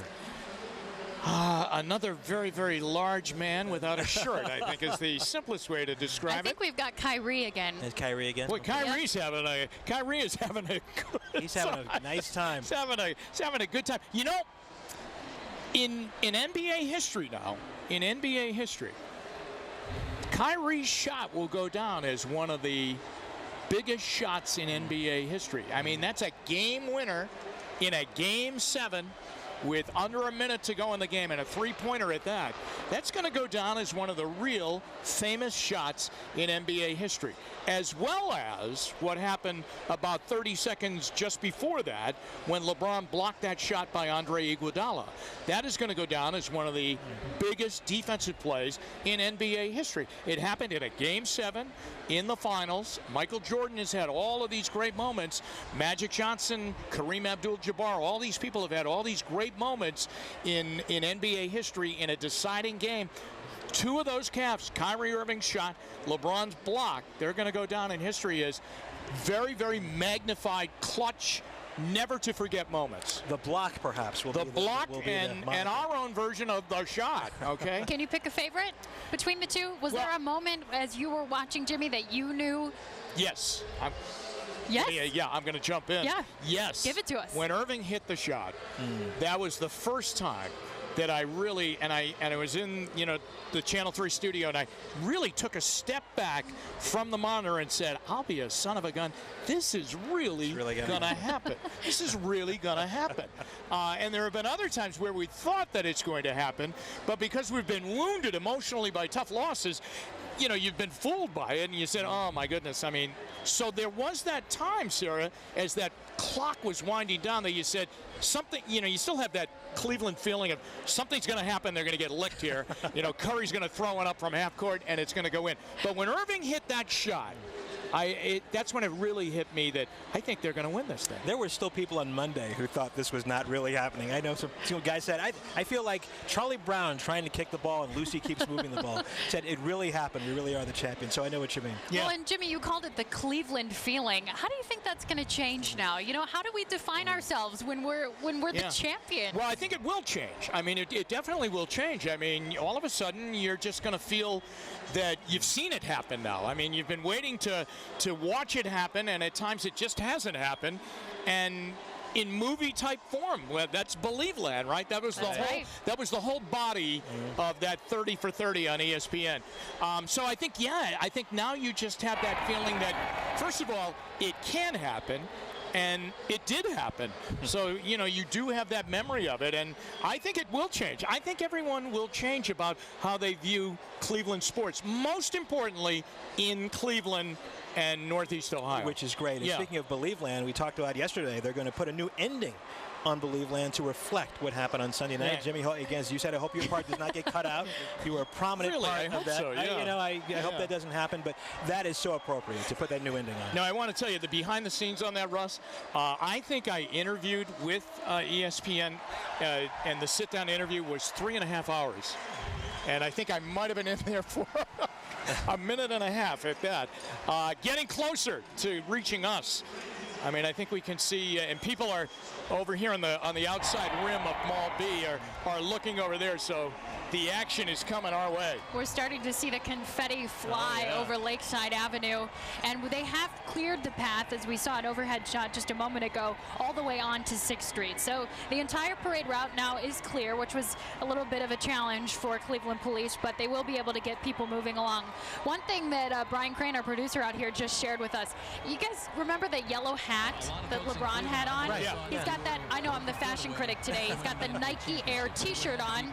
He's also got that yellow hat. The brand is called Unknown. And that hat, I've never heard of Unknown. Maybe that's the point, right? Unknown. But that hat, that yellow hat LeBron is wearing, has sold out already. Already? Already. Off of their website, Unknown has sold out all of those bright yellow hats. So that's what happens when LeBron James puts a hat on. Right? Incidentally, just to clarify, he likes to be called award-winning producer Brian Crane. I'm sorry, Brian. You're hey, and one other note now, Russ, I didn't, on the ESPN Believe Land, I believe that the air date with the new ending is going to be June 30th. So that's going to be a fast edit, right? I mean, we're almost there. Have they come back to talk to you again? Another 3.5 hours? No. No, they haven't. But that would be great. So that's good. We are looking behind us now. Wow, we can see the confetti as it makes its way on Lakeside Avenue, making the turn to 6th, West 6th. This is the first we've really seen the parade participants with our own eyes, guys. Pretty impressive. You can see those confetti cannons are getting the wine and gold confetti high in the air, coming up to the middle of City Hall, almost to the top of City Hall. You can see a little bit of glitter in the air, just a little sparkle sheen over Lakeside Avenue, and that banner that the city has hoisted onto the front of City Hall. Cleveland Cavaliers, your 2016 NBA champions. And again, we're seeing people on the roof of City Hall. Looks like that. You talk about numbers growing. Yeah, there you go. Look at, there's the sign at City Hall. Awesome. And up on the roof of City Hall, more and more people have come out to take a look, and we saw them on the corner of 9th and Lakeside as well in the Jones Day building. And the city clarified yesterday, although Mayor Frank Jackson declared today Cavaliers Day a local holiday, city employees did still have to go to work today. They did. They did. A number of companies, though, another number of companies actually closed down today because of this holiday, which surprised me. Not just downtown companies. If you're downtown, you're closing for the day, you can say, okay, it's going to be hard to get in. Yeah. But some businesses in the suburbs closed as well, taking a lot of service industry folks as well, which I like to see. You know, Great Lakes Brewing Company, certainly a place that we all think of as a place to have fun and enjoy and celebrate Cleveland, not opening until 3 o'clock this afternoon, so that their employees could be over here to enjoy the parade with the rest of us. Then they can go over there and get a Dortmunder Gold. Good idea. There was a good shot of LeBron there for a second, and there's the confetti cannons sending it. That's when you know the parade has arrived in your vicinity, and there he is. There he is, right there. There's that yellow hat. Look at always stretching. That's important, friends. Always stretch. Keep yourself nice and loose. Yesterday was Yoga Day, wasn't it? International Yoga Day. Yeah, you know what? Jimmy, have you ever? I want to tell you something. Have you ever seen him do yoga? I've not. No. Unbelievable what he can do. He, you know, when he went into this whole recrafting his body a couple of years ago, and if you remember when he came back to Cleveland the first time, remember he lost a lot of weight. Yeah, he lost a lot of weight. But he really got into yoga, and when you watch him go out there, and he'll go out on the court and he'll do it, it's unbelievable the strength and the core strength that he has and the positions that he can effortlessly get into, and not only get into them but then hold them for long periods of time. He really has gotten into the complete maintenance of his body, and that is so important. You go back in his career, and I'll knock on my head, I'll knock on wood here, he has never really had a significant injury. You know, I mean, the types that you definitely see an athlete in basketball or football or baseball, they all experience something. Not him. I mean, he's had the sprained ankles and a broken nose a couple of times and a sore elbow at times, but he has never had that significant injury, and it's because of the physical maintenance that he does to his body, and it's every day. Got up on the day of Game 7. He could not sleep all night long. I mean, I'm glad he couldn't, because I couldn't either. So, I mean, he got up at 2:30, 4:30, and finally he was frustrated, and at 6:30 he got up and he went down into the gym to do yoga, stretch, work out. He's an amazing athlete. He really is. And as you were saying, at 31 years old, in basketball terms, he's got a lot of miles on him. So he does. He does. does. Not get injured, to keep going like that, and to have that sort of work ethic still after all these years. And remember now, he didn't play in college. Okay, I mean, he didn't play in college. He went right to the NBA, and he plays huge minutes. I mean, he played 47 minutes of the 48 the other night in Game 7. I mean, he was exhausted at the end of the game. I mean, that's why he stayed down on the floor so long that time when it looked like he had injured his wrist. I think he was just totally spent. But yet, they say on that block that he made, that amazing block by Andre Iguodala, you know how ESPN goes by the numbers all the time and they have the sports science thing? When he chased that play down, they estimated he was going at 19 miles an hour. Wow. 19 miles an hour. Can you believe that? You know, in a school zone, he's a mile an hour short of getting a ticket. Just on his own 2 feet. Oh, wow. Just incredible. He looks like he's having fun. You know, we've seen him dancing with the crowd. He is all smiles today. All these guys having a good time. Shirts off. You know, got stogies. We saw Kyrie with the champagne. And they are spraying some water over the crowd because it is getting warm in the sun right now. 78 degrees here in downtown Cleveland. A beautiful, crystal clear day. The lake looks gorgeous.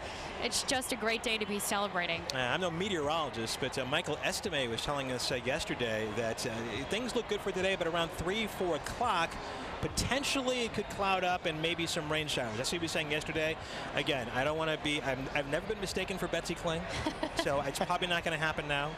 But it's something we probably want to keep our eye on, because this is running a little later than than anticipated. And I his think first Holly had moved that timeline back just a little bit, maybe the latest models this morning saying that rain showers certainly in the forecast, but maybe not until a little later this evening. That's good. 7, 8 o'clock was more what she was talking now. So that's good. Gives people an opportunity to enjoy and then hopefully are safely back at home It should before be a any good storms hit. As we continue to take a look at these really beautiful pictures from the Goodyear blimp, which is From this providing us height, nice it's pictures almost all hard morning. to see what's people. Those little ants down there, all that color. Yeah, there are so many of them, right? There's no other definition. It's That is just right. all That is right. It's all people. First Energy Stadium off there at the top of your screen, and then into Mall B. Wow. And again, that VIP section that Sarah mentioned that's in front of the stage, that is even filling up more, which means maybe more of the families of the players, who I'm sure will be seated in that section, and other dignitaries from the Cavs organization and the city. And they're moving and making their way into those seats in the front of the stage. And again, I point out, Russ, in the back of the stage, going more towards downtown Cleveland, that's Mall A, right? Right. That has dramatically filled up. Mall B's been really filled since we got here, but in the back of that, in Mall A, it is just unbelievable how that has filled up. And even over the last couple of hours, just when you thought you couldn't pack more people in here, they've packed more people. Yeah, they have. More people in here. A sea of wine and gold as we look out at Mall B. And they've been having little presentations here to keep the crowd amused. And on the big screens here right now, we're seeing the Monsters get the Calder Cup a couple of weeks ago. Nice to see them as a part of today's celebration as well. The Monsters and the Calder Cup riding in the parade, lifting it up over the city. It's been a year of champions of different flavors here in Cleveland. Really nice. Just in the last, in the days since Believeland aired. That's right. And we have believed. And here we go again. We're watching on the monitors out here. They're showing the end of the game on Sunday night. That's pretty much been on a loop throughout the past few hours. And we know when that is being played because the crowd goes pretty wild at that point. You know, when you were where you were on Sunday night, could you, when they won it and and the place exploded down below, did the sound rise up to you? Oh my goodness, I would say yes, definitely. Would you agree, Sarah? Yeah, we actually were hearing everything at a round, which was kind of cool because there was a bit of a delay. The Gateway Plaza party, the outdoor watch party that the Cavs had put on outside the queue, once the queue watch party filled up automatically, their feed was just a little bit faster than our feed, which was just a little bit faster than the feed on East 4th Street. So we knew those moments were coming, and you could hear it. It started Gateway and spread across the city. It was incredible. Yeah, it really was. It was something because it got louder as the night went on. Just when you thought it was going to calm down a little bit, yeah, it got even louder, which was great. And look at this shot. This is looking which way? We're looking at Mall A, I think, out toward the lake. You know, it almost seems like it's looking at from the headquarters of Fox Sports Ohio now, which is in the Huntington building. That's almost the vantage point there. Now we're back down low. And we will, as the parade comes towards us, and soon to have a stage setting in front of hundreds of thousands, we will take a timeout and continue to celebrate a championship here live in downtown Cleveland on Channel 3. Valravn has dug its claws into your fun, and to reclaim it, you'll have to face pure terror. On the must-ride coaster of the year, get to Cedar Point and dare to dive on the new Valravn. Save up to $17 on tickets at cedarpoint.com. Meet Mike. Mike takes the bus every day and brings Audible along for the ride. Audible's unmatched selection of audiobooks keeps him entertained from the bus stop to the coffee shop, where Kate listens to Audible while she works. She can check in her inventory while she checks that new bestseller off her list. Discover how you can transform your day with Audible. Just visit audible.com/TV to start your 30-day trial. Enter promo code LISTEN6 and your first audiobook is free. Start listening today and turn anytime into story time. Hey you, this is your fun at Cedar Point, and it's waiting for you to seize it and break records with it on the new Valravn. but the first step is to get here. Book your stay today at cedarpoint.com. Being the dad of 5 young children can be exhausting. Thankfully, my all-new Chrysler Pacifica makes my life a little easier. And with Stow and Go seating, there's plenty of room for all this stuff. You're welcome. How's the vacuuming? Let's go. Let's go. Put it in there. Come on. Kids. Let's go. Daddy's exhausted. Right now, get a low-mileage lease on the 2017 Chrysler Pacifica for $269 a month.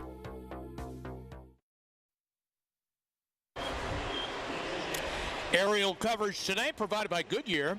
To an Akron native, this hasn't just been a good year, it's been a great year. Goodyear, Akron born. And once again, major props to the Goodyear blimp for giving us these wonderful shots that we have seen throughout the course of our parade coverage today. You're watching Channel 3 coverage of the Cavaliers Victory Parade as it makes its way through downtown Cleveland. The first part of the parade has made that last turn onto West 6th. We are awaiting, maybe in an hour or so, we don't know at this point, the big presentation, big party here on Mall B, where, again, hundreds of thousands have gathered to take a look.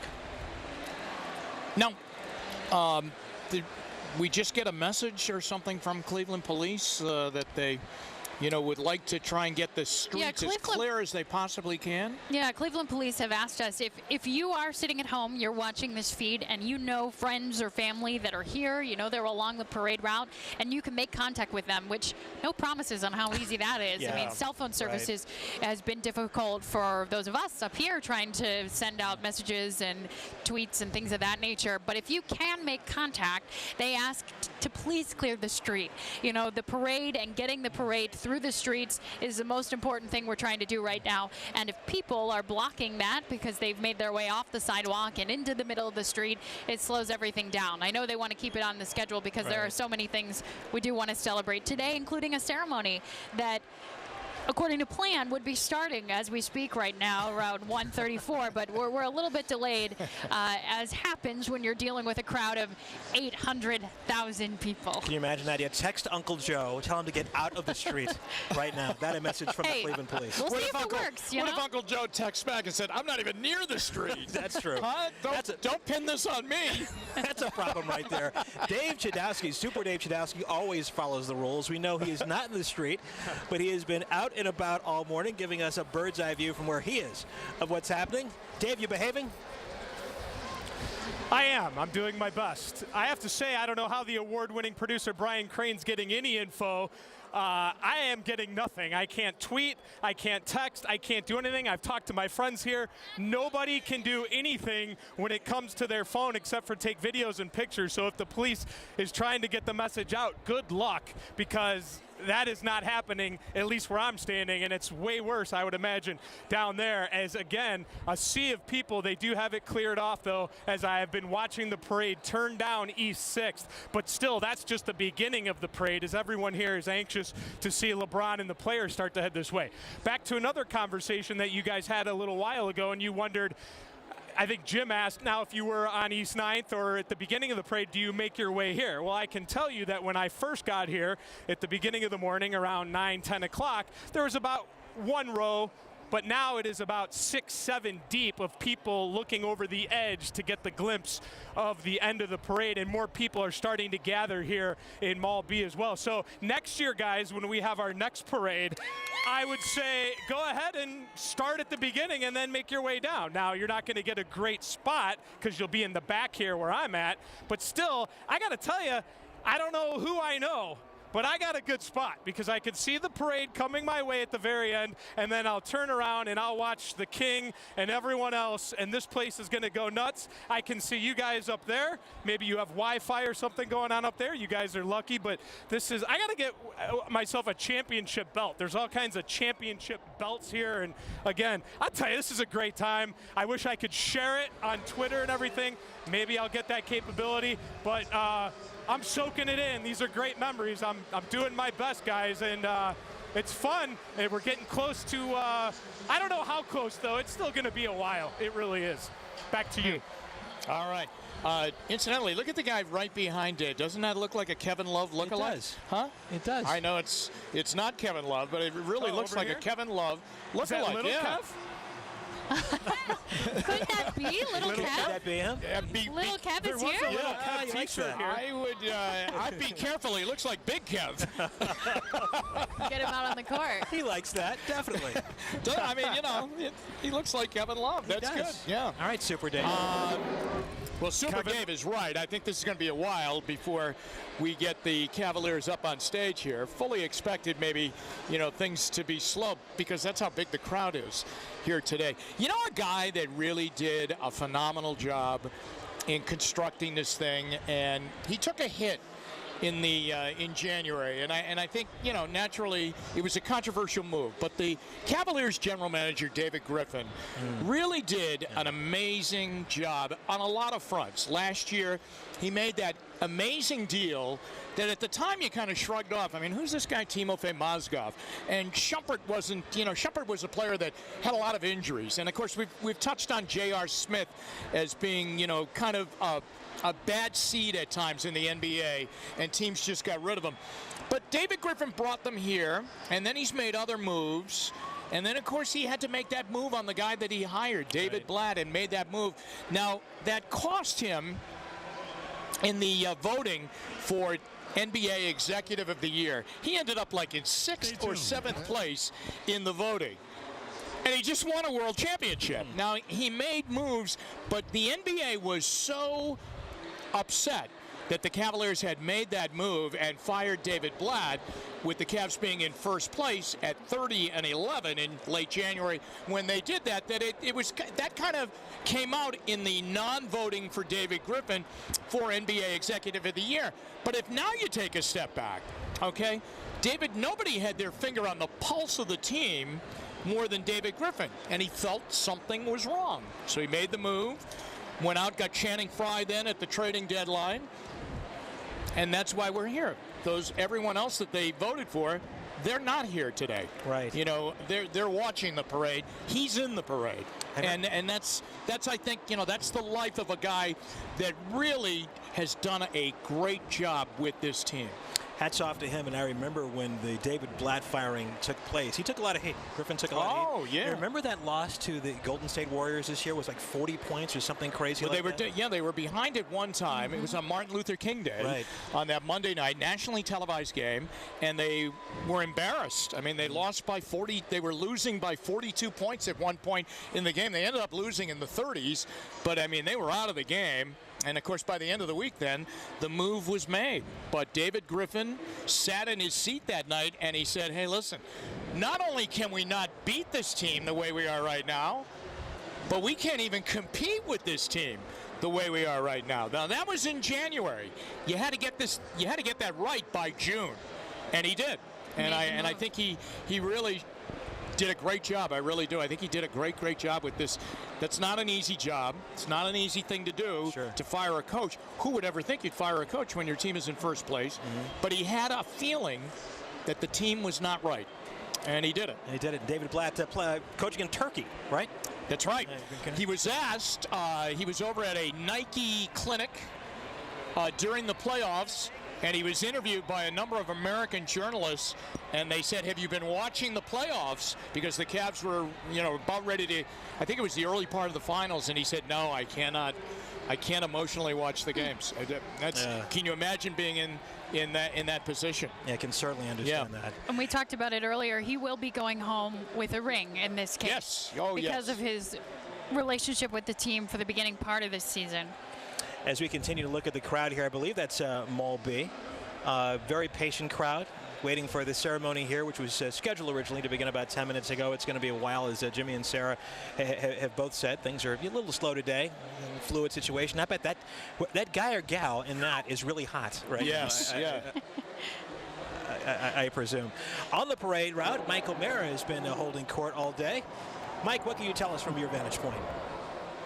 Holding court, that's so apropos because it's all about the court, and the king of the court is still about 3 blocks away the mayor just went by, the Scream Squad, we're still waiting for the main part of the show, and the biggest problem they've got is that it's hard to get this crowd to back off because they all keep surging inside.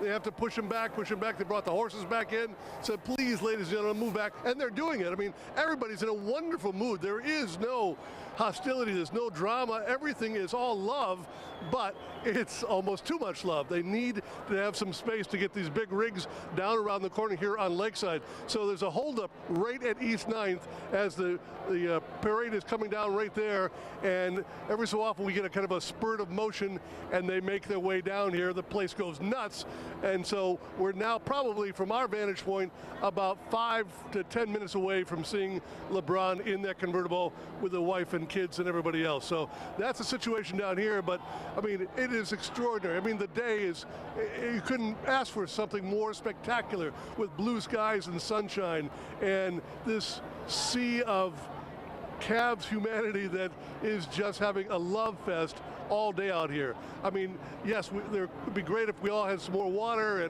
but nobody's complaining. There's no drama. The only time there was something going on, they tried to have a car come through here, and they said, you know what, just back up. There is no way you're going back out there. So the person backed up, parked the car.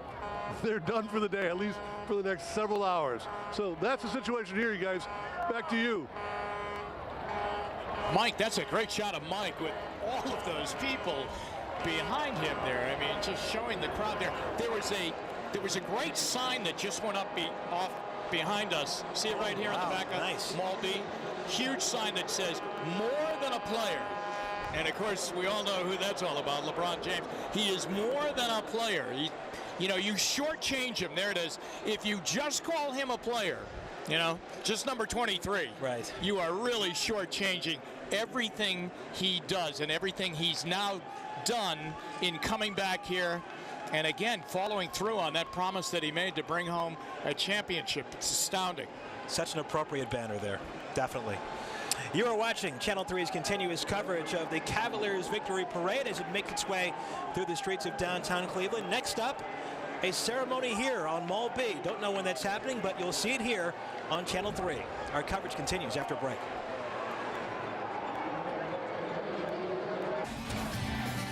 Coverage for celebrating a championship continues here on Channel 3. Stay with us for more of this historic event live in downtown Cleveland.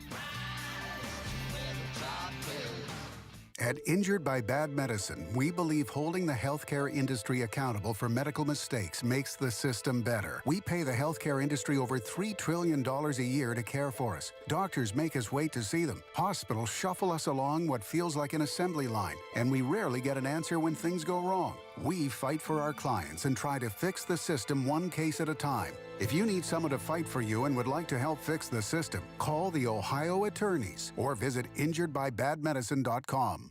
Cookouts, fireworks, family and friends, and a new Toyota.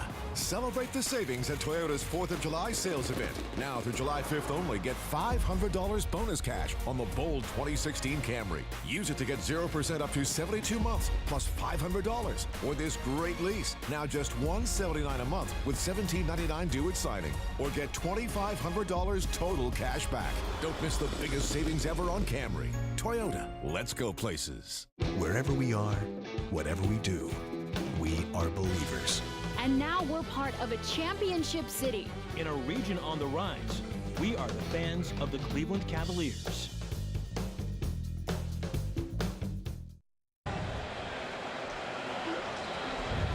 More pictures from the Goodyear blimp. A friend of mine just texted me, call this Cav-a-palooza. Which I think is a really nice name for this. Yeah, very good. Well, what will be the lead story on the news tonight? I was wondering. I don't. I think there was a cat up a tree in Parma. What are you guys going to lead with tonight? We've got Cruz there, right there, taking care of this. This is going to be the lead today. It wraps tomorrow. And Sarah, you were saying tomorrow, of course, the big celebration in Akron for LeBron James. Yes, Akron has planned its own celebration for the hometown hero in LeBron James at Lock 3 tomorrow night. I think the gates open around 7 o'clock. Standing room only, as you can imagine, as we have seen today. today, you can only imagine what kind of a crowd also will come out tomorrow in Akron. The ceremony will begin at 8. The mayor there, Daniel Horgan, to pass out a very special proclamation to LeBron, who will of course be in the house for this. And neat to see Akron getting in on the action as well, because they have been so loyal to LeBron James, no matter what team he played for. But he really brought this championship not only to Cleveland, but home. In fact, we've been talking about the t-shirts, all the great designs that have come out over the last few days. There are some great designs out of Akron.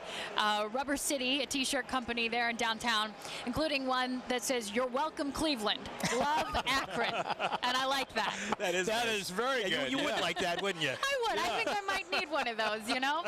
That's good. One of the members of the Lake Erie Monsters there, and they're in a float here today. Of course, they share the queue with the Cavaliers, and the Gladiators were here today too. Yes. The Arena Football League team is also here. Well, I go back, Sarah, to the when LeBron made the decision to come back, and his first public appearance after he wrote the letter was, of course, at Infocision Stadium at the University of Akron.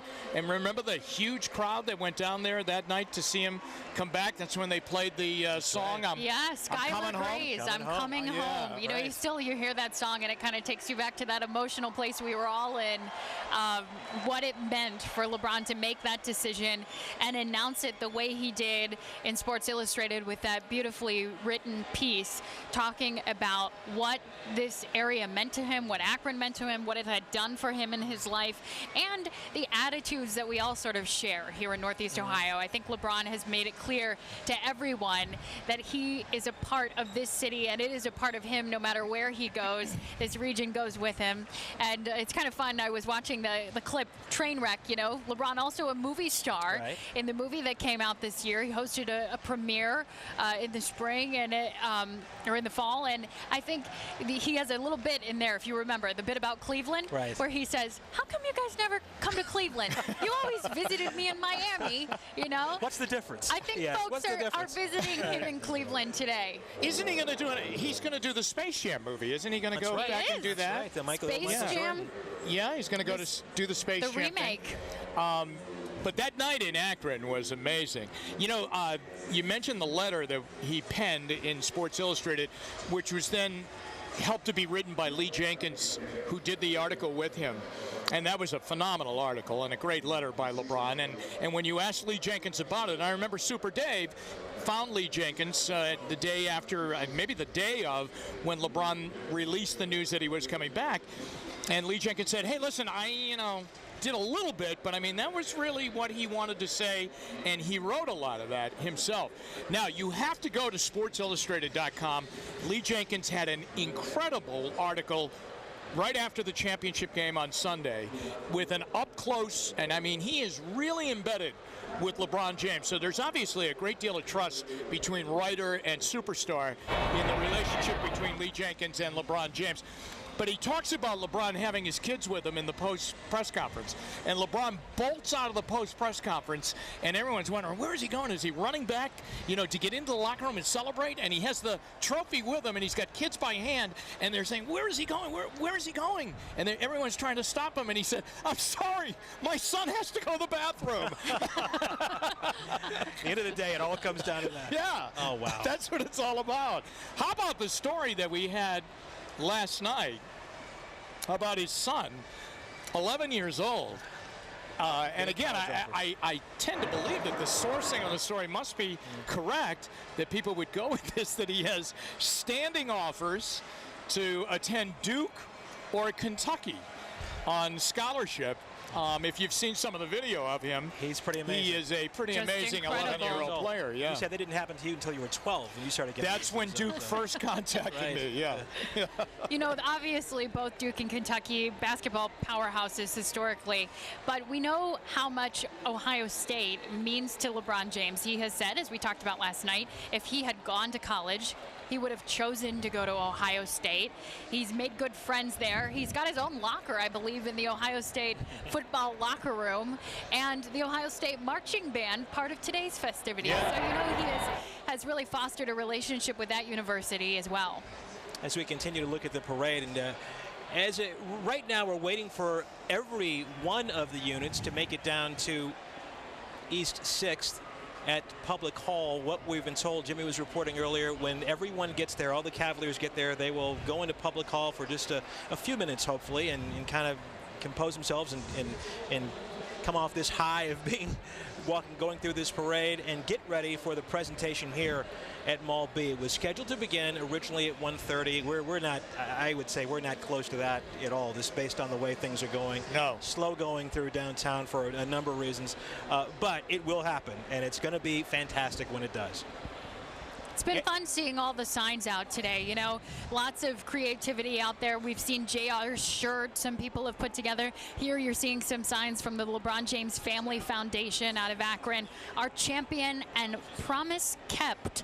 I like that hashtag. You know, I promise, again, the name of the program he's put together for Akron elementary school students. A promise that LeBron recites with the students that are a part of his program, sponsored through the foundation, to stay in school, to do well, and to create bright futures for themselves, just as LeBron James has done. Now, the other day when they got home, when the Cavs got home, as you see the Cavs flag on the top of the terminal tower on there. Top of the terminal tower, which has been wanting gold for most of the month of June, hasn't it?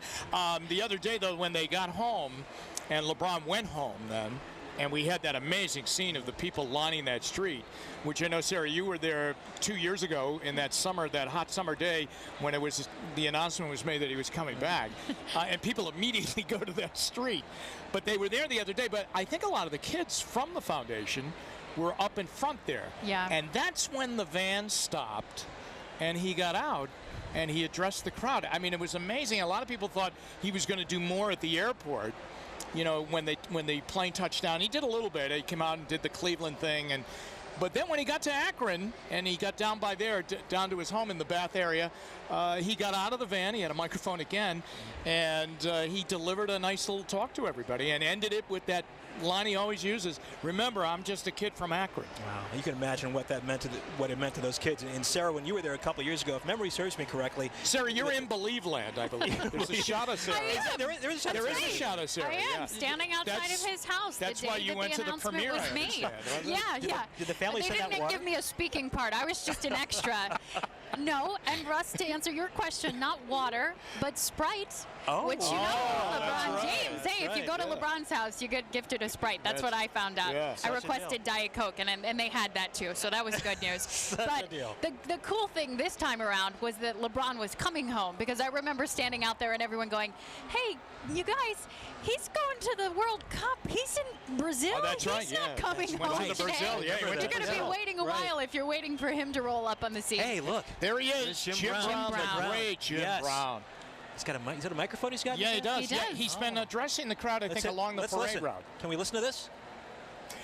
This looks like the scene from Ferris Bueller's Day Off, wasn't it? Huh? When Ferris got up in the parade? Twist and Shout, I believe, was the tune he's saying, Jimmy. I think you're right. Oh, boy, useless information. That's my middle name. You are watching Channel 3, continuous coverage of the Cavaliers Victory Parade making its way through downtown Cleveland. There he is, the legend Jim Brown, handing over the baton in many ways to LeBron James today. We shall return after a break. What backache? What sore wrist? What headache? Advil makes pain a distant memory. Nothing works faster, stronger, or longer. What pain? Advil. Ugly, unsafe garage floor? Get Nature Stone. No other garage flooring matches the features, benefits, beauty, and warranty of an authentic Nature Stone garage floor. During our Father's Day special, get Nature Stone for as low as $1.99 a square foot plus installation. Someone close to you died or suffered a severe injury because of addiction to prescription painkillers such as methadone, OxyContin, oxycodone, fentanyl, hydrocodone, morphine, Opana, Dilaudid, or anxiety or sleep medications such as Xanax, Ambien, or Valium, you may be entitled to compensation.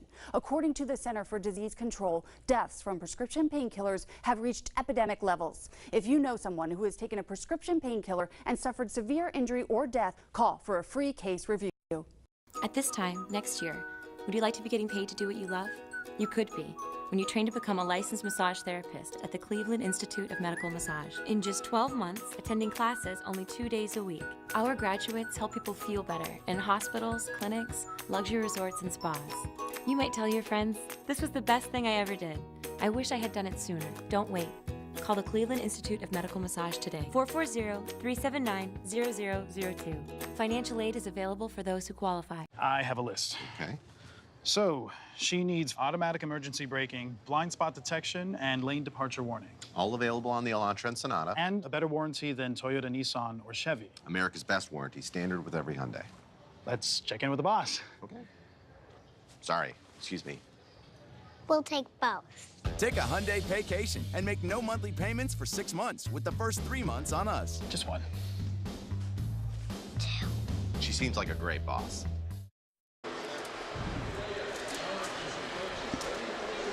All right, as we continue to look at these fabulous pictures from the Goodyear blimp, what are we looking at there? Is that our hotel? That is the brand new Hilton Cleveland downtown. You are looking at the reflection of the crowd in the windows off of the Hilton. And we are underneath that little shade there, coming to you from the 5th floor.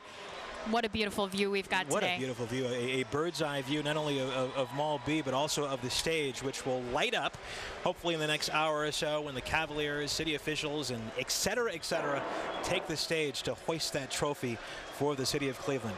It has been quite an amazing day here so far, as Sarah has pointed out. Sarah's a new member of has her AMS seal of approval today, meteorologist-wise. She just got that today. Just borrowing the credentials of our wonderful weather team. That's right.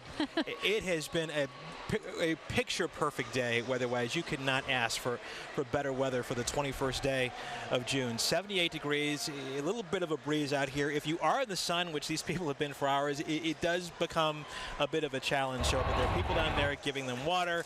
There are people spraying fire hoses on them as well. So hopefully they're taking advantage of all those cooling things. I just got a little report, a few text messages from friends down in the crowd on Mall B here. They said, so hot and so hungry. And folks have been here for quite a little while, getting ready for this parade, getting into position as early, some as last night. As we were leaving after the 11 o'clock news, we saw people in lawn chairs posted up around the parade route today, just wanting to make sure that they became a piece of the history that is today, 52 years in the making, waiting on a championship parade here in downtown Cleveland. What did Super Dave Chudowski call it earlier? 52 years of pent-up St. Patrick's Day parades on steroids. That's right, 52 years of steroids. There That's you it. go. That sounds great. 1:59 now. The ceremony here on Mall B was originally scheduled to begin at 1:30 today, running to a bit of a delay, and as we've been telling you all morning and kind of warning you that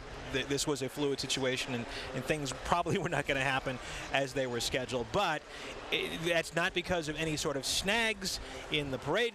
It's been not because of any sort of problems. It just has been because this is a big thing, a lot of moving parts to deal with there as we look at the championship trophy making its way still through downtown Cleveland. This has been just a wonderful day for so many people down here, and these people experiencing we call it a once-in-a-lifetime experience. Hopefully that's not going to be the case. Hopefully there'll be many more parades to come, but this is something they'll tell their kids, their grandkids about for years to come. The first of many, and Super Dave is amongst those out on Mall B today. He has secured a nice spot. He said he doesn't know who he knows. I don't know. He did a pretty nice interview with Cavs Dan while he was on the floor right after that win. So he's got friends in high places. The Euclid Beach boys taking the rocket car now through, you're seeing. Super Dave, are you down there? Are you with us? Maybe not. Maybe not. Maybe Super Dave's not there right now. We don't have him. He's done a great job, as Jimmy was saying earlier. Super Dave went to every one of the playoff sittings, covered every game on the road, and made it back here. And of course, the finals, you're talking about a very long series. Just a wonderful job. And we've all nominated him, I believe, for Employee of the Month. That's right. So we've done it on TV. So everybody and the here. crew, Tim Dubrovitz, who has been traveling with him, did a great job. And you know it has to be grueling when we know what they've gone through, just hooking up with the team, what the team was performing every night. Right. You can see why the NBA wanted to add some of those travel days, a little bit of time, although it extended this finals playoff playoff series quite a bit, it did give them a little bit more respite in between each of these difficult games. That's right. And so many people watched this and saw what was going on through our digital team as well, which did a tremendous job, led by Denise Pulverine. They did a great job keeping people informed of what's going on throughout the course of the playoffs, and they continue to do a great job today. By the way, if you have to tune away from TV, and we hope you don't, if you're sitting in front of the TV right now enjoying your lunch, or enjoying a nice pop or something like that, hope you're enjoying this. If you do have to turn away, you can catch us on WKYC.com. You can also see us on Facebook Live, and we're going to be with you throughout the afternoon as this parade continues to wind its way through downtown, and we're going to bring you the ceremony here from Mall B also. That's coming up sometime this afternoon. As we look behind us now, we're Ahmad Crump, the Cavaliers' in-house host at the Q, addressing the crowd right now, kind of getting everybody still pumped up. These people have been here for a while. They have. We've got some picnic blankets out there, strollers, lots of chairs, but they are trying to get the crowd pumped up. They've just brought the Spirit Squad on stage here at Mall B, trying to get people on their feet again. And we've been using this VIP area right down in front of the stage where some chairs are set up as a little bit of a guide as to when things might get started here in Mall B for the ceremony that's supposed to happen. It is filled up quite a bit, but we would still expect that we are a half hour or more away from the beginning of any ceremony on stage here. Things are delayed quite a bit just because of the amount of people, not only here along the parade route, but that have been in the street. Cleveland police have asked for folks to please clear out of the street so that the parade can continue to move at a nice pace so we can move on with the other festivities. This is the Spirit Squad up on stage now. Some of the Cavs cheerleaders getting really excited and getting the group going. Got their all-in 216. That was one of the things I loved about this season. Yes. That and we went back and forth. Is it 216? Is it 216? And the Cavs said, well, it's both. It's all of these things, you know. We thought it was very clever, though. Meaning there. Yeah, 216. We thought that was very clever.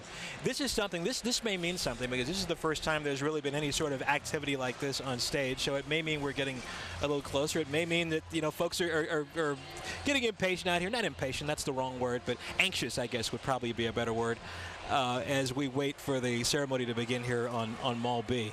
So many people came out today. Sarah and I walked down here from Channel 3 studios at 13th and Lakeside this morning, and that was what would you say, Sarah, about 8:30, I guess? Yeah, just before 8:30 we made our way out, and there was quite a crowd at that point, and it's only grown since then, right? It is certainly only grown since then.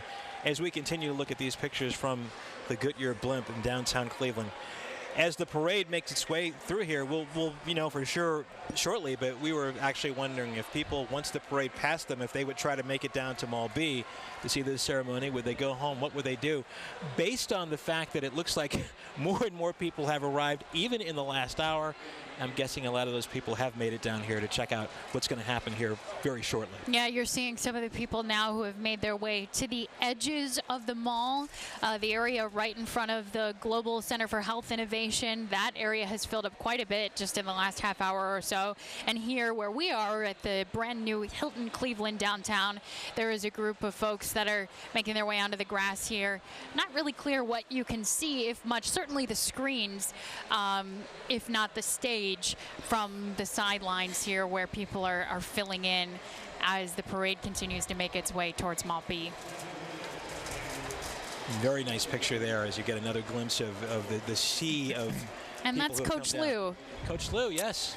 Coach Lou from Mexico, Missouri. Who I understand gave a tremendous halftime speech Sunday night in Game 7. Jim Boylan, his assistant coach, was on a national radio interview yesterday and said that the Cavaliers went into the locker room and they were down by 7 at halftime. I think it was 49-42.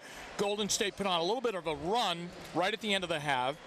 And as they walked off the floor, the Cavs were down by 7 and a little bit satisfied when they got into the locker room. And they're kind of going, hey, okay, all right, we're all right. And Coach Lou came in and said, you mean we fought from 3-1 back to tie the thing up at 3-3, get it to a 7th game, and you're going to not play hard in the 7th game? And then he said, you're not playing hard enough. Wow. I mean, you're not playing the way you did in Game 5 and in Game 6. We're going to blow this after we worked so hard to get back even in the series. And then if you remember, they came out right at the start of the second half. J.R. Smith hit 3 consecutive shots, and that 7-point deficit turned into a lead. Ty Lue knew how to press the right buttons in the playoffs. I mean, he had to make a dramatic change, Russ, after the first 2 games of the series when they lost by 15 and 33. 48 points in the first 2 games. And, they did it. He did it. Going back, Jimmy. Hey, there's your buddy Olivier up there right Olivier, now. my buddy. For Christmas, I want Olivier's voice. I think I can get that. Olivier or Wale Aliu. One of their voices. There you go. Get one of those. But there's Olivier up there getting the crowd ready. Jimmy, let's go back to when Ty Lue was named after David Blatt was fired. I remember you talked about this at that time. Were you surprised that Ty Lue got that job in the first place? Well, I knew if they were going to make a change, he was going to be the guy that was going to get it. All right. If you go back a little bit, when David Blatt was hired, Ty Lue was the favorite at that time to get the job. A lot of people thought Ty Lue was going to get the Cleveland job. He was going to be the head coach of the Cavaliers. David Blatt was a friend of David Griffin's, and through past experiences and scouting, David Griffin scouting for the teams that he worked with before coming to the Cavaliers in Europe. And David Blatt's a big-name coach over in Europe, not only over in Israel, but he was with the Russian Olympic team at one time, and he coached in many areas. So then they made the connection. But they also realized that David Blatt was not a player in the NBA and hadn't coached in the NBA, and they were bringing LeBron James back. Okay, LeBron James was coming back. You know, that's going to be a rough introduction. Is it going to work? Well, the way to make it work was they said, well, we want somebody with NBA experience, and Tyronn Lue was available at the time. And so they went to him and paid him more than any other assistant coach in the NBA was getting to make him available and come to the Cavaliers and sit right at the side of David Blatt. If you go back a year ago, remember in a critical game against the Chicago Bulls, David Blatt lost count of how many timeouts the Cavs had, and they didn't have any, and he ran towards the floor to call a timeout. It's the game LeBron hit the last-second shot to tie the series up against the Bulls at 2-2 in Chicago. And Ty Lue grabbed David Blatt physically to pull him back, because if the official had designated the timeout, the Cavs would have been hit with a technical and lost the ball and lost the game. So it was important to have Ty Lue always around. So if they were going to make a change, it was definitely going to be Ty Lue. And I really believe that if there wasn't a change and David Blatt rode this thing out, and I don't know how it would have ended, maybe it would have ended the same way with the championship, Ty Lue would have received offers from other teams in the NBA to come and become a head coach. It certainly paid off. Look at that stature. J.R. Smith, J.R. inspiring the next generation. Hey, everybody's got their shirt off. Yeah. Got the game shorts on, shirts off, Wow. dance moves, check. There you go. Boy, J.R. Smith has really taken Cleveland, and appreciates it a great deal for the opportunity that they gave him. I love his daughter on Father's Day. When his young daughter was asked, what do you think about your dad or something like that? And she said, well, I'm just so glad what do you say? I'm just so glad he wasn't kicked off the team. You know, and when he was told about that at a news conference, he just laughed. I mean, he thought that was really cute and very funny, as we all did. And he's talked about in the moments since how much family means to him. I think that, other than seeing LeBron get upset, what J.R. Smith had to say about what this meant to him on Father's Day, talking to his dad about what it meant to have his family behind him, believing in him, supporting him. It was pretty cool. It kind of showed you what these championships mean to these athletes. It's not just about the money and the cars and the houses, as he talked about. While that stuff's nice, that these are the moments that they play for. I'll tell you the other thing that J.R. Smith plays for. He plays to get to summer so he can play golf. He plays golf around the clock. As a matter of fact, he was living on, towards the west side, and this was last year anyway. He enjoyed the golf courses out there so much that he joined 2 country clubs, not 1. That's funny. Wow, that's when you really love That's golf. when you really love golf, and that's when you obviously have a pretty good chunk of money that you can put down and, put down for a membership. Oh, wow, not bad at all. Mike O'Mara belongs to about 7 or 8 country clubs, I believe. But yacht clubs, I believe. Yacht clubs, Yeah, yacht clubs. Yeah, he's all over the place, but he's working today, unfortunately for him. Hey, Mike, what's happening from your vantage point? No, actually, I am happy to be right here in the middle of all this madness and love and fan craziness, because this is where it's all happening. I mean, in our lifetime, this is probably it. I mean, I'd love to see him do it again next year, but I'll take this one. And right now we've got this kind of weird little lull in the action because the convertibles are about to come around, and a lot of these people can't even see them because some of the other floats were up high. The people that have the best view are, of course, right on the street, and the people that you see, it goes 100 back, have no clue to see anything other than people who are raised up, and then they sort of get a cue from everybody that it's somebody famous. When Jim Brown came by, oh my gosh, the place went nuts because everybody realizes the impact that man had on Cleveland sports, and the reverence they showed that guy was great. And now there's this sort of pregnant pause. Okay, where are the guys? Where is the team? And we can see them because we're up on top of our van. We know they're right around the corner back on East 9th, but that's still, I got to believe the way this thing is moving, another 10 minutes away. We thought they'd be here by now. No, not happening. But there is progress being made, and everybody is behaving themselves. They're being patient. They're, of course, wishing they had more SPF on probably and brought more water, but in the meantime, this is a wonderful, wonderful celebration. And by the way, for the viewers that have just started joining us, I got to show you the free stamp over on our left. These people have been up there all day long. I mean, it's dangerous, it's crazy, and the one kid lying down in the middle of the stamp there, he's been falling asleep, waking back up when something happens, and then going back, waiting for LeBron to show up. So, I mean, it's just overwhelming. So anyway, that's the situation here. We're just basking in the sunshine and the sort of communal experience of this is Cleveland Cavaliers, and this is a celebration we knew we were going to get, and nobody's going anywhere. I'm not even sure what's going to happen after they come by here because you can't go down to Mall B, it's already jammed. So I'm not sure where all these people are going to go, but they're, I think, just going to savor the moment. So that's really what's happening here next to City Hall. Back to you guys. Hey, Mike, you touched on this, but let me ask you, since we have you here, any sense at all that folks are getting impatient or anything like that? No, we are in such a holding pattern here, we don't get that sense. But we've now got one more truck finally turning a corner, so we're, I guess, glacially making progress here. I know they're way behind schedule, but this crowd's going, so what? We've waited for how many hours now? We'll be here until it is over. So that's the scene here. That's true. One could argue we waited for 52 years. So what's a little while longer? Thank you very much, Michael. That overlap of the crowd, thanks, Mike, that overlap of the crowd and, whether or not they'll be able to get down here to see the stage program and what's going to happen up on the stage, that's going to be very interesting. Mike brings up a really good point. Yeah, and there's not a lot of space, quite honestly, available on I don't think so.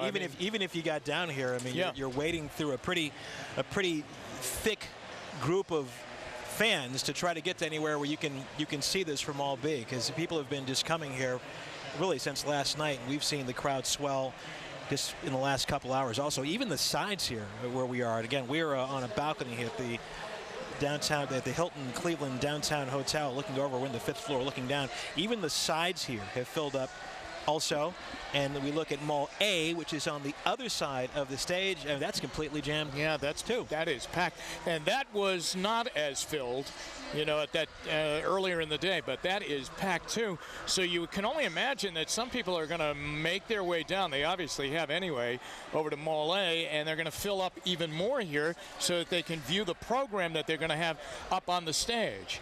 You know, we keep talking about they're behind schedule and everything. I think these things, I don't think you can have a schedule on something like this. Yeah, the schedule is kind of something they throw out there and they say, this is what we're thinking about right now. This is probably really not going to happen. Because, again, this was scheduled to begin at 11 o'clock this morning, the parade. It didn't begin until 11:45.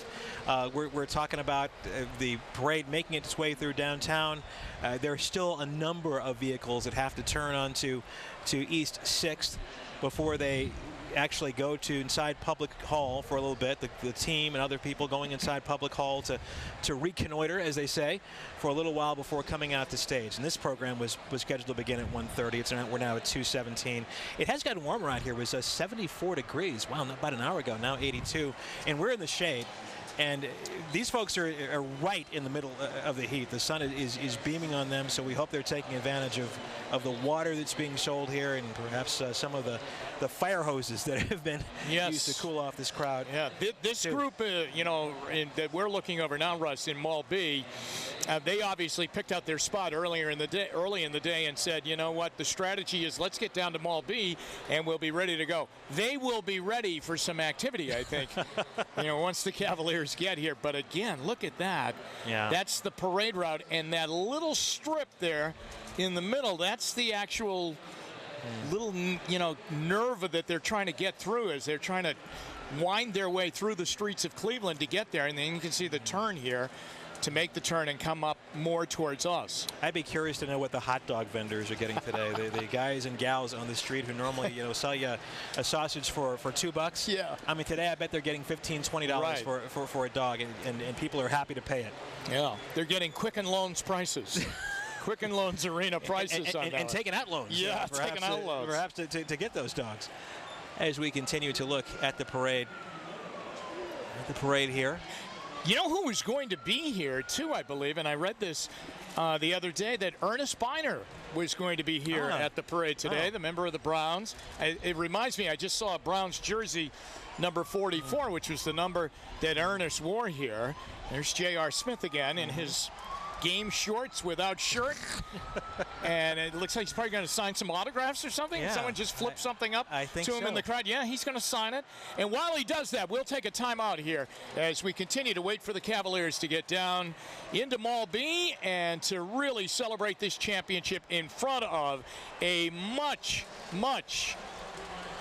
anticipative crowd of Cleveland Cavaliers fans who have waited a long time here today. We'll be right back. I'm the doctor trying to save the kid who was shot. Shot by the cops? We're gonna have to find some place to operate out here. An unforgettable night shift. New tonight on NBC. Medals are won in training. It's chess, not checkers. You gotta sacrifice things. Put in work. It is a full-time job. As an Olympian. They just don't hand out gold medals. You're gonna have to be on your A game, no doubt. Because that's what it takes. If you're not reaching to be the best, then why are you in the game at all? For nearly 40 years, Montrose has been serving this community, supporting our troops, neighbors, friends, and customers. Yep, that's right, Dad. We're family owned and operated for nearly 40 years. What more do you need to know when you're making a decision? Choose Montrose today. This month at Montrose Mazda of Cleveland, lease a 2016 Mazda 3i Sport for just $149 a month, or choose the brand new Mazda CX-5 for $219 a month. I'm Mike Thompson, and I approve this message. All across America, families are coming back to Time Warner Cable for a whole new experience. We came back for internet speeds so fast, even the kids are impressed. Oh, she's impressed. We're catching up on movies and shows on demand just as fast as we can watch them. TWC's home Wi-Fi is so strong, we can use all our devices at the same time. Come back today. You'll get 30 meg internet, TV, phone, and more for $89.99 a month. And ask how you could get a $300 reward card. Call now. So all the latest safety features, they're available in every Hyundai SUV, right? Yes, indeed. The Tucson, Santa Fe Sport, 3-row Santa Fe, all backed by America's Best warranty. Great. Because our family is about to get a lot bigger. Oh, congratulations. On what? I'm telling him tonight. Lease the Tucson for $159 a month, or the Santa Fe Sport for $179 a month. What's up? Hello? Hi, Hi, it's Casey from the Calvetta Brothers Floor Show, and just like me, we're growing up. Thanks to you, our family is opening a brand new showroom in Westlake. What's that mean to you? It means the same thing it always has, that my family is dedicated to serving you, our customer, and we get better at it every day. As we grow, we look forward to serving you for generations to come. So come out and say hello. You're always welcome. It's time to fall in love again with your home, only at the Calvetta Brothers Floor Show.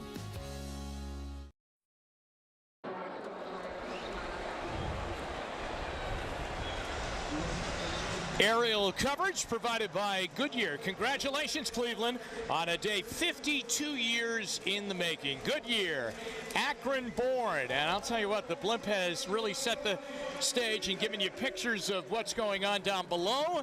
As I'm Jim Donovan with Russ Mitchell, Sarah Schuchman, and our Channel 3 crews all around the city of Cleveland. And a look up top at the beautiful city today, the championship city. Mall B, you can see just clogged in the middle there.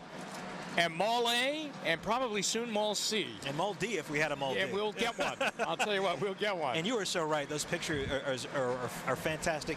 Earlier, Jimmy, you were talking about Ernest Byner. Yeah. And perhaps he would be here. We now know that he is on Ty Lue's float, which is great. That might have been him, Russ, that I saw in the number 44 jersey of the Browns, the jersey that Ernest Byner wore. Byner, of course, in an amazing interview in the movie Believe Land, looked into the camera teary-eyed and apologized to Cleveland fans, because at that time now, when Believe Land was made, we were still waiting for the championship. Little did we know we'd only have to wait, maybe another month and a half. But Byner apologized and saying, I'm really sorry, I really fouled things up. The amazing part of that is that to every Browns fan and every Northeast Ohio sports fan, Ernest Byner is a hero, not a GOAT. Not even close. Right. Because though he got stripped of the football at the 2-yard line that day at Mile High Stadium, what he had done before that was amazing. He had an incredible game that day to get the Browns into a position to be competitive in that game and still in the fight with John Elway and the Denver Broncos. And there's Kyrie Irving, who has had a great time in the parade today. But Ernest Byner really has always loved Cleveland. Now remember, he left Cleveland, traded to Washington, and won a Super Bowl there and was a great player for the Redskins, winning that Super Bowl. But then he came back to the Browns again. He returned to Cleveland and then moved with them, heartbroken for a second time when the Browns left and went to Baltimore. He was heartbroken leaving after he fumbled, and he thought it was better that he get out of here because of the memory of it. And it really bothered him, Russ, through his life.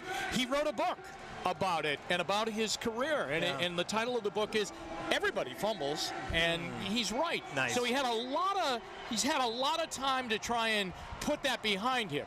Now, he has come out and said, watching the Cavaliers win the championship, he feels better that the fact that Cleveland has finally gotten a championship, he feels that the one that he, quote, fumbled away. Right. Now, I don't think that, and I know a lot of you don't think that. Sure. And you're right, seeing him in Believe Land was just, it brought tears to my eyes. Just watching him, how sincere he was and how he felt about it. But as you said, nobody looks at him in that way. Oh, no. But what he has had to live with in his head, this must be an incredible burden that we hope was lifted, as you said, with this victory in some sort. He was like a 10th round draft choice. That was when the NFL had a lot of rounds, more rounds than 7. He was a 10th round draft choice out of East Carolina. Okay, so he had to come and make the team for his first couple of years. He had to do it by running down on kickoffs.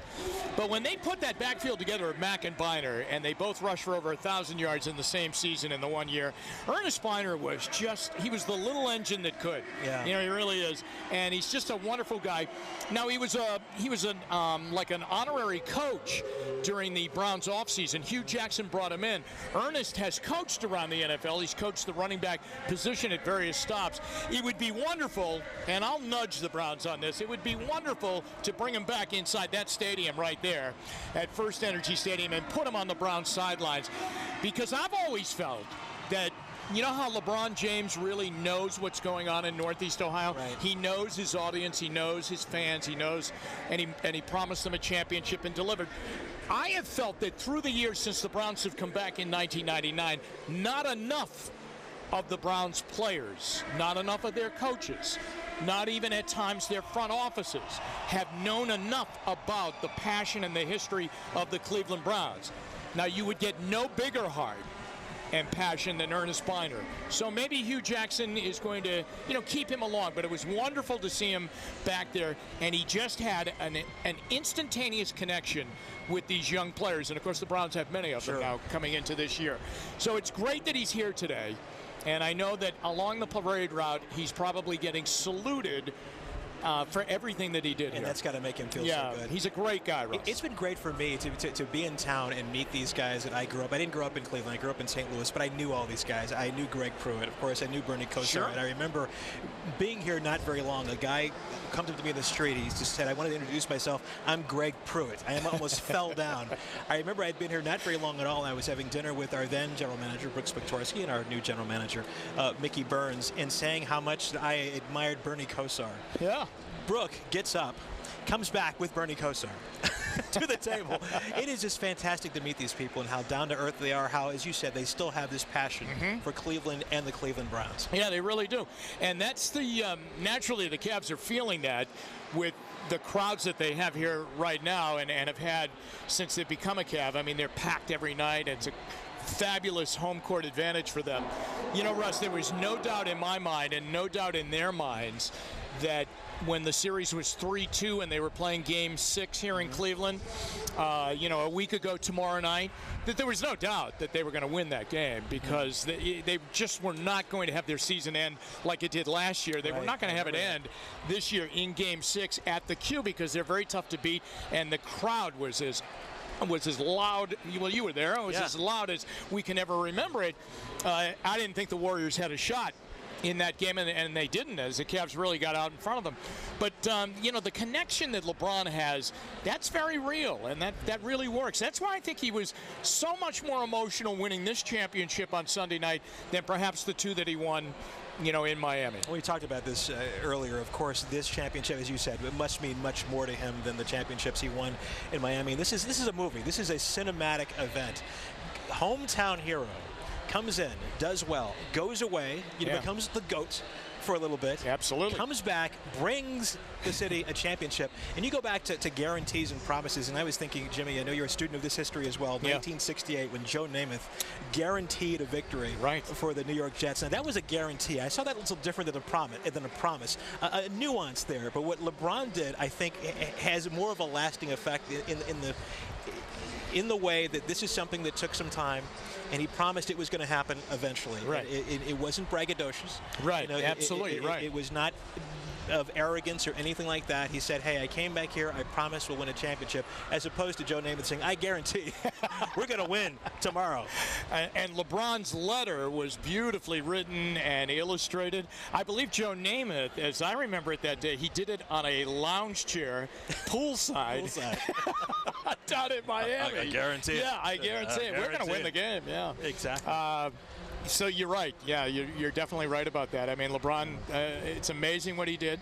I think, I wonder if in a very truthful moment, if this is quicker than he thought it might happen. I wonder. Because they were remember now, they weren't even a playoff team. That's right. When he decided to come back. We were still getting the #1 picks in the lottery when he came here. Yeah, I mean, we had just selected Andrew Wiggins. Right. And then he became a piece of the Kevin Love deal that brought Kevin Love here. But LeBron said, hey, listen, this is going to happen overnight now. I mean, Kyrie's a good player, but, we're going to have to learn a little bit. But it almost happened last year, and then it did happen this year. A lot of people think that he's got 5 good years still remaining because he keeps himself in such great shape. Yeah. And I say this lovingly. People around sport call him a freak of nature. I mean, he's just the perfect athlete. The way he's constructed and the way he takes care of his body, and then just the natural explosion and the desire to win. So a lot of people think, this train could go for a while. We'll take it. Yeah. The big news today, one of the big news stories today, LeBron has announced he is going to stay in Cleveland next year. To defend. To defend. I mean, not exactly a bombshell. We all suspected that, but there were also these rumors out there. Timofey Mozgov. There he is, yeah. All these rumors out there that perhaps he would go somewhere else, you know, Boston, LA, whatever. We now know that he's staying here. Jimmy, what do you think? Will he keep signing these one-year deals, or will he sign like a long-term deal? No, I think these. This is the way now of the NBA, Russ, that a lot of these guys do these one-year deals, and the reason they do it is because the salary cap in the NBA has become so big and so generous that the line constantly moves higher and higher every year. And so when it does go higher and higher, your slice of the pie becomes bigger and bigger. So, I mean, that's why they do it now. I mean, that's why they sign these one-and-done deals, and they opt out, but they can come back in as they see the salary cap, which will go up again this year. Sure. You know, so I think that's why they do it. That's just the new mode of doing it. You know, I mean, back not too long ago, I mean, you would sign a 5 or a 10-year deal. Sure. And that's not so now. And you can understand why. I mean, there's a clock ticking on everyone's career, especially at that level, and you want to be able to make the maximum, as they say in the NBA. You know, you want to sign a max deal. And the Cavaliers, and that's the greatness of Dan Gilbert, is that he's not afraid to go into the luxury tax, which they definitely do. Well over $100 million in salary on the payroll. They definitely do not fear that, and they go after it. And the only way they do it is by maximizing that elite talent. And if you're LeBron James and you can do it, and there he is. Why not? There he is. Why not? Wait out, and if they're paying more money every year, hey, and you can do it, it totally makes sense. As you said, Jimmy, that's a fascinating analysis there, that the game certainly has changed. Yeah, it really in has. so many ways. You are watching Channel 3 continuous coverage of the Cavs victory parade as it continues to make its way through Cleveland. We are awaiting the start of a big ceremony here at Mall B. It was scheduled to begin an hour ago. Things running a little late. Jimmy, what were you going to say there? I was going to say, I think Savannah was just motioning to the crowd that they're going to have to move away from the car. I don't think that. I think his car is absolutely swamped. You see all the police trying to get the people to move away from his car, and I saw Savannah kind of motioning, why don't we just move it away just a little bit so we can get, you know, from point A to point B. And as much as they're enjoying the moment right now, as we said, it's hot out here. And in those cars, you're in a convertible, it's got to be hot as well. They've been in that car for, what, about almost 3 hours now. So certainly understand that.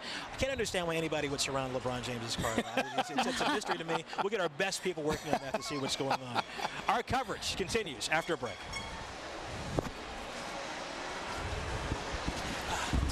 Yeah, there's salads in there. I'm good. Coverage for celebrating a championship continues here on Channel 3.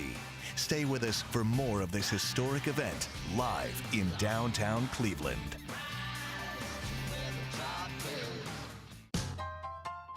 It's time to save at Wayside Furniture's 79th anniversary celebration. Take 3 years to pay with 0% interest, or get a 7.9% cash discount off our already low prices. Plus, get free delivery on qualifying purchases. But hurry! Wayside Furniture's 79th anniversary celebration ends soon. Wayside in Akron. Better furniture, priced lower. Turned down for a car loan? Get the green light at JD Byrider, where the green tags means you can drive away today for just $199 at delivery.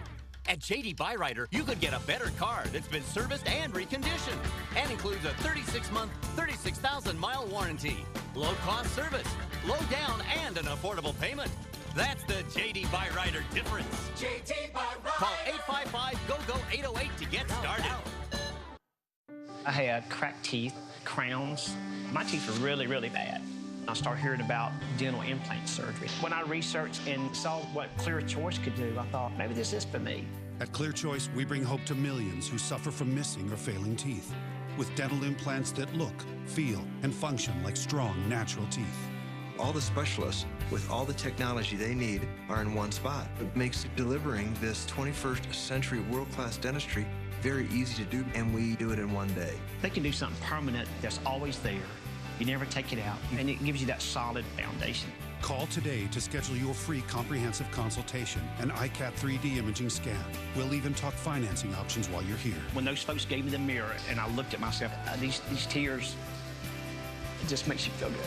Clear Choice did that for me. At Clear Choice, you're about to discover what you've been missing all these years. Call Clear Choice today.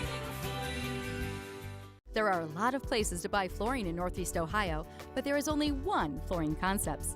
Flooring Concepts is on Lorraine Road, just west of Stearns in North Olmsted. It's Procassini's Flooring Concepts. We look forward to leaving your home beautiful. You wish your dog could fight all fleas and ticks, but since he can't, you rely on Frontline Plus. Its deadly killing force kills fleas and ticks plus flea eggs and larvae, preventing a new flea infestation. Frontline Plus, vet recommended flea and tick killer. Wherever we are, whatever we do, we are believers. And now we're part of a championship city. In a region on the rise, we are the fans of the Cleveland Cavaliers.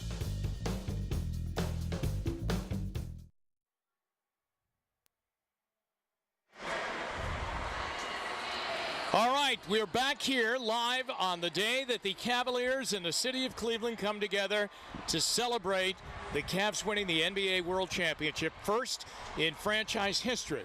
Now, that is a bird's eye view of LeBron James's vehicle that he is traveling in, which is, Sarah, a Rolls-Royce convertible. Okay, and he is with wife, and he did have his boys and his daughter with them, and I assume they are still with him, but you can really see how that car has been engulfed by the crowd. Now, we just had a report they are only at East 9th and Euclid. So that gives you an indication that's what, halfway through our parade route? Yeah, so And he that's has only where LeBron moved James a is. short amount.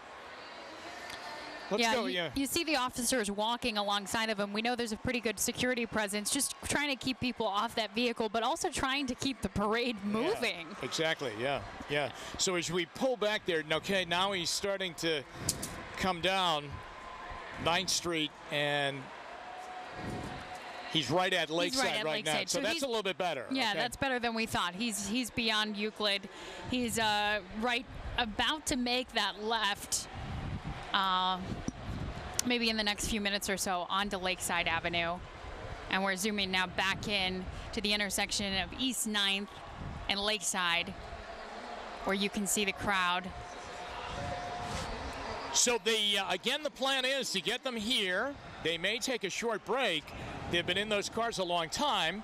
And at that point then, they'll come out and they'll be on stage, and there will be a stage presentation with presumed speeches by key members of the organization and players too, if not all of them, being introduced certainly to this big crowd, which deserves a happening. I think the folks with us here have been hanging a long time, waiting. You know? Yeah, on those decisions people were trying to make if you were coming down today. Some folks saw the line early this morning. They were not allowing anybody up onto Mall B, so there was quite a line backed up, I would say. When I made it into the station, it was about 7:30, 8 o'clock this morning, and there was quite a line of people waiting to make their way through the convention center onto Mall B. They had queued everybody up right there and left Mall B open this morning. So these folks made the decision, hey, I want to be on Mall B. I want to be here for the ceremony, and queued up to get the spots here instead of somewhere else along the parade route. And they have been patiently waiting in the sun. Yeah, they really have, and they want to get a piece of this, and they want to see it up close and personal. It looks like the Cavs cheerleaders are about ready to take the stage here. This is Mall B. This is where we are. We're on the top of that, and you can see City Hall over in the corner of the screen. Public auditorium as we pan. Which apparently the Cavs players are going to use for a respite once they get out of the cars and they all get here. But that getting here is still in the process of happening right now. You definitely could be anchoring the news here tonight. I think we will be, Jimmy. Yeah, there's a pretty good Hopefully bet. not the 11. Yeah, that's the exit of all of these people is really going to be something too. to get the streets in a working condition. And of course, remember, you have an Indians game tonight too. Yeah, so hopefully some people are going to hang around. We have seen just in the last 20 minutes or so a lot of people moving around, a lot of people on foot, and it looks like some people are perhaps leaving. And maybe these are the folks like we talked about earlier. Not everyone will want to stay to watch the ceremony. Maybe they saw the parade pass by and now they're ready to head home or to grab a drink or some lunch. Any of those options, but there are more people mulling about around this mall area than we had seen. Not quite so much movement until this moment. Now these parades and celebrations by cities, they're done differently. You know, every town does them maybe a little bit differently. Not a lot of towns do a stage show and a parade. So some just do a rally, okay, without the parade, or others just do the parade and no public gathering for a rally. So it's one or the other. Obviously, we're going to do both. When you've waited 52 years, you do both. You do it, you squeeze as much of it out of it as you possibly can. Choose all of the above, absolutely. Down we look as the Cavaliers again have been in open cars and have been getting just swarmed by their fans as they make their way towards Mall B. And the Cavs have had a busy period of time as they win on Sunday night. They arrive home on Monday. They go to Vegas before they arrive home. They kind of had a day to put themselves back into regular society yesterday, and then today, here they are in their parade. Now, for most of them, then they'll head on their ways. Summer vacation is here for them. LeBron James will have a busy day tomorrow too, down in the hometown. Down in Akron. In fact, some of the reports I've seen expecting upwards of 200,000 people in Akron tomorrow. Wow. Downtown Akron, Lock 3, going to be hosting a party in collaboration with the LeBron James Family Foundation and the city of Akron, all to celebrate LeBron's hometown and this title that he not only brings back to Cleveland, but to the greater Northeast Ohio area, including his hometown in Akron. Lots to celebrate. So tell me, Lock 3. Now tell me about Lock 3. Is it? Lock 3 is a amphitheater area in downtown Akron, So right along Main Street. Will be absolutely packed. In fact, they've said it is first come, first serve, standing room only. I don't think they would even allow the kind of things we're seeing today with the lawn chairs and picnic blankets and things like that. They're really trying. It'll be a very short ceremony tomorrow evening, an hour or less, but they're trying to get everybody, as many people as they can, in to see that. The Akron's mayor, Daniel Horgan, there's Delhi. Yeah. Now, an interesting offseason for Matthew Dellavedova, and you wonder what will happen with him. He is a restricted free agent, which means someone can make an offer to him. The Cavs can come back and match it, or if they don't match it, then they can say, now the restricted tag is off of you. You can become an unrestricted free agent. You can go anywhere you want. Now, there was an interesting development. As the finals went along, Matthew's playing time really started to shrink to nothing in the last couple of games. Mo Williams started to pick up the minutes that Matthew would get. If you go back 1 year ago, of course, Kyrie Irving had the fractured kneecap in the finals, but Dellavedova became a cult hero. Sure, one of the stars. Because of his play in the finals. He played so hard. There's Mo Williams. He played to the point of exhaustion. Remember, and he was hospitalized after one of the games because he had cramped up so severely. Wasn't he? And they detected that he might be drinking too much coffee. He's a big coffee drinker. He has his own coffee. He has his own coffee, made right here in Cleveland, the G'day Mate brand. Now, there's the back of Sarah, the back of LeBron right there. And do you see any road in front of him? I mean, that's unbelievable. It's just solid people right there. Let's go out to Mike O'Mara right now and check in with him. Hi, Mike. Hey, the guest of honor has just arrived here by City Hall. LeBron, his wife, kids are coming up in that convertible with the yellow hat on. And oh my God, the place is going crazy. I mean, Kyrie just went by and all the love they showed him. Wait till this crowd realizes who that is, because the problem is Everybody else has been up in a truck. He's down in that convertible, so it's kind of low and it's hard to see. And now he's getting really close. Watch this place just erupt, because this is the man who delivered on his promise. This is the guy who lived up to all of the hype. He was the guy who delivered us a championship after 52 years. So extraordinary, extraordinary. Here he comes, and the fans are just crowding into the street. Yeah. Some of them trying to touch his hand. So they're there. Watch, see? They just realized that's him. He just stood up. Look at that. That's what we've been waiting for, right there. His signature pose. Exactly. This is the moment all these fans have been standing for all day long, to be with the guy and show him the love that Cleveland and all of Northeast Ohio feels for him. Look at that. MVP is a shout. Mike, they're chanting MVP, right? They are, MVP. And by the way, there's some window washers in the Federal Building who've been here all day hanging there. He just saluted them. Thanks, guys. Hey, there was a great quote by Kyrie Irving the other day after Game 7. And LeBron had a triple-double in Game 7. Look at him right there. He's really having fun right now. He's very, very... because for the crowd. The crowd is huge right there. They asked Kyrie, there's the window washers that he saluted. Well done, guys, to the parade, and still got their job done and allowed other people to see the parade, if you think about it.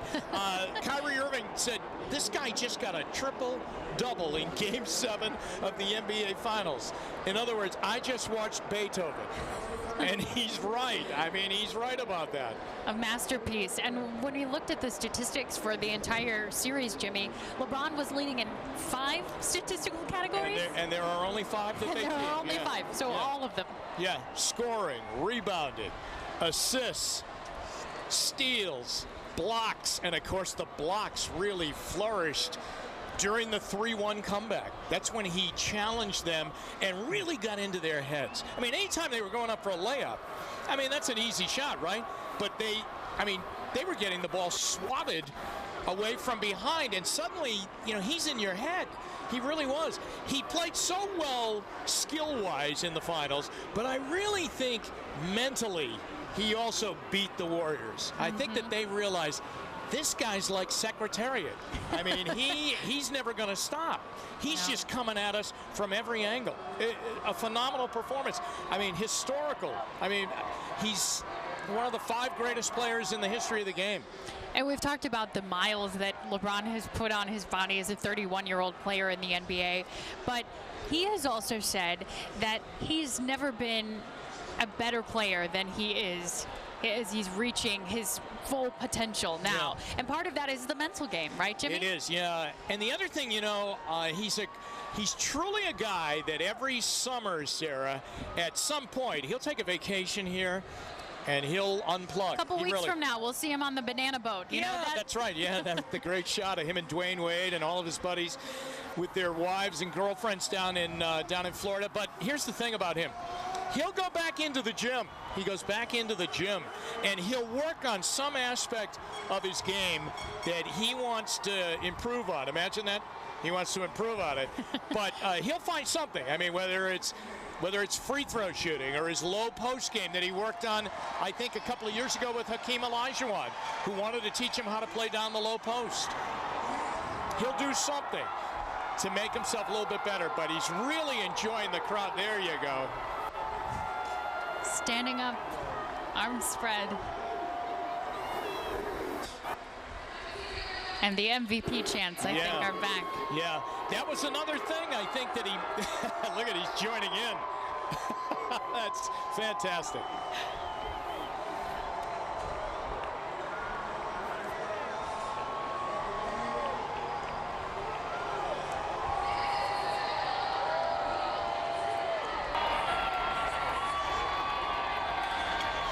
Boy, I have to tell you, that's as animated, you know, as you see him. I mean, he's animated on the court in a different way. I mean, he's just really so intense when he's out on the court. But this is as animated as you'll see him. And I think it's really from the heart here today. He has a certain swagger. I think game 6, he came out and winked at the camera, and that was the game here. And I thought, okay, he's got this. Yeah, there was no way they were going to lose that. Yeah, no way they were going to lose that game. And he's kept it just in the way you saw him interact with other players on the court, interact certainly with the Golden State Warriors. A confidence that was in him and coming from him that radiated out from there. I believe that's 3 guys up in a tree. There's our big news story for the day. There you go. 3 guys up in a tree. Downtown Cleveland, and the phones are out, rolling video, taking pictures. Wife Savannah, who you had a wonderful interview with as part of your Sarah Circle, and high school sweethearts. High school sweethearts, yeah. They did not go to the same high school. Savannah is a Bookdale High School graduate, City of Akron schools. LeBron, of course, St. Vincent, St. Mary. But they have known each other since their high school days, prom dates, and married just in the last few years here. Is that 3 children is together. That the police chief down there with the, Calvin? Yeah, Chief Calvin Williams. Yeah, there you go. Sticking right with the MVP, clearing the way for him. Yeah, and how about the chief is out directing traffic? This is really quite a scene, Sarah. You know, we saw Chief Williams out on Sunday as well. He was down in the crowd. Oh, was he? And yeah, giving high fives and celebrating. You know, he's a Cleveland native as well, and a big fan. So anyway, I want to go back to, I believe, and again, I thought I read this, that wasn't there a chance that LeBron would have gone to Bookdale too? And then when that AAU team that they were all on, Drew Joyce Jr., I think might have led the way to go to St. V, and that's when they all went to St. V. What a team Bookdale would have had. I mean, incredible. I remember in I think his last year, Bookdale had a very, very competitive team that year and played them in a district tournament, during the road to the state tournament. And it was a very, very big game and a very emotional game. And Bookdale hung with them for a while, but then, LeBron did what LeBron does, even at the high school level, and won the game. But, yes, he and Savannah, really quite a relationship. And the work she does with these young girls allows them to go to prom, right? The entire family is very involved with the LeBron James Family Foundation. Savannah, a big part of that. Her Promise makeover, prom and promise, of course, go together, as you can see. And promise is a big word we've been using to talk about LeBron James lately, and the name of his programs, of course, through the LeBron James Family Foundation. But yeah, she helps 300 girls each year get their prom dresses together, figure out what they're wearing, helps provide for them so they can enjoy the prom experience that she and LeBron had. She just says that was such a critical time in their relationship, on the cusp of the NBA and all of the future they've now created for themselves, that she likes to be able to meet other young women in that moment and give them any encouragement that she can. The Lawrence O'Brien Trophy in the arms of the Cavalier players as they make their way on the final stretch, the final legs of the parade route, I think right now, safe to say, as we come up near 3 o'clock. And it has taken a while from when they left the queue. Normally a 5-minute ride. We said earlier, it's about a mile or so that they have been traveling from the queue. What is it, 1.2 miles? 1.2 miles exactly along that parade route. Oh, well. Take them 3.5 hours. Yeah, there you go. Well, there's a little bit more room now for that car to get clearing out for LeBron. And as that car makes its way towards us, and the Cavaliers getting closer to performing and visiting with the crowd here at Mall B, we will take a timeout. Channel 3's coverage of the celebration of a championship. The Cavs are world champions, and we're back right after this.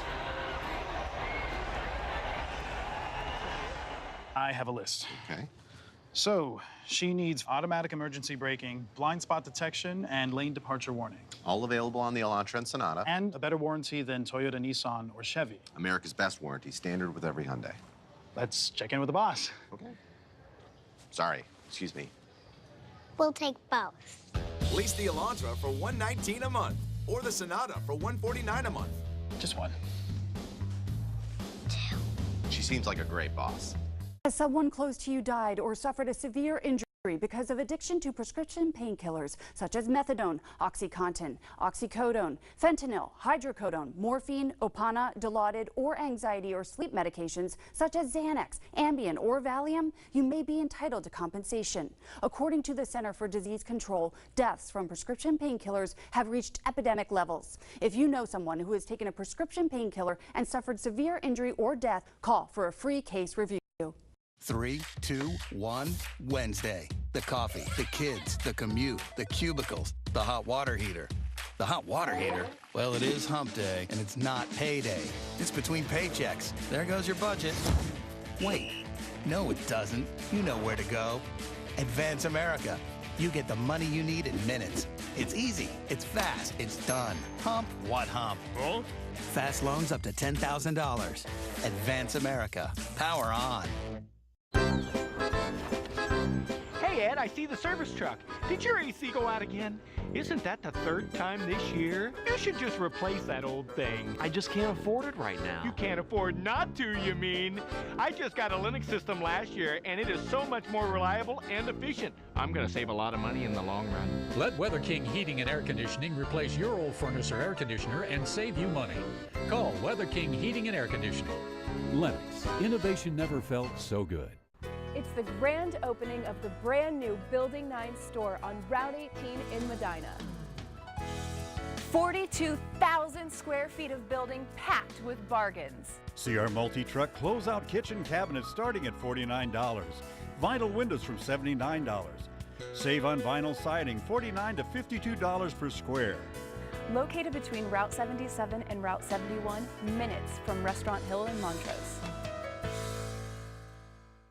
Being the dad of 5 young children can be exhausting. Thankfully, my all-new Chrysler Pacifica makes my life a little easier. And with stow and go seating, there's plenty of room for all the stuff. You're welcome. How's the vacuuming? Let's go. Let's go. Put it in there. Come on. Kids. Let's go. Daddy's exhausted. Right now, get a low-mileage lease on the 2017 Chrysler Pacifica for $269 a month. Blake Lively talks pregnancy style. Next, ET. See that? And as we return to Cleveland's celebration, with every great celebration, there is a goodbye. And soon we say goodbye to a real friend today in our coverage, the Goodyear Blimp, as it is ready to head back to Akron. Here's a question for the Akron native.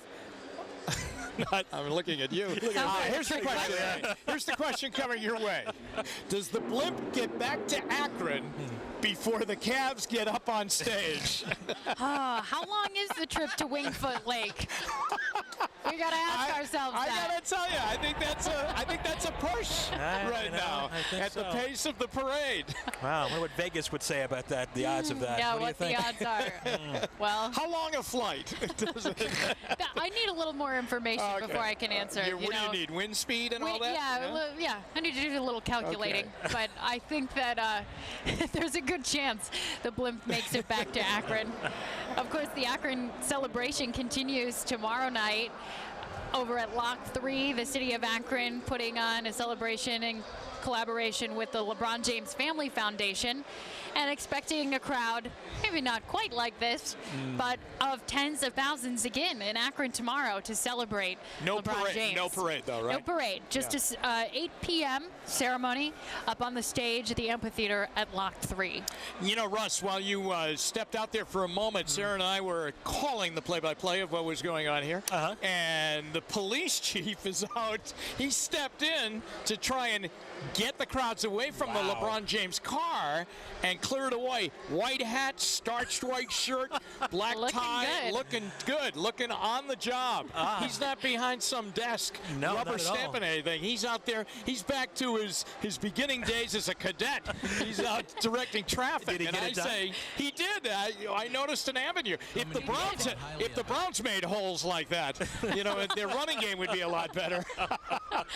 It is amazing how how Barry Wolf, our photographer, he's just cracking up over there behind the camera. It is amazing just how patient and how composed these folks are. Many of them been here some of them been here since yesterday. Many of them since this morning. And it is hot out there. Yeah. The sun is really beaming down on those people. We're very lucky to be here in a balcony of the Hilton Cleveland downtown. We've got shade, but these people are right in the middle of it. So hopefully they're taking advantage of the water. In fact, a few of them have left. I don't think they've left the area. Maybe they've just gone to get some shade before they go back, because there's some blankets out there that they've probably staked out their spot. Let's go out on the parade route once again, and our Eagle Eye, far away from Eagle Avenue, but he's been doing a great job on the parade route. Mike O'Mara, update from you, Mike. What's going on with the progress? Jimmy, things are starting to break up down here, but we just found out that right at the corner of East 9th and Lakeside, there were people standing on top of the bus stop, and it collapsed. And EMS got down there through that crowd because they just happened to be within half a block anyway. And so we think they've already moved the injured people out of there, but that just happened about 10 minutes ago. So, I mean, everybody's trying to get a vantage point. Some of them, of course, ill-advised by getting on top of a bus stop because it's not meant to hold that much weight. And luckily, by the way, we're happy to report nobody fell off the free stamp so far today, and they've been up here all day. So this part of the crowd is not going to go down to Mall B. They're all saying, you know what? We've seen it, we've loved it, we've roared our approval, and now we're going to go home. And that's what's happening. We still have some of the Cavs trying to make their way on trucks back down here on Lakeside, trying to get to the mall. But the crowd was so dense, there just aren't enough police officers and enough mounted police officers to get them out of the way. Here come some more of the stragglers now. There is no room on the road, so people can go right up and high-five everybody. I mean, that was what was happening with Mo Williams a few moments ago. So this part is about to break up, but we still have some trucks and vehicles trying to get back to Mall B, and that's going to be another couple of minutes at least. So it's kind of a mess down here, but so far so good. So that's the latest. You know, you wonder maybe if they started to gather some of the players, get them up on a truck to kind of condense everything and get it here a little bit quicker. Speed up the process a bit. We have a crowd estimate, maybe? New crowd estimate. The City of Cleveland spokesperson telling us now 1 million people. Wow. A minimum of 1 million expected.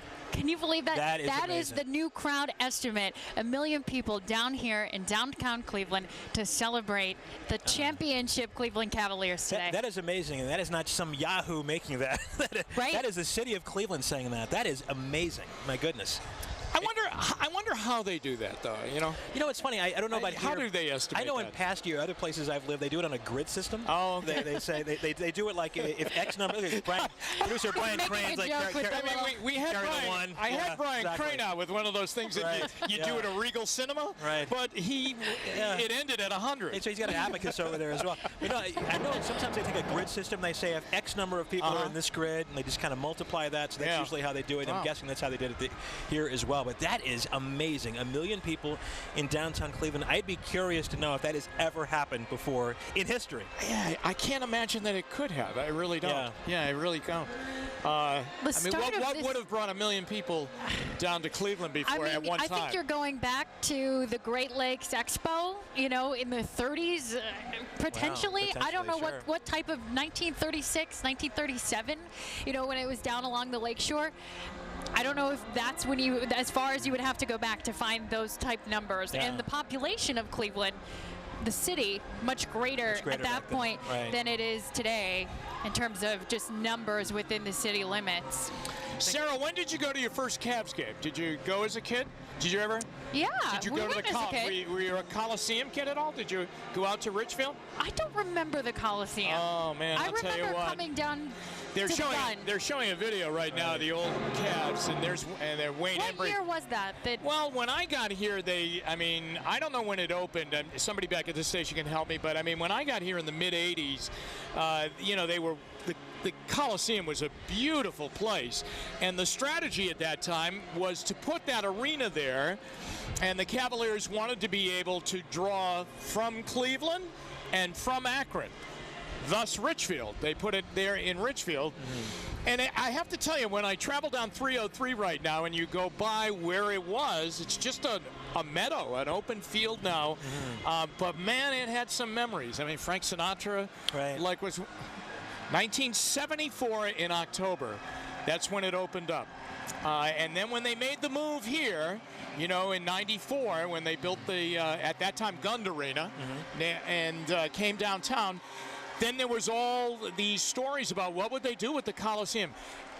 In no way was it failing, you know, in appearance or prosperity. It just had lost its main tenant, and that was the Cavaliers. It was, I mean, if you were a big musical star, you played the Coliseum. Wow. Okay. Yeah. But Austin Carr and Campy Russell and Jim Jones and all of those guys, and Price and Doherty and Larry Nance and Craig Elo, and unfortunately Michael Jordan, they all played at the Coliseum, and it was a.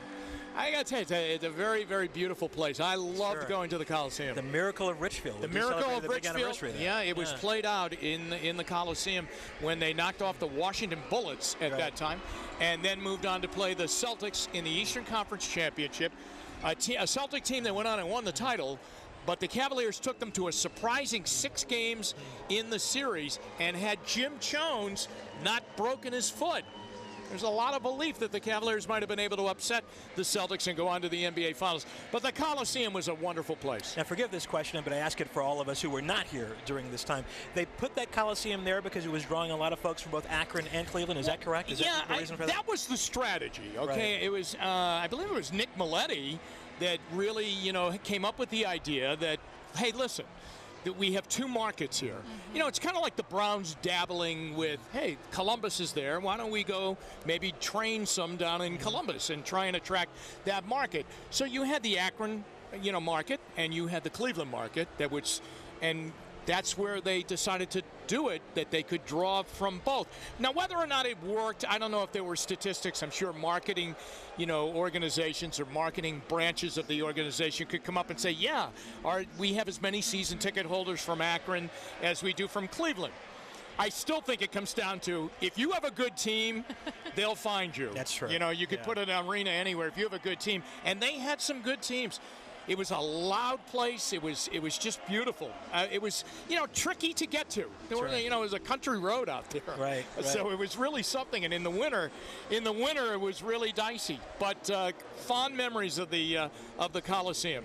Super Dave Chudowski is still out and about, telling us what's happening from his vantage point. David, what's happening?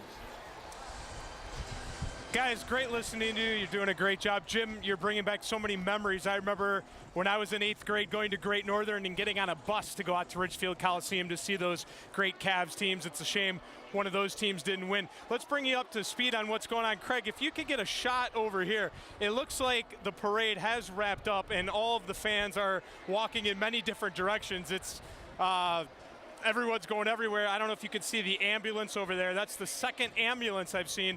There was an issue before where an ambulance was trying to go east and the parade coming west. And the problem we've been dealing with for this parade, obviously, was all of the people and fans collapsing on the parade, and we lost the pathway. I'm guessing it happened on East 9th as well, but I could see it with my own eyes this entire time. It was just a slow process on Lakeside to get everyone to the end of the parade route.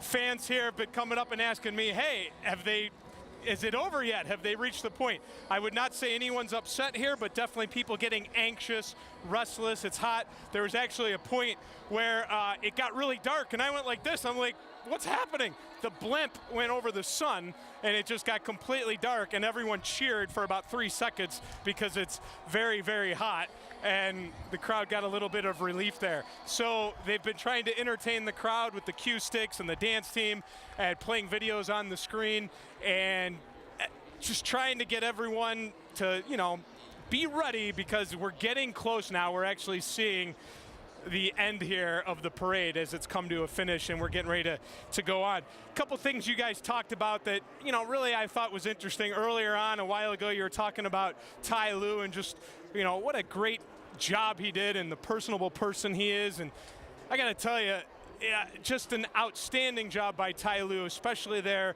in the finals to get this team to a championship. And if you remember, I got the chance to interview him on the court, and he was right next to me, and we weren't ready to go yet, and I was getting nervous. I'm like, all right, coach, we'll just be a couple of seconds. He says, hey, take your time. He walked away, and he actually came back. And that doesn't always happen in sports when you have a coach or a player to do that. He's just a great person. I saw him out one night eating dinner with the coaching staff. It was actually during the finals. And I can't tell you how many people came up to take his picture, and he took a picture with every single fan that came up to him.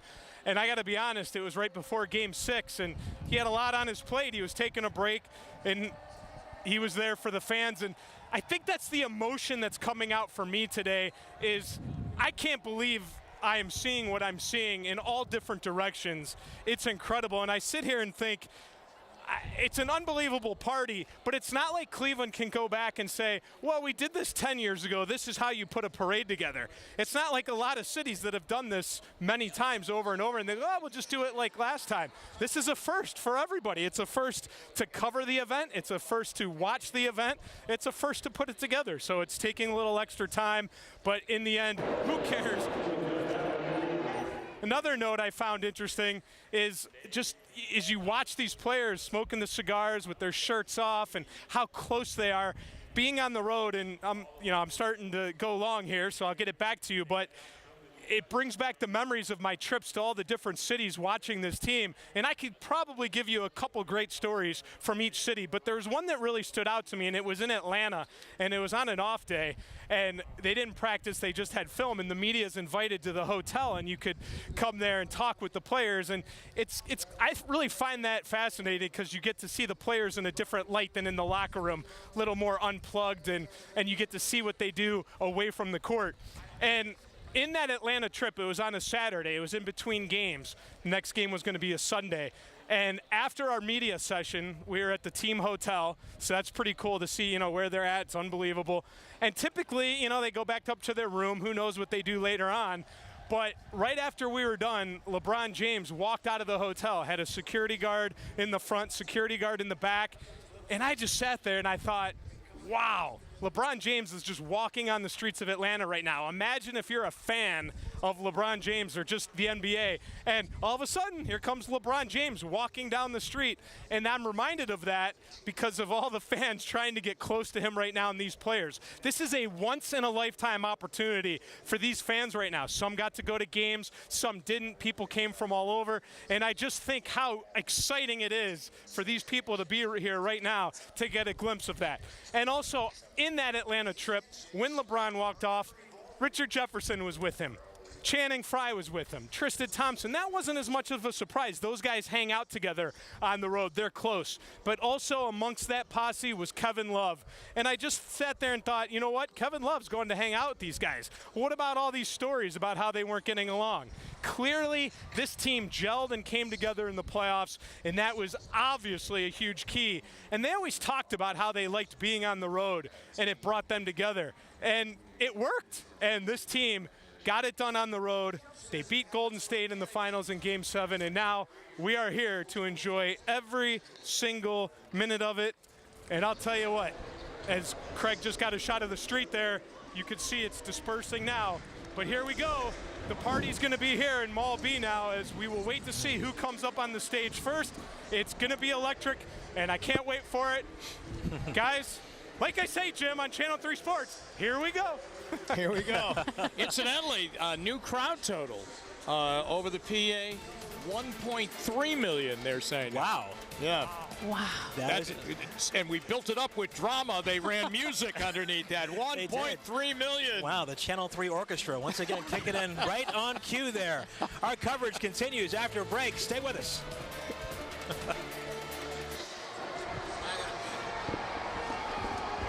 Did you know the #1 way a burglar gets into the home is through a basement window? Here's the facts. Glass Block prevents break-ins, reduces your heating and cooling bills, and adds value to your home. Glass Block headquarters. Call us today for great spring specials. Every child needs love, care, and protection. But a child who suffers a birth injury needs all that and more. At Nuremberg Paris, our lawyers fight for children with cerebral palsy, Erb's palsy, and other conditions caused by medical mistakes. If your child suffered a birth injury, let us help you provide the care and protection your little one deserves. Because every life matters, experience matters. Call Nuremberg Paris, 1-800-399-2300. I'm Urban Meyer. And I'm Josh Mandel, Treasurer of Ohio. And this is our friend Ann, who, like many, is a person with special needs. For the first time ever, Ann is empowered to save and invest for her future with a stable account. Managed by Treasurer Mandel's office, stable accounts give Ohioans with disabilities more independence and financial security. To know more, visit stableaccount.com or call Josh's office today. Working together means working efficiently. And a Lennox home comfort system may just be the perfect example. Its air conditioner works together with the furnace. And that works together with the air purifier. And that works with you by saving you up to half off your heating and cooling bill. The future of home comfort is here now at Weather King Heating and Air Conditioning. Get the latest in home comfort technology at Weather King.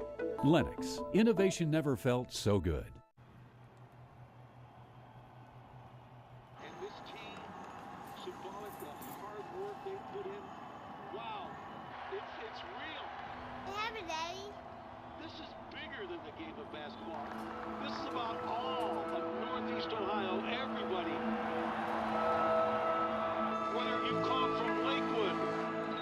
From Avon, from Menor, Akron, we were with LeBron, we were with Kyrie and JR, we were right there with them. I almost don't know what to say right now.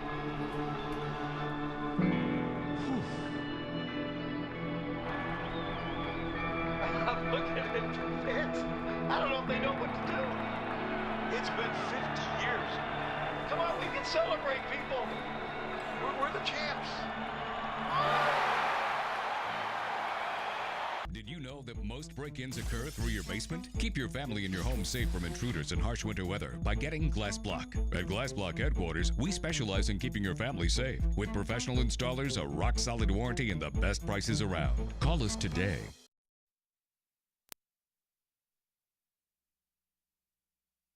Forget about winning the big one. And welcome back to the 5th floor balcony of the Hilton downtown Cleveland Hotel as we continue to wait for the big party to begin here on Mall B. The parade, the Cavs victory parade, began at 11:45 this morning, going a little slower than anticipated. The party here was scheduled to begin at 1:30. However, it has taken some time for the Cavaliers players and everybody in the parade to make it down here. In fact, they're still making it right now because so many people have been on the streets. We've got a new number, Sarah, 1.3 million people here attending this today. Isn't that incredible, Russ? Wow, it is. It gives you an indication of why things are nearing 2 hours behind schedule as we speak. The parade, though, is just wrapping up here near Public Auditorium as the team and some of the players make their way inside. The other dignitaries that are going to be part of this ceremony that is expected to get underway any second. You know, we were placing bets. We were. Just before we went to break. Would the Goodyear blimp, who had joined us all morning, be making it home before? Sorry, we just had to check on the stage, just make sure you guys weren't missing anything, right?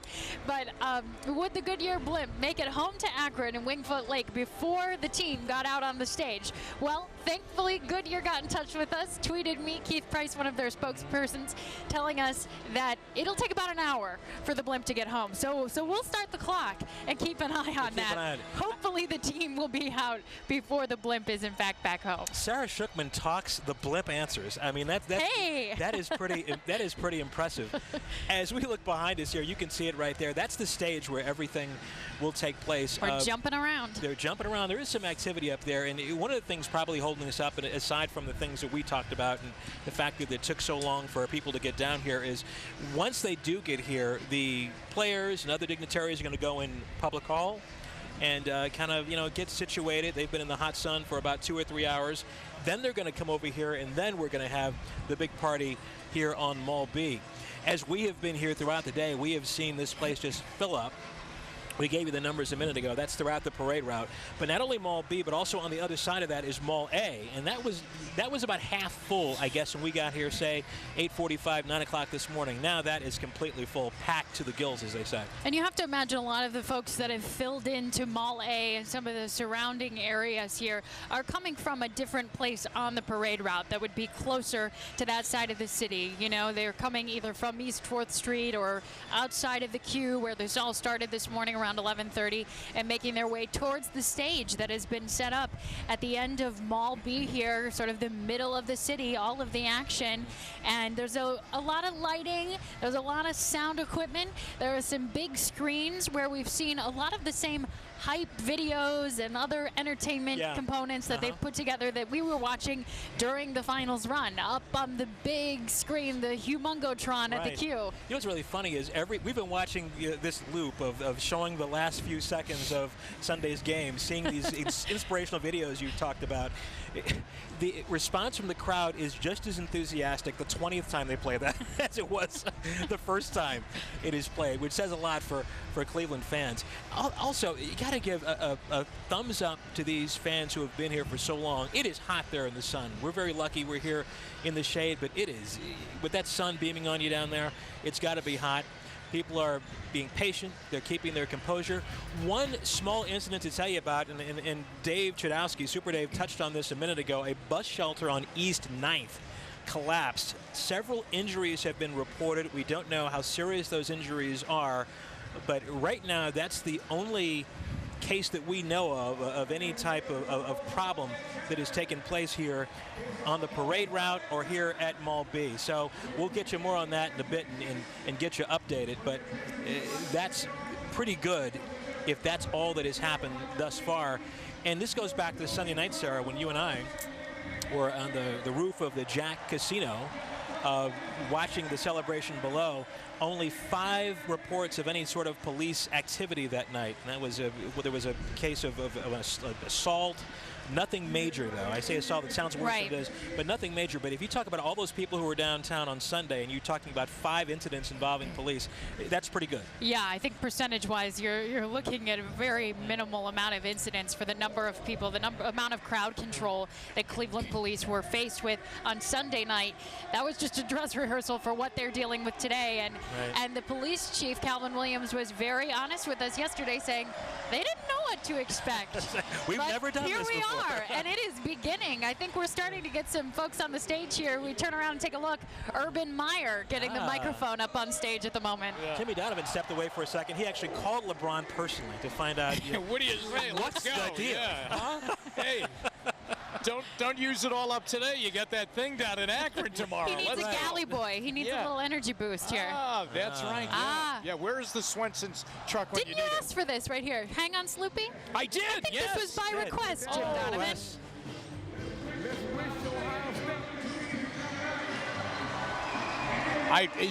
The Ohio State band was here. They were here earlier. They were here earlier. This like obviously just coming over the PA. Urban taking pictures. Hey, Yak, if we shut up, can we hear this?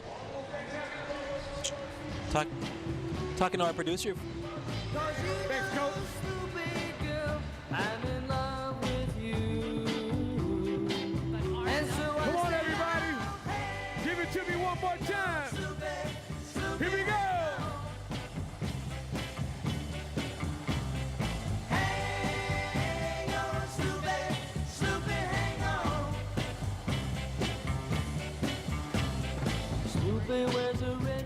Right. Oh, it's about to get crazy out here. About to get crazy out here, folks. Special shout out.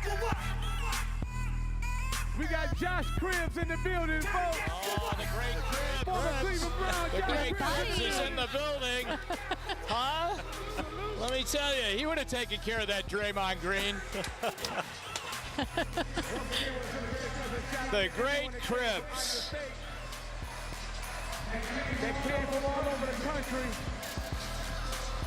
They came from out of the country. We really appreciate you for rocking with the wine and gold.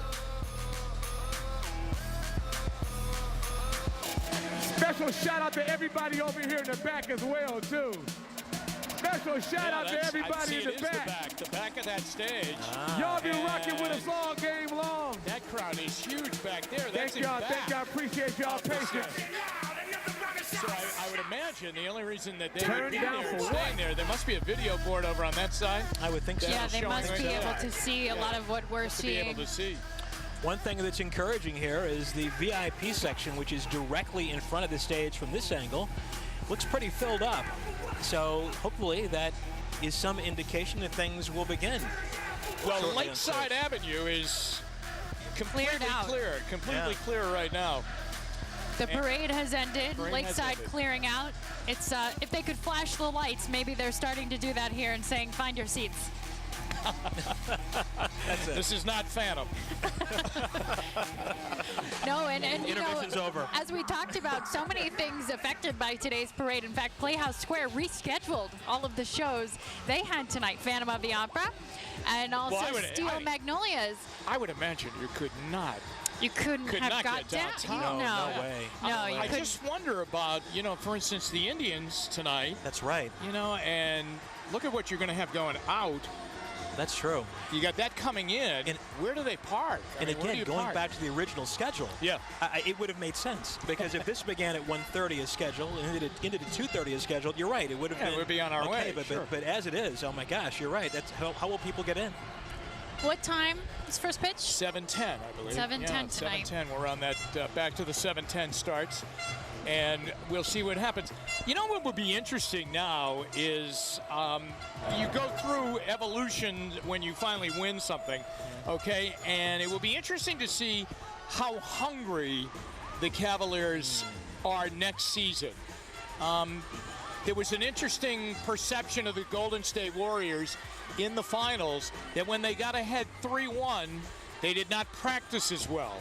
They did not stay after practice to go over things that they typically would do. They just kept saying, well, we're going to win one game. I mean, we got 3 cracks to win one game. And it bothered their coaching staff that suddenly they weren't watching tape as much. They lost a little bit of their edge when they went up 3-1, and they got caught and passed and ended up losing. So, it's interesting, how do you keep that hunger when you go into the next season? Are you the defending champs, but are you a lazy defending champ, or are you going to go right at it again? Are you going to, pick up where you left off back on Sunday night? That's going to be an interesting thing. Yeah. And what will they do with this roster? Jason Lloyd back hours ago when we began this coverage mentioned that he feels in 3 weeks' time Kevin Love could be traded. Yeah. Now, that will be a colossal move. Number one, that he would leave, and number two, you would have a lot of room then to bring somebody else in to come in here. That's going to be interesting. How have the great teams done? You think of the Lakers and the three-peats and the other teams that have won year after year. How do you keep that hunger? You constantly rotating folks around. How do you keep the players motivated? Really, they don't. I mean, you take a look at, like, the Lakers, like you mentioned, and the Chicago Bulls, and you have an incredible heartbeat player. Obviously, with the Bulls, it was Michael Jordan. Mm-hmm. With the Lakers, they went through several stages. They passed the torch. Kareem passed it to Magic, who passed it on to Shaq and Kobe, okay? It's how you are able to keep that heartbeat player. Now, we've got the guy with the biggest heart, I think, in the NBA right now, who probably won't allow this group, LeBron, to become complacent. Right. You know, because he did repeat. He did go back-to-back in Miami. And the other thing is, you know, he also has lost a few finals. Mm-hmm. He's lost 2 as a Cav in the finals, and he lost 2 in Miami, and easily could have lost another one in Miami. So he has, you know, he really has a pretty good read on it. So he's the heartbeat player here, like Jordan was with Chicago and those other Hall of Famers that were with the Lakers. The Celtic dynasty was different. That was a family. I mean, you know, you were proud to be a Celtic. Right. You know, they all had different roles. It was as important to be the sixth man as it was to be Bill Russell. Mm-hmm. You know, and it was a tradition. That was tradition. And in some cases, I would say the Lakers are. Now, the Cavs aren't a tradition yet. They are a one-time champion, but now you sit back and you say, okay, all they need to do is really take a look at Golden State and say to themselves, hey, listen, They were one win away from the most historic season in the NBA. And now today, they're an afterthought. I mean, nobody remembers 73 regular season wins. They remember losing the 7th game and blowing a 3-1 lead. What do you think Golden State's place in that history will be because of their regular season being so historical? I think it's just a great regular season. I think that's what where it it is. ends. I mean, you go back, Sarah, there are other analogies to that. The Seattle Mariners one year won like 116 games in the regular season of Major League Baseball. That's unbelievable. I mean, that's Yankee-like, okay? Right. But they got knocked out in the playoffs. Take the New England Patriots, the year they went undefeated in the regular season. Made it all the way to the Super Bowl, and the Giants beat them in the Super Bowl. The Patriots went 18-1, but they didn't win the Super Bowl, and nobody talks about that team. I think that's what Golden State will deal with. I really do. That's interesting. The regular season, they were unbeatable. Last, 4 games or the regular season? 73-9. Yeah, that's greatest regular season ever, surpassing the Bulls of Jordan and Pippen at 72 wins. Yeah, wow. It is amazing. Interesting take on that. As we await, it is now 3:30 on this Wednesday afternoon. What would this be? The 22nd of June, right? Yep. 22nd of June. Soon to be the 23rd. Soon to be the 23rd.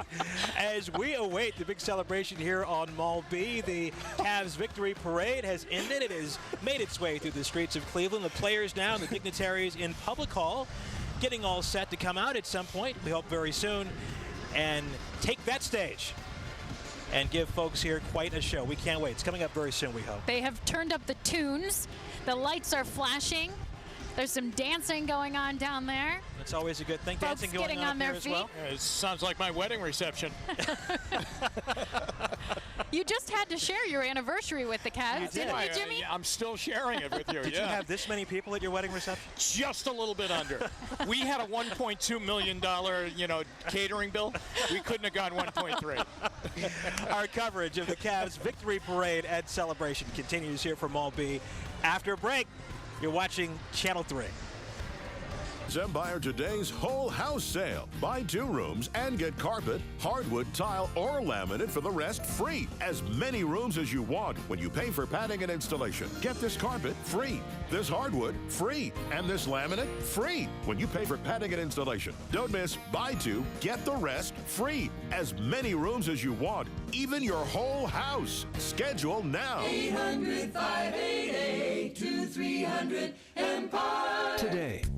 At Injured by Bad Medicine, we believe holding the healthcare industry accountable for medical mistakes makes the system better. During a hospital visit, there is a 1 in 5 chance a preventable medical mistake will happen to you. We pay the healthcare industry over $3 trillion annually for this not to happen. At Injured by Bad Medicine, we fight for our clients and try to fix the system one case at a time. If you need someone to fight for you and would like to help fix the system, call the Ohio Attorneys or visit injuredbybadmedicine.com. Turned down for a car loan? Get the green light at JD Byrider, where the green tags means you can drive away today for just $199 at delivery.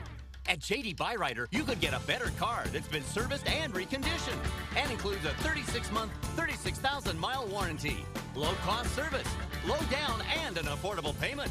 That's the JD Byrider difference. JD Byrider. Call 855-GO-GO-808 to get started. Injured? Before you choose an attorney, ask them this. How many serious accident cases have you handled? Do you have trial experience, and how much? And what kind of settlements and verdicts have you gotten for your clients? At Nuremberg Paris, we have over 250 years of collective trial experience and a proven record of winning big cases. Because results matter, experience matters. Call Nuremberg Paris, 1-800-399-2300. Russ Mitchell, Sarah Schuckman, Jimmy Donovan here on Mall B in downtown Cleveland as we await the big party continuation when the Cavs and dignitaries will come up on stage and the party continues. Playing Uptown Funk a minute ago. And Sarah, was that your request? Did you go down there and make a request? Shout's my favorite. And we're getting ready to shout over here if they don't get this thing started because folks are hot, they're excited, they're anxious, they just want to see those Cavaliers up on the stage. This parade began at 11:45 this morning. It was scheduled to begin at 11 o'clock, so 45 minutes late. Another reason we're a little bit delayed as the cars, some 60 units in this parade, made it through downtown. A lot of them couldn't get through because fans were out in the street blocking the way. So the Cavs actually in the last 15, 20 minutes actually just made it down here to Public Hall where they'll get together with those dignitaries, and at some point they'll come out, they'll take that stage, and this party will continue. Yeah, here we go. Huh? Here we go. Yeah. Here we go. That reaction will be really great to see. I mean, we've been watching through our cameras out on the parade route what it's been like out there, but this should be something more like what we experienced on Sunday night. I think we're going to hear that roar again when you get the team up on stage all together.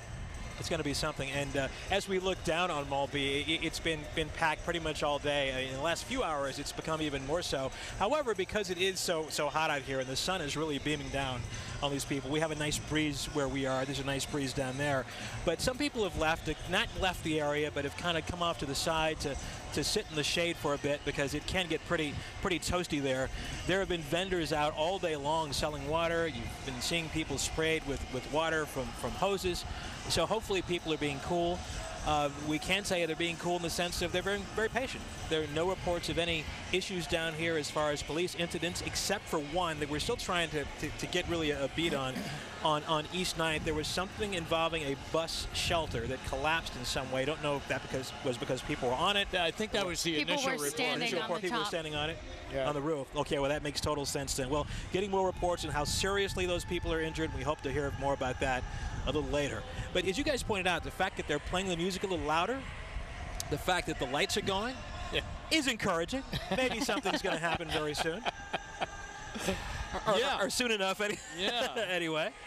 And we're expecting some surprises as part of this program. Of course, we know Mayor Frank Jackson is expected to take the stage. We're expecting to hear from Coach Ty Lue.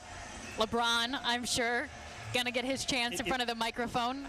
But who else we hear from is going to be kind of up in the air at this point. Yeah, I mean, we talked about this earlier. The folks who do these halftime shows and pregame shows for the Cavaliers are just amazing. If you've ever been to a Cavs game and you've seen what they do pregame, you've seen what they do halftime, you know they do some great work, and they have some surprises for you every single time, and I'm sure today is going to be no exception. Yeah, I would agree. I think they do a great job. I mean, they really know how to get it going over there before a game. Not that a playoff game, you need a lot of, you know, to get the crowd going, but they do a marvelous job in getting that done. I know they probably welcomed this challenge here today, and they're going to do it in front of an astronomical crowd in numbers. The estimates have gone up 800,000 to 1 million, and the last report announced over the PA here 1.3 million people. Phenomenal. Have been either along the route or with us here today. So. Yeah, I mean, this is a big stage for them. It was so funny. We were at the game as you were, one of the playoff games, and on the screen on the Yomungotron when the Cavaliers wanted the crowd to boo, I guess Golden State had the ball, they'd put up a picture of Ben Roethlisberger or an image of Michigan, and all of a sudden the crowd, whoa! I thought that is so clever. That is so clever. They know how to speak to their audience, and Ahmad Crump's part of that. He's entered the stage again, getting attention. You know, he does a phenomenal job. He does with that, and how that started with him. You know, and that the microphone comes down to him, almost like, you know, how Michael Buffer, right? You know, let's get ready to rumble. But when he does that, Cleveland, well, let's listen into him. I mean, this is what he does. Champion.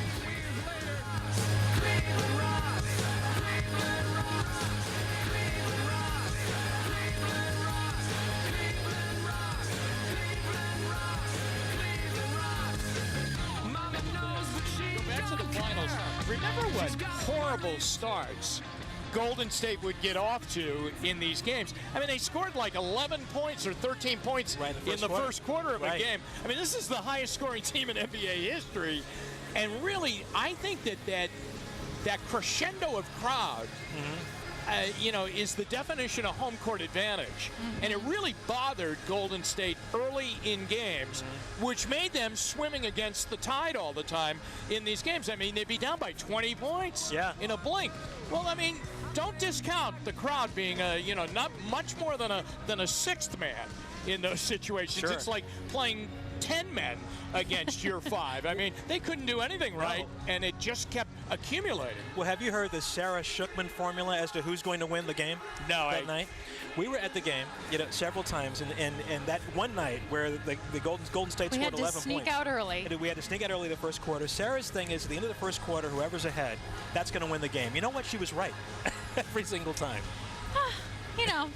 I'll teach you my tricks sometime, Now, on Sunday, the Cavs were ahead, I think, by a point. They were. Yeah, at the end of the first quarter. Told you. Yeah. And that Friday, they were down by a point when they lost here at home. Game 4, yeah. Game 4 to Golden State.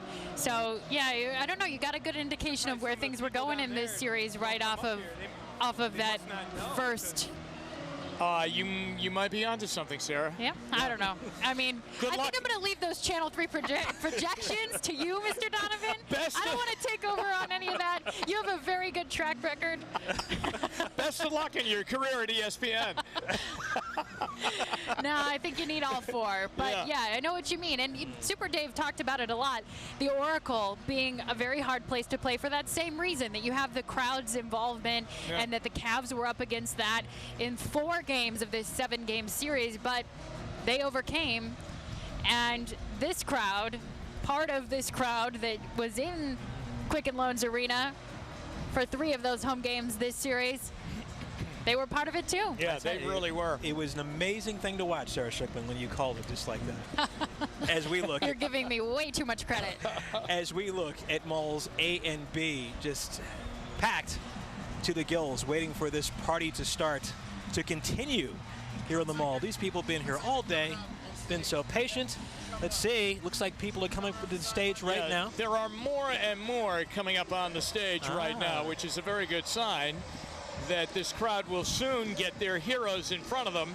There is a group coming from the auditorium, walking through these, I think, some security detectors here, and up to the stage. Yeah, I think the champs are coming up on the stage right now. I really do. This could be the moment we've been waiting for. Let's listen in and see what's going on.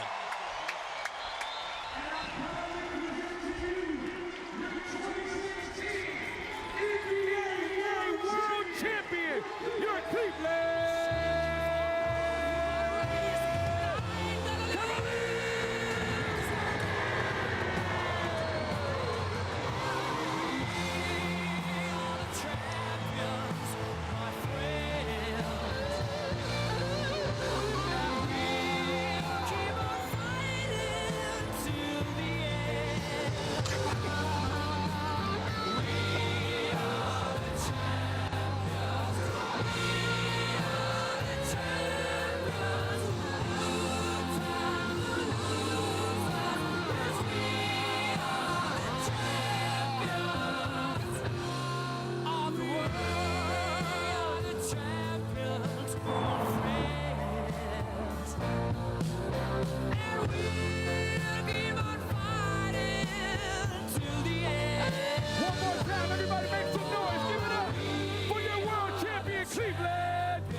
program off. Everybody make some noise. He's one half of the world's best play-by-play team on Fox Sports Ohio. Give it up for my main man, Fred McCloud.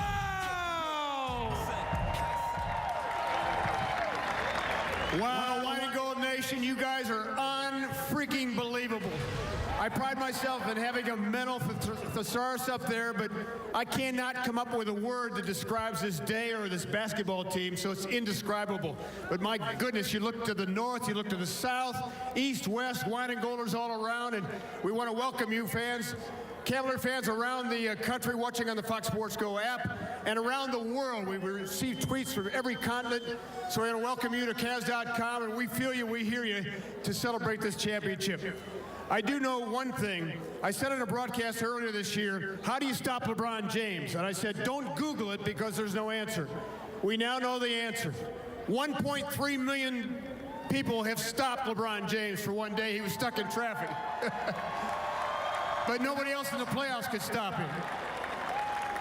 Two other people I want to acknowledge, and I know they're watching today. The original coach and general manager, Bill Fitch. I know he's watching in Houston, hopefully be in the Hall of Fame someday. And a guy who's definitely in the Hall of Fame, my mentor, the great, great Joe Tate.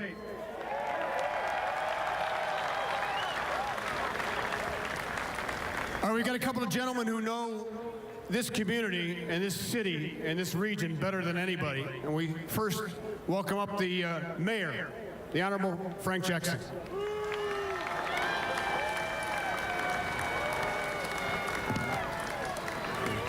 Hello, Cleveland.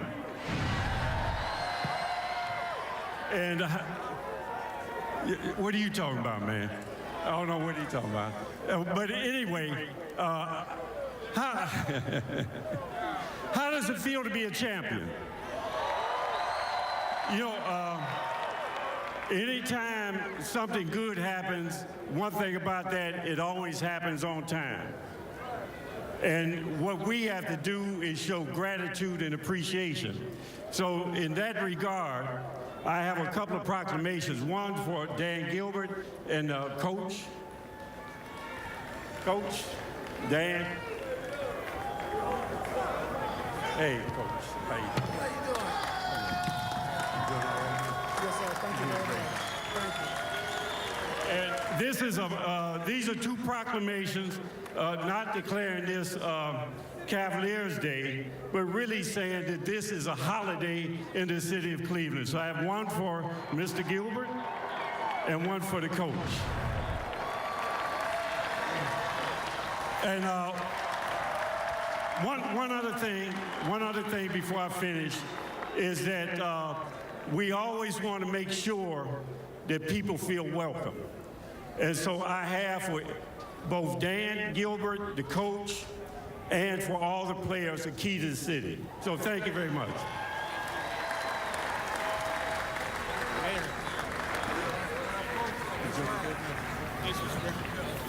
All right, there's no bigger fan in the land than the county commissioner, Armin Budish. Mr. Budish.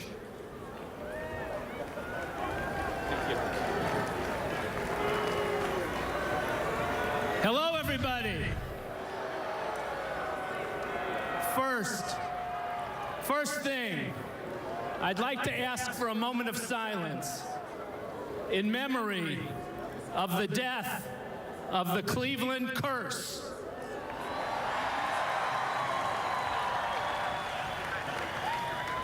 I wasn't silent, but that'll do. We did it! In Cleveland, we are champions. Now, we all know that Clevelanders are kind and Clevelanders are compassionate. So you're probably feeling a little sad for the people of California, right? Are you sad we beat that guy who chews his mouthpiece? Are you sad we beat that guy who kicks people in the groin? Are you sad we beat the team that registered the most regular season wins in history? To quote from the Aristotle of Akron, Nothing is given and everything is earned. You earn this. You earn this for us. We are forever grateful. You made us all champions. Thank you. Thank you to the team. And from the county, we also have proclamations for the team and each member. Ours have cardboard, not beautiful glass backing. We don't have as much money as the city. Thank you. Give it to him up here.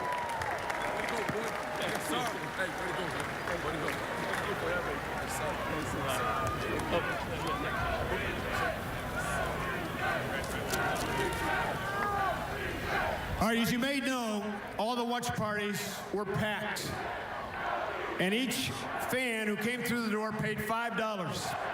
Every cent of those watch party tickets went to 6 local charities: the Centers for Families and Children, City Year in Cleveland, Domestic Violence and Child Advocacy Center, Cuyahoga County Invest in Children, Special Olympics of Ohio and Greater Cleveland, and Achievement Centers for Children. More than $700,000 was raised by you fans who came to cheer on the world champs at those watch parties. The NBA, of everybody in the NBA, because they said, how can Cleveland come up with that kind of passion and that kind of energy in a building where there's no players on the floor, but you guys have done it 2 years in a row. So pat yourselves on the back. We thank you. So minority owners, Jeff Cohen, Nate Forbes, along with our CEO, Len Komorowski, are going to present a check specifically for $717,365.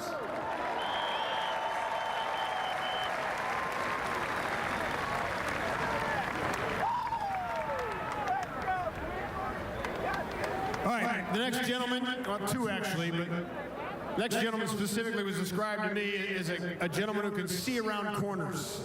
And I was always wondering, what does that mean? Well, when Dan Gilbert, the majority owner, and the group bought the Cavaliers 11 years ago, their mission, total mission, was to bring a championship, to bring this kind of day to Cleveland. He knew it was going to happen. He just didn't know when. And obviously it came under very tough circumstances, historical circumstances. But now, a big welcome for the majority owner of the Cavaliers, Dan Gilbert, along with head coach Ty Lue. You can tell everybody. Yeah, you can tell everybody. Go ahead and tell everybody. I'm the man, I'm the man, I'm the man. Well, you can tell everybody. Yeah, you can tell everybody. Go ahead and tell everybody. I'm the man, I'm the man, I'm the man. We're going to get to Ty Lue. First, I've got an hour and a half of remarks that I want to go over. Won't be long at all. First thing is, I'd just like to thank, before I forget, my 2 partners who worked their tails off and gave as much that they possibly could in every part of the organization to help wherever they could and lead wherever they could. Nate Forbes and Jeff Cohen. Why don't you guys raise your hands? People, in case you get us mixed up, it's pretty simple. I'm the short guy, he's the bald guy, that's the tan guy, that's how you can know where we are. And I'd also like to thank the former majority owner, and is here with his family, is Gordon Gunn, who still owns a part of the Cavaliers. Gordon. Just a couple quick things.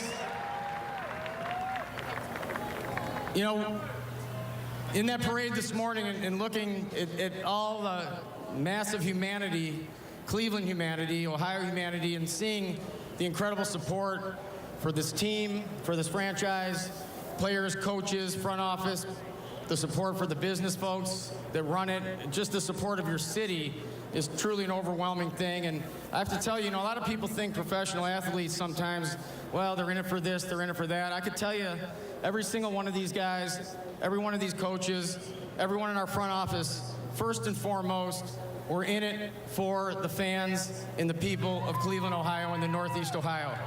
And that's for sure, okay? And it fueled every single thing that they talked about and did.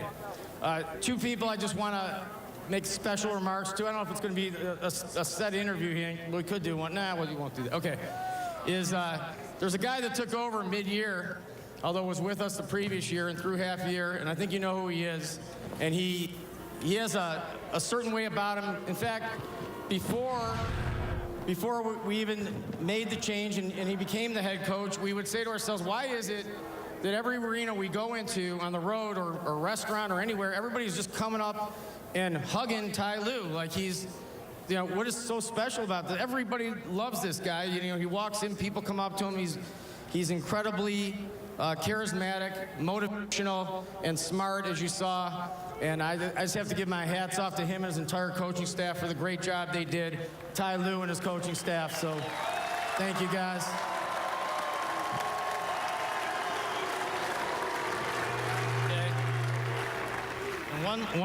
A couple other things. There's a guy here who's the general manager who you're going to hear from next. He's the third guy over from my left, Griff. He's got the glasses over there.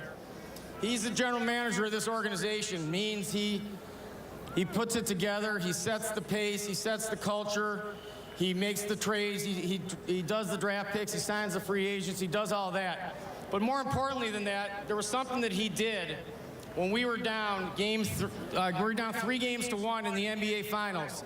3 games to 1. An insurmountable hill or mountain that we had to overcome against a team that was 73-9 in the regular season. And being down 3-1, he met with the players, he met with the coaches, and he wrote this very motivational, I guess, email or letter. But I'm not going to read the whole thing, but I'm going to end you with a sentence that he ended. Now, this is the morning after we had lost Game 4 at home, when everybody was sort of down in the dumps. This is what this guy said right there, the third guy from the left, our general manager, David Griffin. He said, he was talking about everything that he wrote. I think all of this will mark the wait for our Game 5 victory in Oakland, followed by a Game 6 win at home, and our ultimate triumph in an epic Game 7 in Oakland, more reality to you than a dream. This is going to happen. David Griffin. Okay? And hold on one second.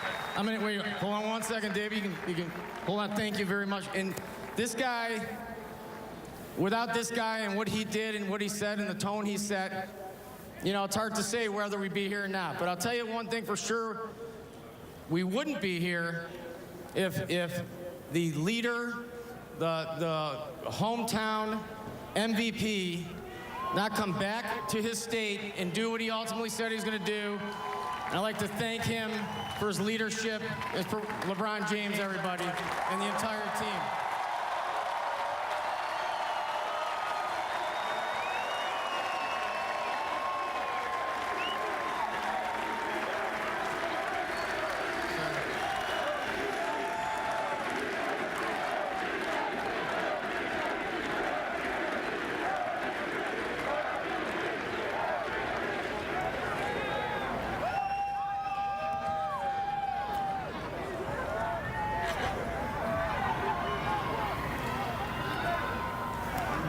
LeBron James will be one of the best basketball players that ever lived on this planet. But even he cannot do it alone, as he will tell you.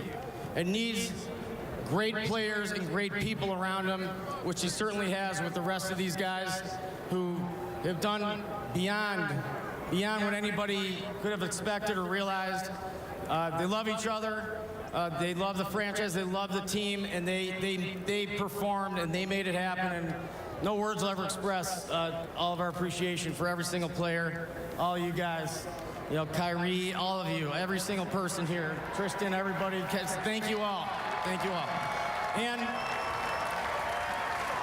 so I'm going to let you now. I'm going to hand it back to Fred McLeod, who's going to introduce our general manager. Once again, I want to thank all of you for your incredible support. There are no fans or no people like Cleveland, Ohio. We know this was about generational families and talking about where you were with your grandparents and your parents and your kids, and that's what it's all about. And I can't tell you how impressive that is and motivating that is.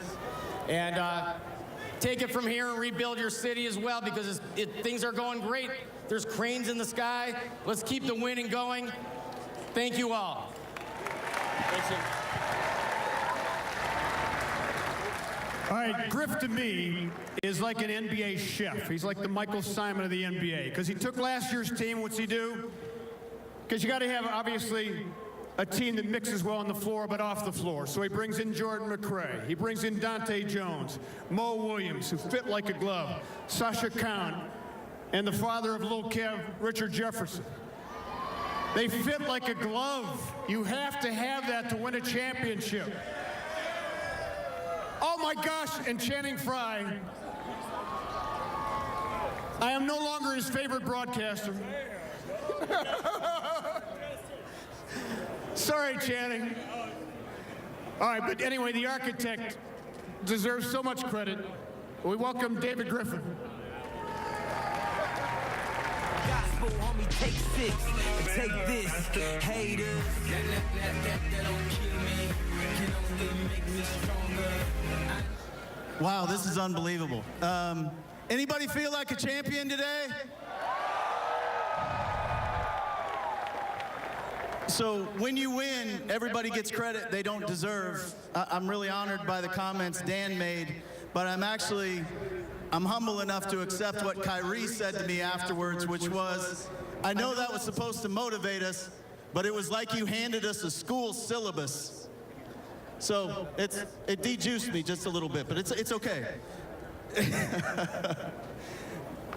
First, sorry, I actually have to collect myself here. I'd like to thank and congratulate Bob Myers and the Golden State Warriors organization on a truly historic run the last 2 seasons. It's important that you know that because it was a run that pushed Ty Lue and his coaches, Larry Drew, Jim Boylan, Mike Longobardi, Brett Brillmeyer. It pushed him and his staff. It pushed Trent Redden, Kobe Altman, and Mike Gansey in our front office. It pushed our ownership group, our entire team, and our team behind the team, and you guys all know who you are, to find excellence and find it as quickly as possible. I think it took a team that good to force us to the brink, to force us to ignore the noise and lean on one another, to sacrifice for one another, and to find what Steve Kerr, who I once worked with, called appropriate fear. They made us come out and give everything we had. We had to be all in order to find our collective greatness. Without them, we could not have made history by rallying for that brink and overcoming a 3-1 deficit for the first time in NBA history.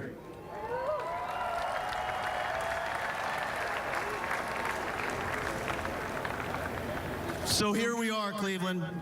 After 52 years, everyone here, everyone in the state of Ohio, every Cavs fan that has rocked the Q or Richfield Coliseum, every member of Wine and Gold United, you are all champions.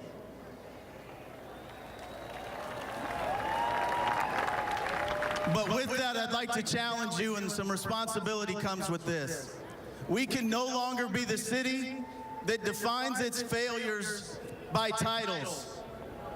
The shot, the drive, the fumble, all must now be replaced by the block,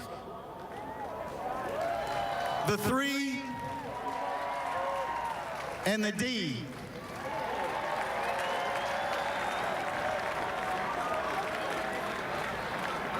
Our best basketball lies just ahead of us, and just as it does for the city of Cleveland, the narrative of Northeast Ohio is no longer what we can't do or have failed to do. It is an expectation of excellence. It's a willingness to dream as big as you can dream. As big as a kid from Mexico, Missouri, Ty Lue dreamed of being a head coach in the NBA. And most importantly, as big as a kid from Akron did when he returned home. All right, ladies and gentlemen, Please welcome up to the stage the head coach of your world champion Cleveland Cavaliers. Make some noise for Tyronn Lue.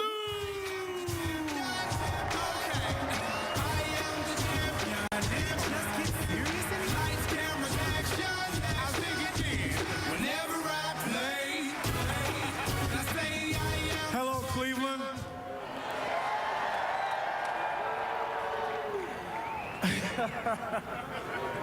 Hey, I just want to thank the best fans in the world, the most passionate, most dedicated fans in the world.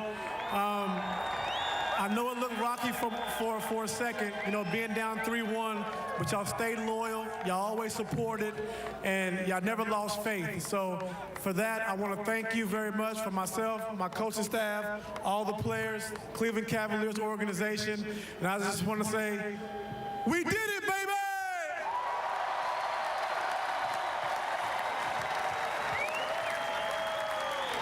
I know there are a few guys on the bench that you want to recognize because they're the heart and soul of your coaching staff. Well, Larry Drew, it's a funny story. Larry Drew, he grew up where I grew up in Kansas City, Missouri, where I went to high school, but I grew up in Mexico, Missouri. So growing up, Larry Drew went to the University of Missouri, and I've always idolized him and always looked up to him. And I've been fortunate enough to be on 4 different teams with Larry Drew. It started out with the Lakers, then we went to the Wizards, then we went to the Hawks, and now we're here in Cleveland. So Larry Drew, could you come here for a second, please?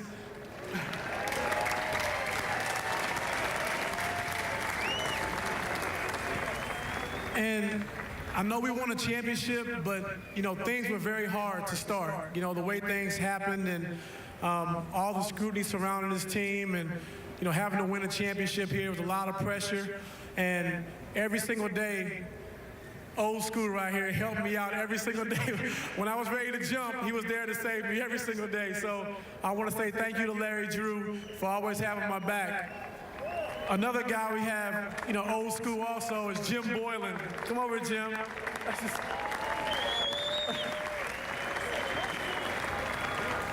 It's funny how life is, you know. I played for both of these coaches.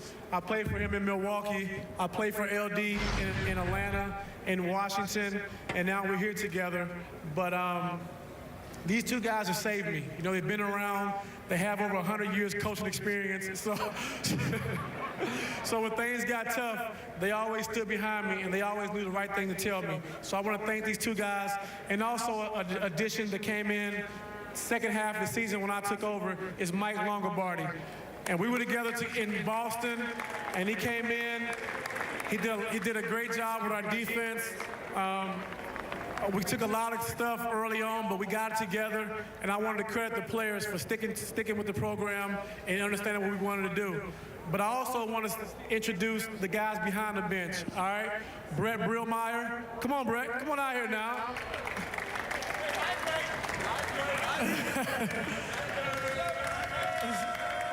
We have Vitaly Potapenko.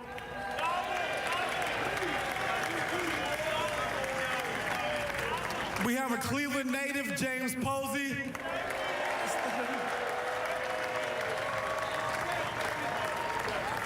We have Phil Handy. Phil Handy.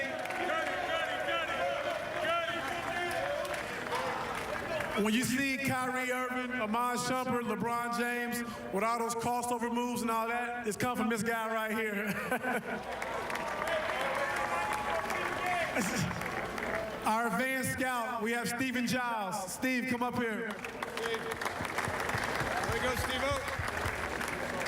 And last but not least, he played here back in the day, the shooting coach, Damon Jones.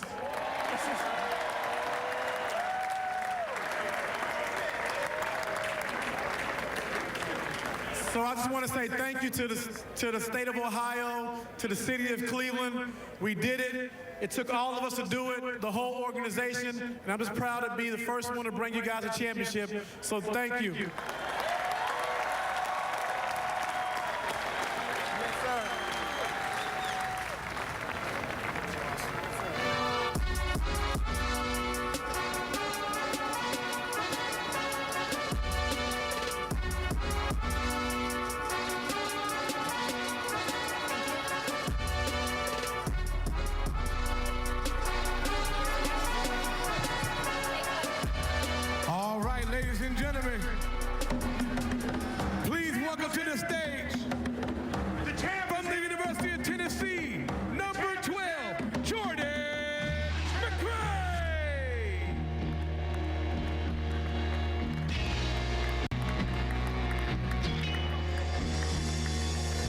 Jordan, one quick thing. The relationship you have with the vets. Because I watch you interact every single day, and they welcome you and have from the beginning. And you bonded with these guys. What have they meant to you? Seriously. This one. Hey, when Champ speaks, right? Just as far as my growth as a person, basketball player, each one of these guys, they've helped me out a lot. They throw water on me, and, you know. So, I mean, I'm just blessed for my first year to win an NBA championship. All right, Jordan. They missed him with the champagne on Sunday night, so they had to catch up here a little bit. All right, our next player, ladies and gentlemen, from the University of Kansas, number 14, Sasha Cowell. You have a championship ring from Kansas 2008. How does this compare? Oh, it's really hard to compare. You know, this is amazing. The fans are great, and it's one of the best feelings. Have you ever seen this kind of turnout? No, I have not. Not even on TV? No. He's a precise word man. Hey, congratulations. Thank you very much. Right, Sasha.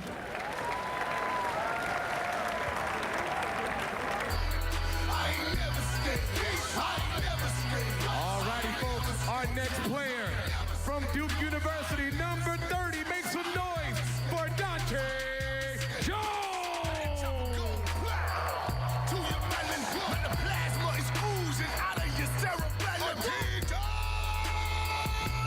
Dante, you haven't been here that long, but again, you fit in like a glove. You've known Ty Lue a long time. How long, or how much did that relationship with Ty mean to you, and a reason why you came here? The relationship I have with Ty is one of my best relationships I have in my life. He's been amazing to me. He's been a mentor. He's been a friend, and he helped me come in here and just fit in and just be able to help these guys in any way possible. I always have that memory of this guy sinking his body into Draymond Green and sticking to him like Velcro. I mean, it was not a loose ball foul. I just had to go in there and try to make a play, try to help these guys out. We're in foul trouble. Just try and do anything to get us going and to get us back in the game. How does it feel to be a champion? Feels amazing. Best feeling in the world. I bet. Thanks, bud. All righty, ladies and gentlemen, from Arizona, number 9, Channing Frye.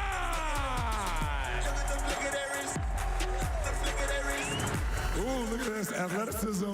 Boom. Yo, what's up? You can ask me a question. Well, What's good? I had forgotten you were here, but now that I remember you're here. Yeah, I know you forgot me. That's messed up. But you had said one thing interesting to me after the championship. You'd kind of run out of emotions. You didn't know what to do, how to cry. I mean, it really hit you hard, didn't it? In a good way. It hit me when I got home. You know what? It's just been an amazing journey to go where I was, you know, at the beginning of the year to where I am now. You know, the city of Cleveland, this team embraced me. You know, I'm not the best athlete in the world, but I got that Jimmy stays nice. So, you know, I'm glad we can get a championship. Channing, explain to the masses what it's going to mean 10, 20, 30 years from now. You'll have a bond with each one of these guys that will never be broken. They cool. They all right. A couple of them I don't like, but I just be kicking it with them because they're winners. No. But literally, I love these guys. They know it. I give them a hard time all the time, but I love them to death. If they come to Portland, don't call me. I'll be busy this summer. But you know what? It feels good to be a winner.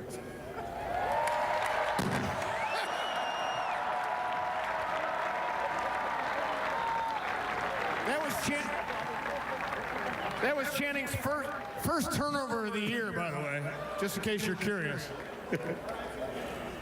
All right, ladies and gentlemen, our next player, he's the big man in the middle from Russia, number 20, Timofey Mozgov.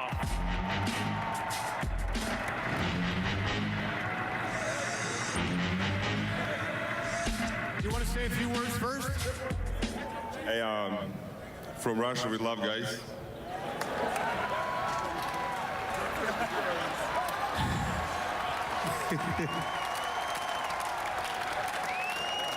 All right, Timo, when is the next commercial coming out? I have no idea.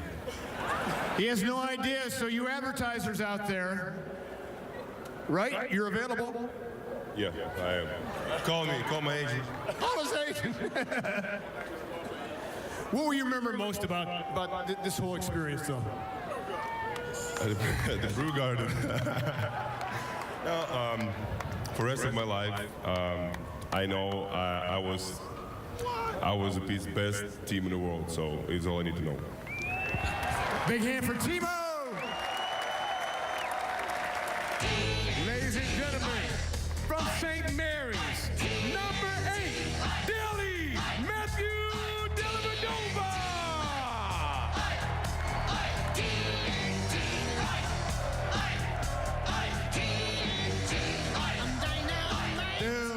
Deli, who made the deli tray famous in Cleveland.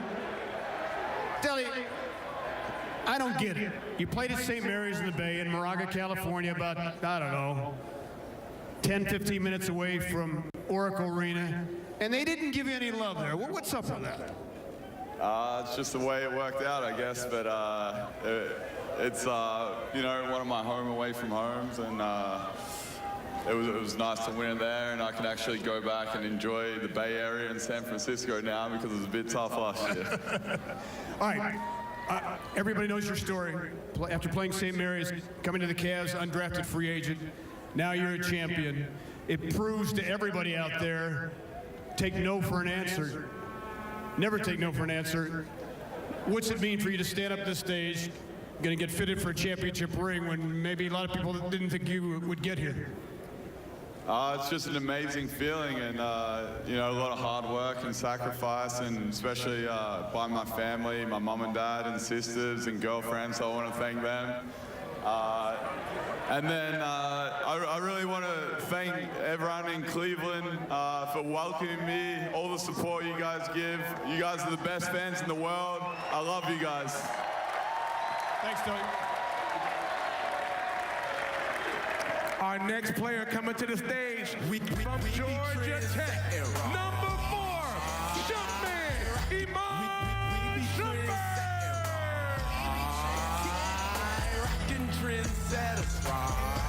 I know the city of Chicago is near and dear to your heart, but you've adopted Cleveland. Can you put it in words? Because I can't. What you've seen today, 1.3 million plus. Unbelievable. Probably best thing I've ever seen in my life, besides actually seeing that gold trophy after we won it. Seeing this parade was unbelievable, and I just hope everybody stays safe. I saw a lot of people on the roof. Don't want anybody to fall. Everybody stay safe today, but enjoy it. All right, one other thing, we know you're a very talented songwriter. Are you going to come up with another ballad for next season? Nah, man, I didn't make one this playoffs, and we won, so I'm going to leave that alone, and we just win. Let's just keep winning. Let's go. The silent music writer. Thanks, Chuck. Our next player, folks, he's the Longhorn from Texas. Make some noise for number 13, Tristan Thompson. Super just showed out again, and we just keep serving and serving again and again and again and again. We called LeBron James the indestructible one on the broadcast the other night, but the indestructible 2 is the man to my right. A motor that never stops. You are relentless, my man. Thank you. How much, seriously, though, do you think the rest of the guys feed off your energy and what you do? I think it's my job. You know, everyone has to be starting the role, and for me, it's to bring the energy every night, and whether it's getting offensive rebounds or catching a hoop or getting a block once in a blue moon, whatever it takes to. But, yeah, as long as I bring the juice like Deli says, that's all that matters. All right, one other point. Obviously, you disposed of your hometown team, the Raptors, in the Eastern Conference Finals. Good. After they lost to you guys, do you think at least temporarily there were some Cavs fans in Toronto? Yeah, there's a lot of Cavalier fans in Toronto, but beat the Raptors. Sure did. The Raptors. All right, T, good job, buddy. Thank you. All right, ladies and gentlemen, he represents that Bama, and he wears number 52. Give it up for Mo Williams. Mo, how was that cigar today? Say again? How was that cigar today? Oh, man, it was wonderful. You, after you left here the first time, always talked about what a pleasure it was and a joy it was to play in the city, to play for this ownership group. Now to come back. Not many guys get a chance to do that. Well, you know, the first time I was here, we didn't get it done. But, you know, I tell the story and I think about it, you know, when I was traded here for the first time and that pick turned into that young man right there, which is Kyrie Irving. Brought him here, that #1 pick, and then I had the opportunity to come back, obviously this year, and help these guys, you know, win a title, and it couldn't be another. It couldn't be a greater feeling. And obviously, a lot of guys who play in the NBA, maybe 90%, never get a chance to win a championship. Now that you've had it, how long will it truly take to sink in? I'm a champ. I'm a champ. Absolutely. Well said. Thanks, Mo. Forever. Ladies and gentlemen, please welcome to the stage from Arizona, number 24, R.J. Richard Jefferson.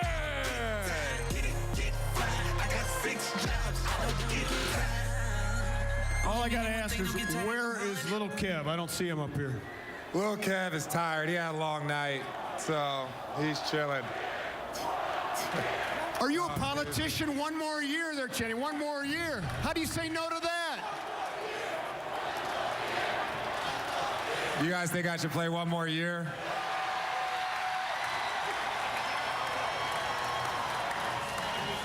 Kyrie does it. Kyrie doesn't care.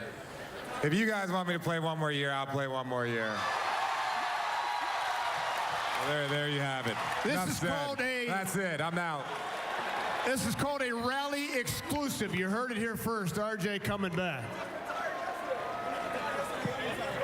All right, ladies and gentlemen, please welcome to the stage.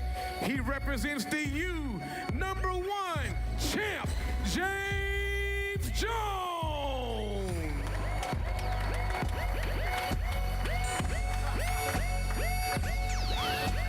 Hey, champ.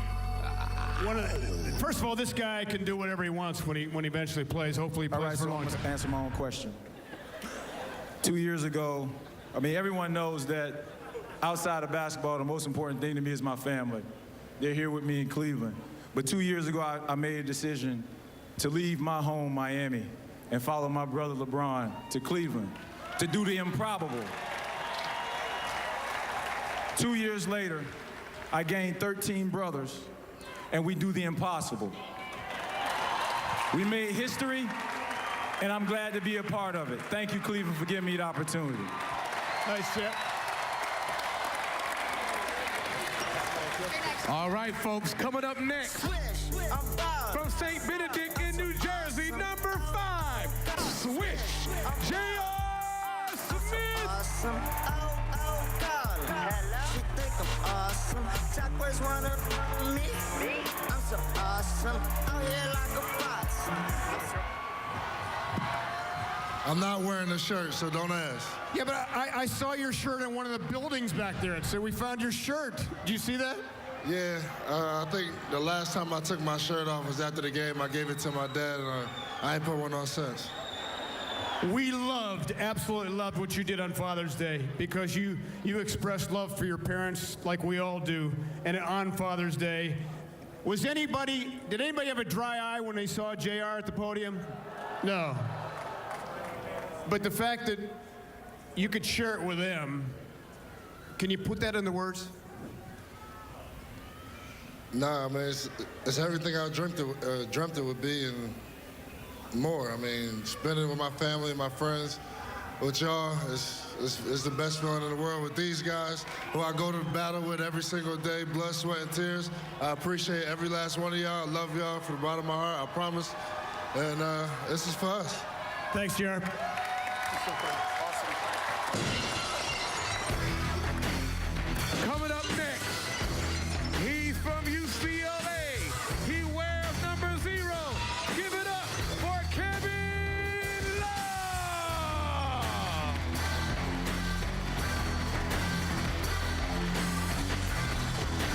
You got 2 belts. You want to explain those? I mean, some guys want rings, which I do too, but always been a wrestling fan. It kind of took on a life of its own, us wearing different wrestlers' T-shirts. And so I guess I got 2 belts with me. All right, let me ask you, do you know your ring size, by the way? I don't. I'll bet you'll find out, though, right? Yes, I will. We all will. Well, some guys, I mean, already know, but. The brotherhood in this team, though, you talked about it. It's the closest team you've ever been a part of. I don't care, Little League baseball, college basketball, wherever. Can you kind of crystallize that, what it means? It's really hard to put into words. I mean, for the sake of not being long-winded here, I know, you know, between really all these guys here, coaching staff included, you know, for me, it was very different. Naturally, I didn't have the finals through 6 games that I really wanted to have. You know, got a concussion, had to miss game 3. Game 4, came off the bench, tried to help us in any way I could. Saw 2 guys in game, what was it, 5 have, I mean, you guys saw one of the best games I had ever been a part of and witnessed and seen, and it was wild. Game 6, 23 just would not let us lose. You guys would not let us lose.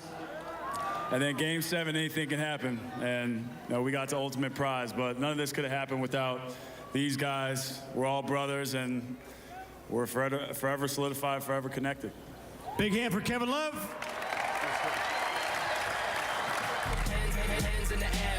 At guard, from Duke University, number 2, Kyrie Irving.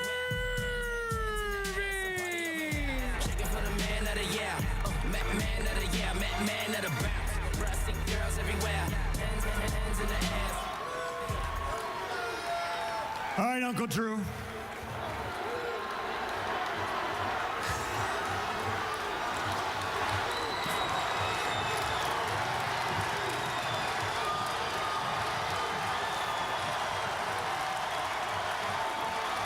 Two MVPs on this team. We now finally have a new version of The Shot. How many times have you been able to watch it? Man, I've been watching The Block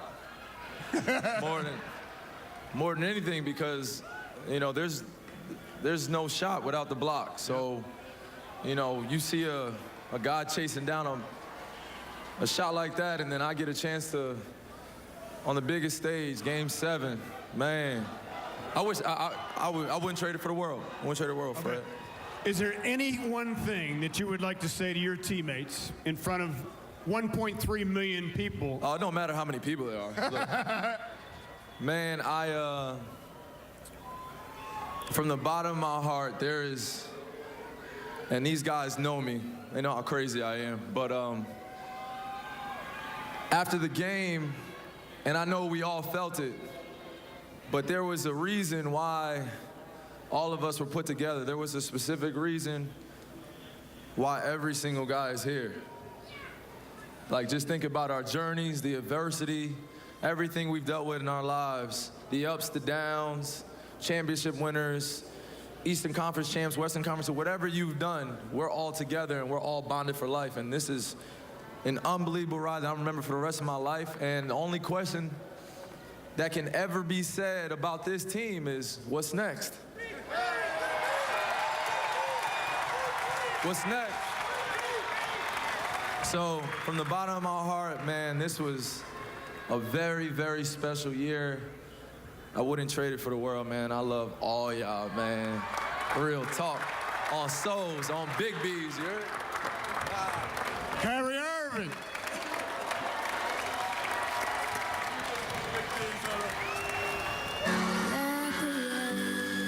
I'ma do what makes my city and my state happy, and that's why I came back. I love you. I'm back. Forgiven my mistakes. I'm coming home.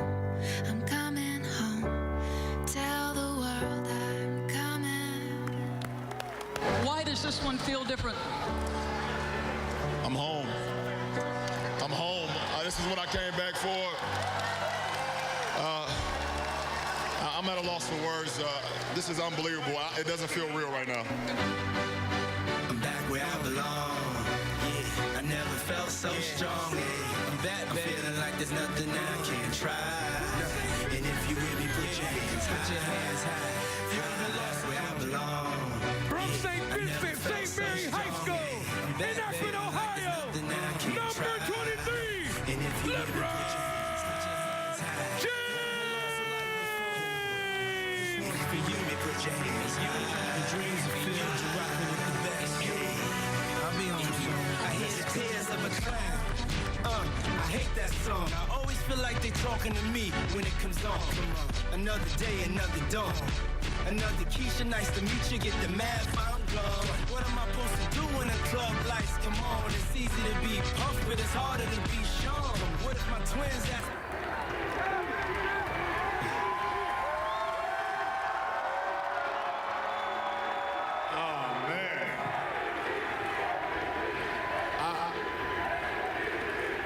They asked me, do I have a speech or something prepared?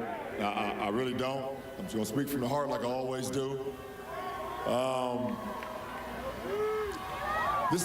What's going on right now is still so surreal to me. It still hasn't hit me what actually happened. And for some crazy ass reason, I believe like I'm gonna wake up and it's gonna be like game 4 all over again. I'm like, shit, we down 2-1 still. Like, I swear, I keep feeling that because it's so surreal. And I was talking to my wife, and I'm like, babe, we did it. Like,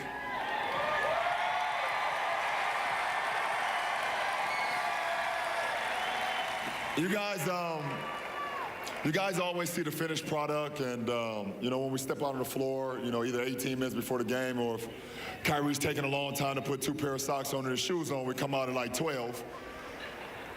You guys see it from that point to the end of the game, but what you guys do not see is the hard work behind the scenes when all these cameras and all these lights and everything is not around. And I heard a lot of thank you LeBrons today, and thanks for coming home and thanks for keeping your promise, but I really, you guys really should be thanking all the guys up here, to be honest.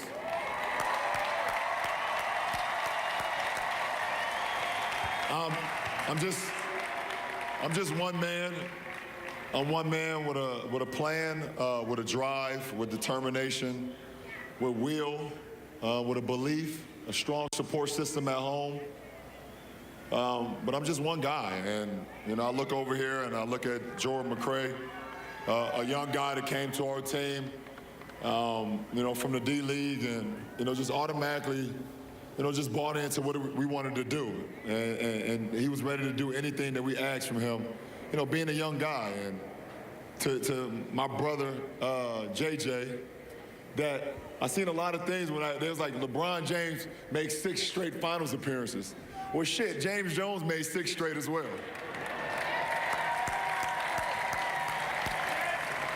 Hey, you guys never see Champ complain about playing time, complain about shots, complain about anything. And he's probably the most professional guy on our team. JJ, thank you. From Dante Jones, we just picked him up. He's the luckiest man in the world, I'll tell you that. We just picked his ass up like 2 months ago. No, but seriously, true professional. Competing against this guy, you always knew that you got to be locked in. Every time he stepped out on the floor. And then when he got on the team, you just saw how great of a teammate he was. And also another guy that would give anything. And you guys saw that in our game 6 at home.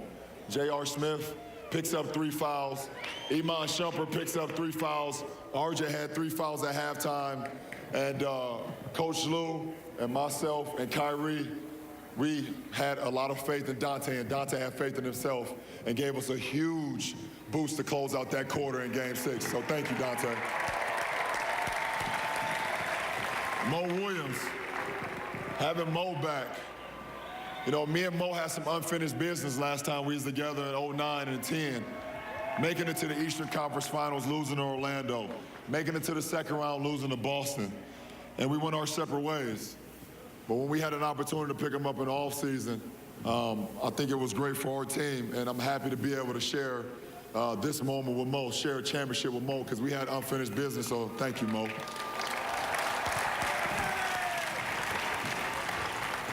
To young God, a.k.a. Kyrie Irving, a.k.a. Uncle Drew, Byrie, whatever y'all want to call him. This guy, he thought I was blowing smoke. He can be the best point guard in our league and also be an MVP in our league.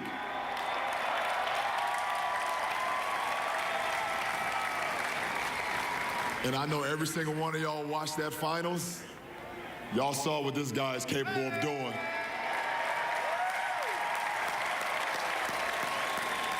And he's only 24 years, oh my goodness. He's only 24. He don't reach his prime for another 3 years. Thank you, Kyrie. J.R. Smith. You guys all heard the stories. False. Everything about J.R. is not a team player. You can't win with J.R. on your team. J.R. takes bad shots.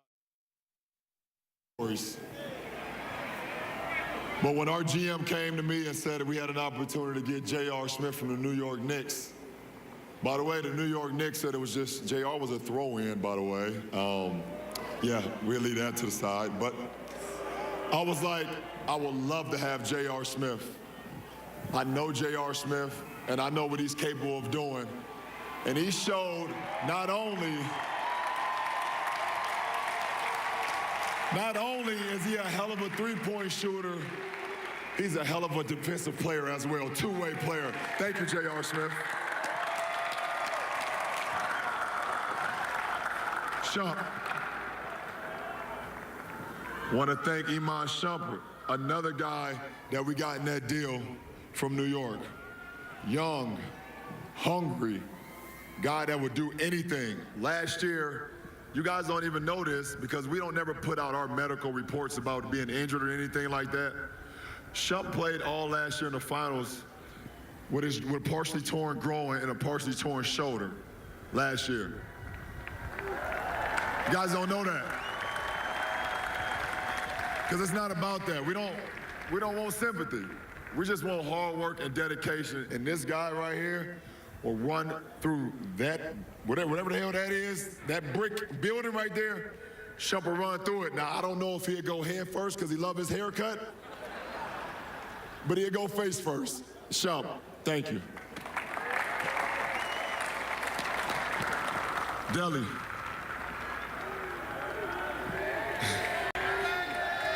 Yeah, and he deserves that. He deserves that. If it was a Bear right here, and it was Delly right here, and I shot the ball, and I was wondering who was gonna get to the ball first, Delly would tear that damn Bear up. And y'all saw it for the last 2 years, Delly giving everything. He damn near gave his life last year in the finals. Had to go to the hospital after one of our finals games. That's a guy who's dedicated, who never cared about guys saying that Delly's not fast enough, Delly's not strong enough, Delly can't shoot it well enough, Delly's not an NBA player. Well, guess what? Delly's a champion. Thank you, Delly.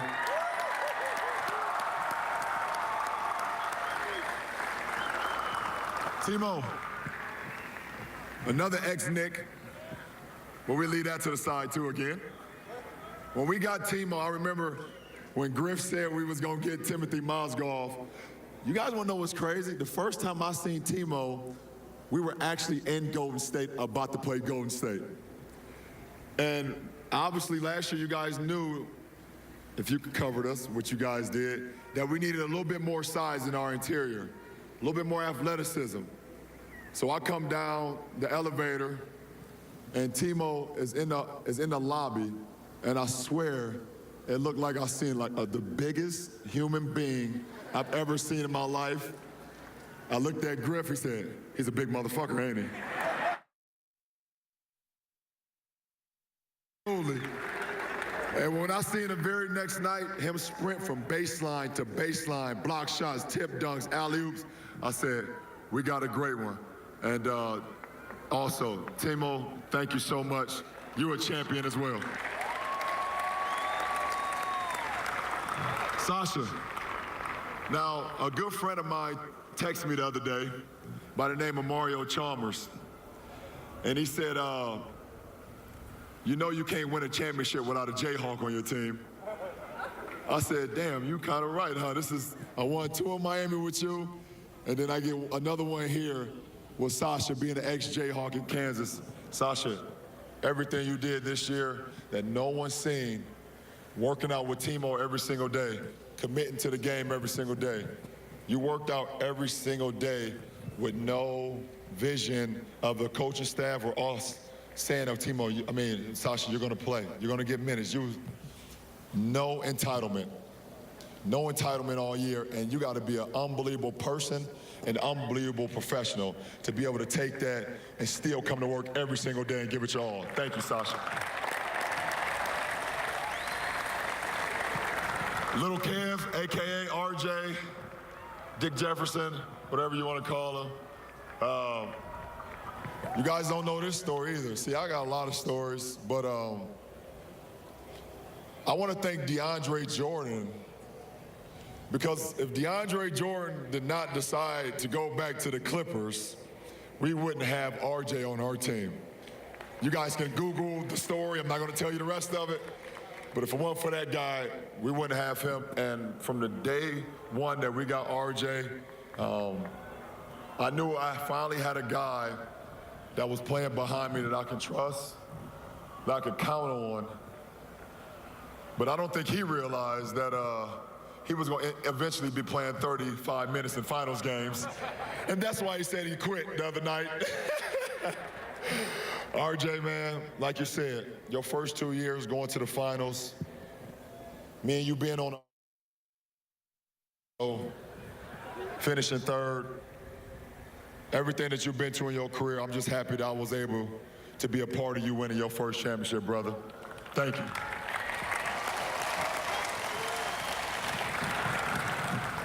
Big Kev, Kevin Love, wow. What y'all saying back there? Kevin Love?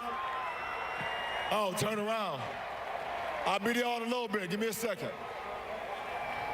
Kev, when I knew we had the opportunity to get you 2 years ago, I didn't second guess it. I think you knew how I felt.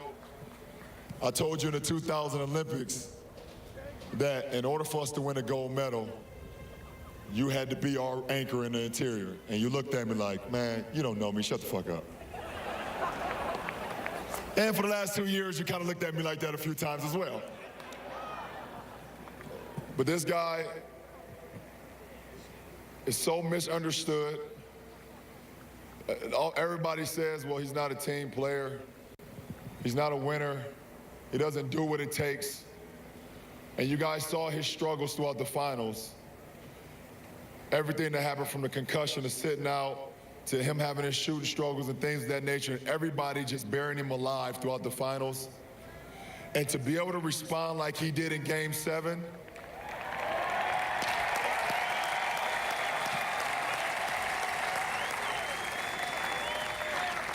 that's what real men do. They respond in their most adverse times. And we talk about the shot, we talk about the block, but the stop, I'm not saying the D, but the stop, that was on a 2-time MVP, by the way. That was on a 2-time MVP, we got that stop, but I'm gonna let that go. Thank you, Kev. My last two, saving my final two for my favorite guys in the world, LD and Jim. Oh, I'm just Channing. I didn't know you, man, before you got here, but I knew what you was capable of doing on the floor, and we had the opportunity to get you. I asked RJ one question. I said, what type of guy is he? He said, you're going to love him. I said, well, bring him on. And from the day one that you got here, man, you've been nothing short of amazing, both on the floor, but mostly off the floor, man. You are one of the greatest, funniest guys in the world. And, but also you're a true professional, man. And I'm happy to be able to be along the ride to help win a championship with you. Thank you, Channing.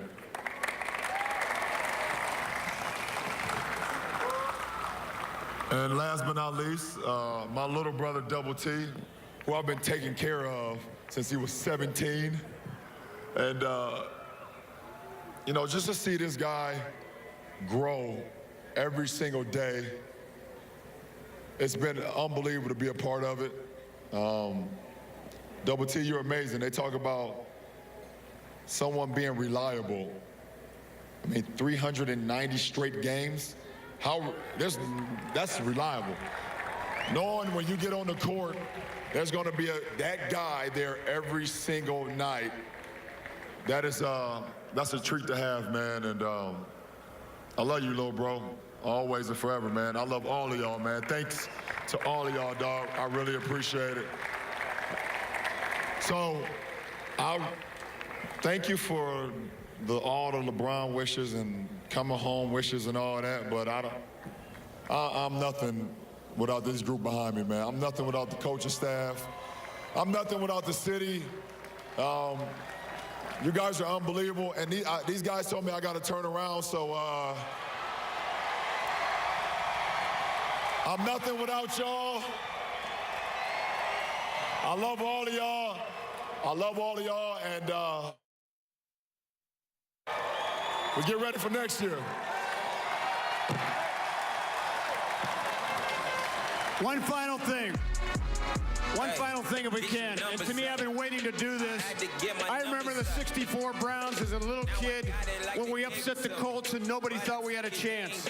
We've had 3 transcendent athletes, I think, in our town. The late Jesse Owens, LBJ, we know he's the best, and number 32, Jim Brown. So what we have to do is pass the torch. We have to bridge the gap between 1964 and 2016. So presenting the trophy, the Larry O'Brien Championship Trophy, to LeBron James, the greatest running back and greatest football player ever, Jim Brown.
Animated LeBron James finishing off the rally right here at Mall B. We apologize.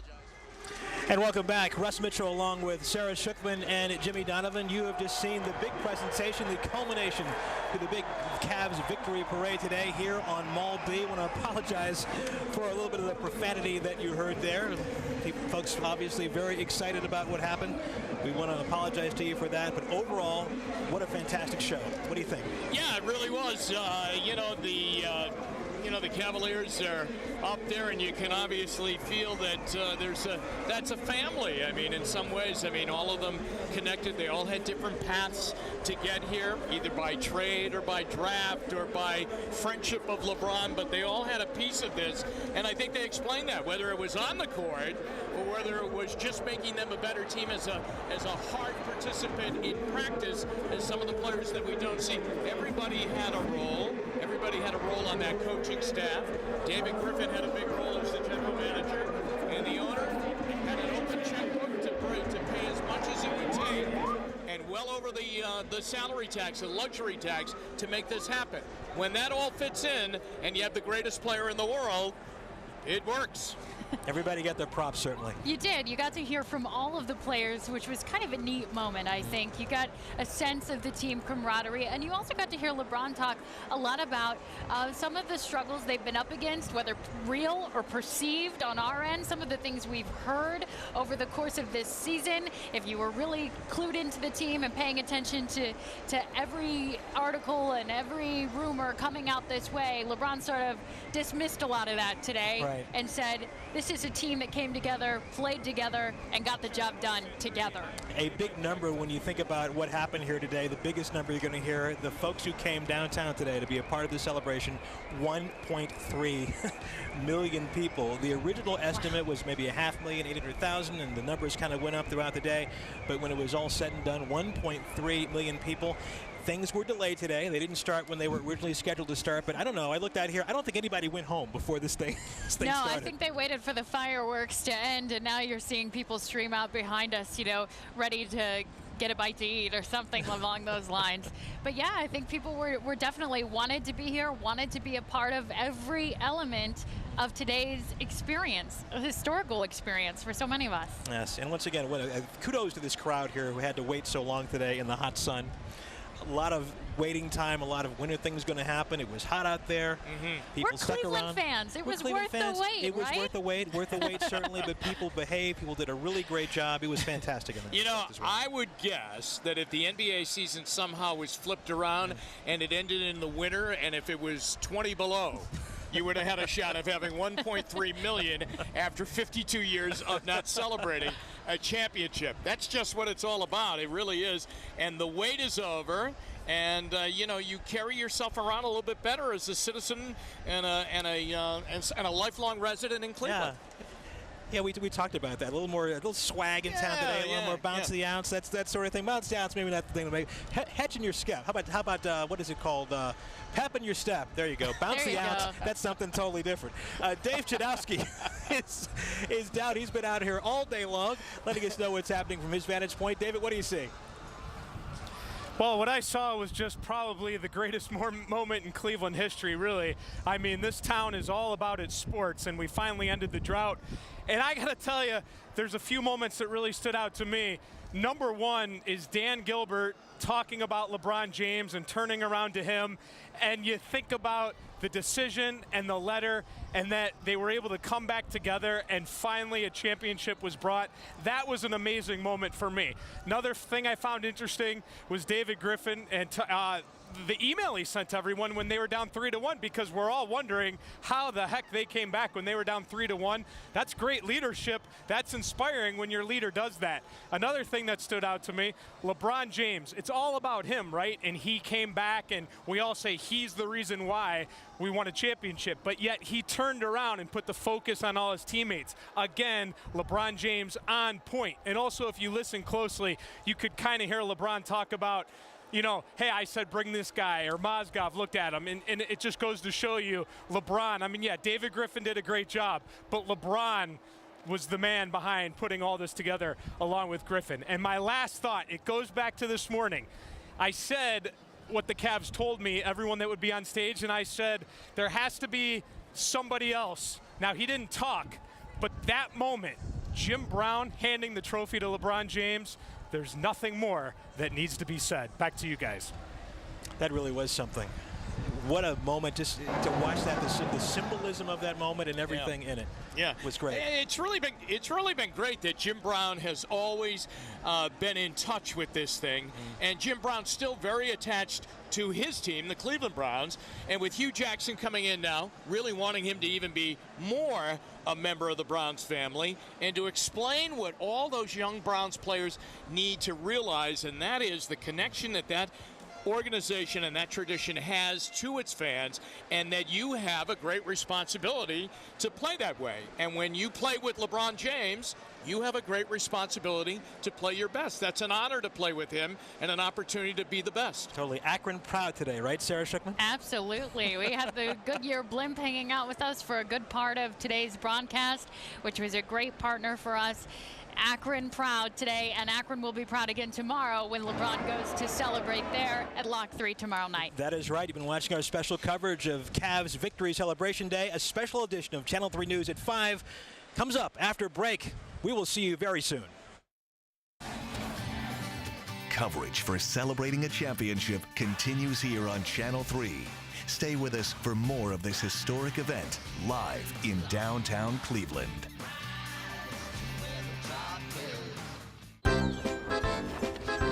Hey Ed, I see the service truck. Did your AC go out again? Isn't that the third time this year? You should just replace that old thing. I just can't afford it right now. You can't afford not to, you mean? I just got a Linux system last year, and it is so much more reliable and efficient. I'm going to save a lot of money in the long run. Let Weather King Heating and Air Conditioning replace your old furnace or air conditioner and save you money. Call Weather King Heating and Air Conditioning.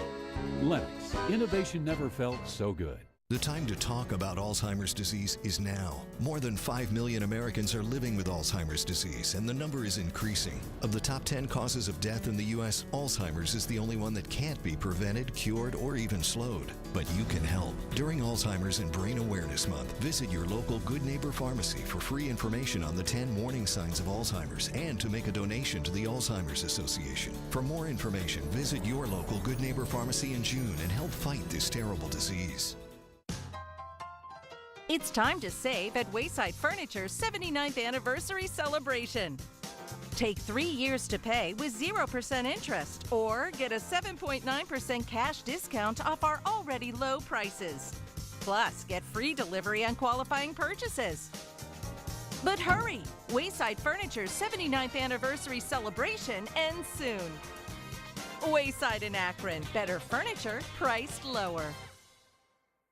Dad, it's the 84-hour sale at Serpentini Chevrolet. Starting tomorrow, we're on the clock. 84 straight hours of non-stop savings on over 15 acres of new and used cars. Every vehicle, new and used, is discounted up to $10,000 off. We have banks on hand for easy-to-get, immediate financing. For this sale, leasing is now available with less than perfect credit. With just $250 in weekly income, you may qualify. Don't miss the 84 straight hour sale starting tomorrow at Serpentini Chevrolet in Strongsville. American and proud of it.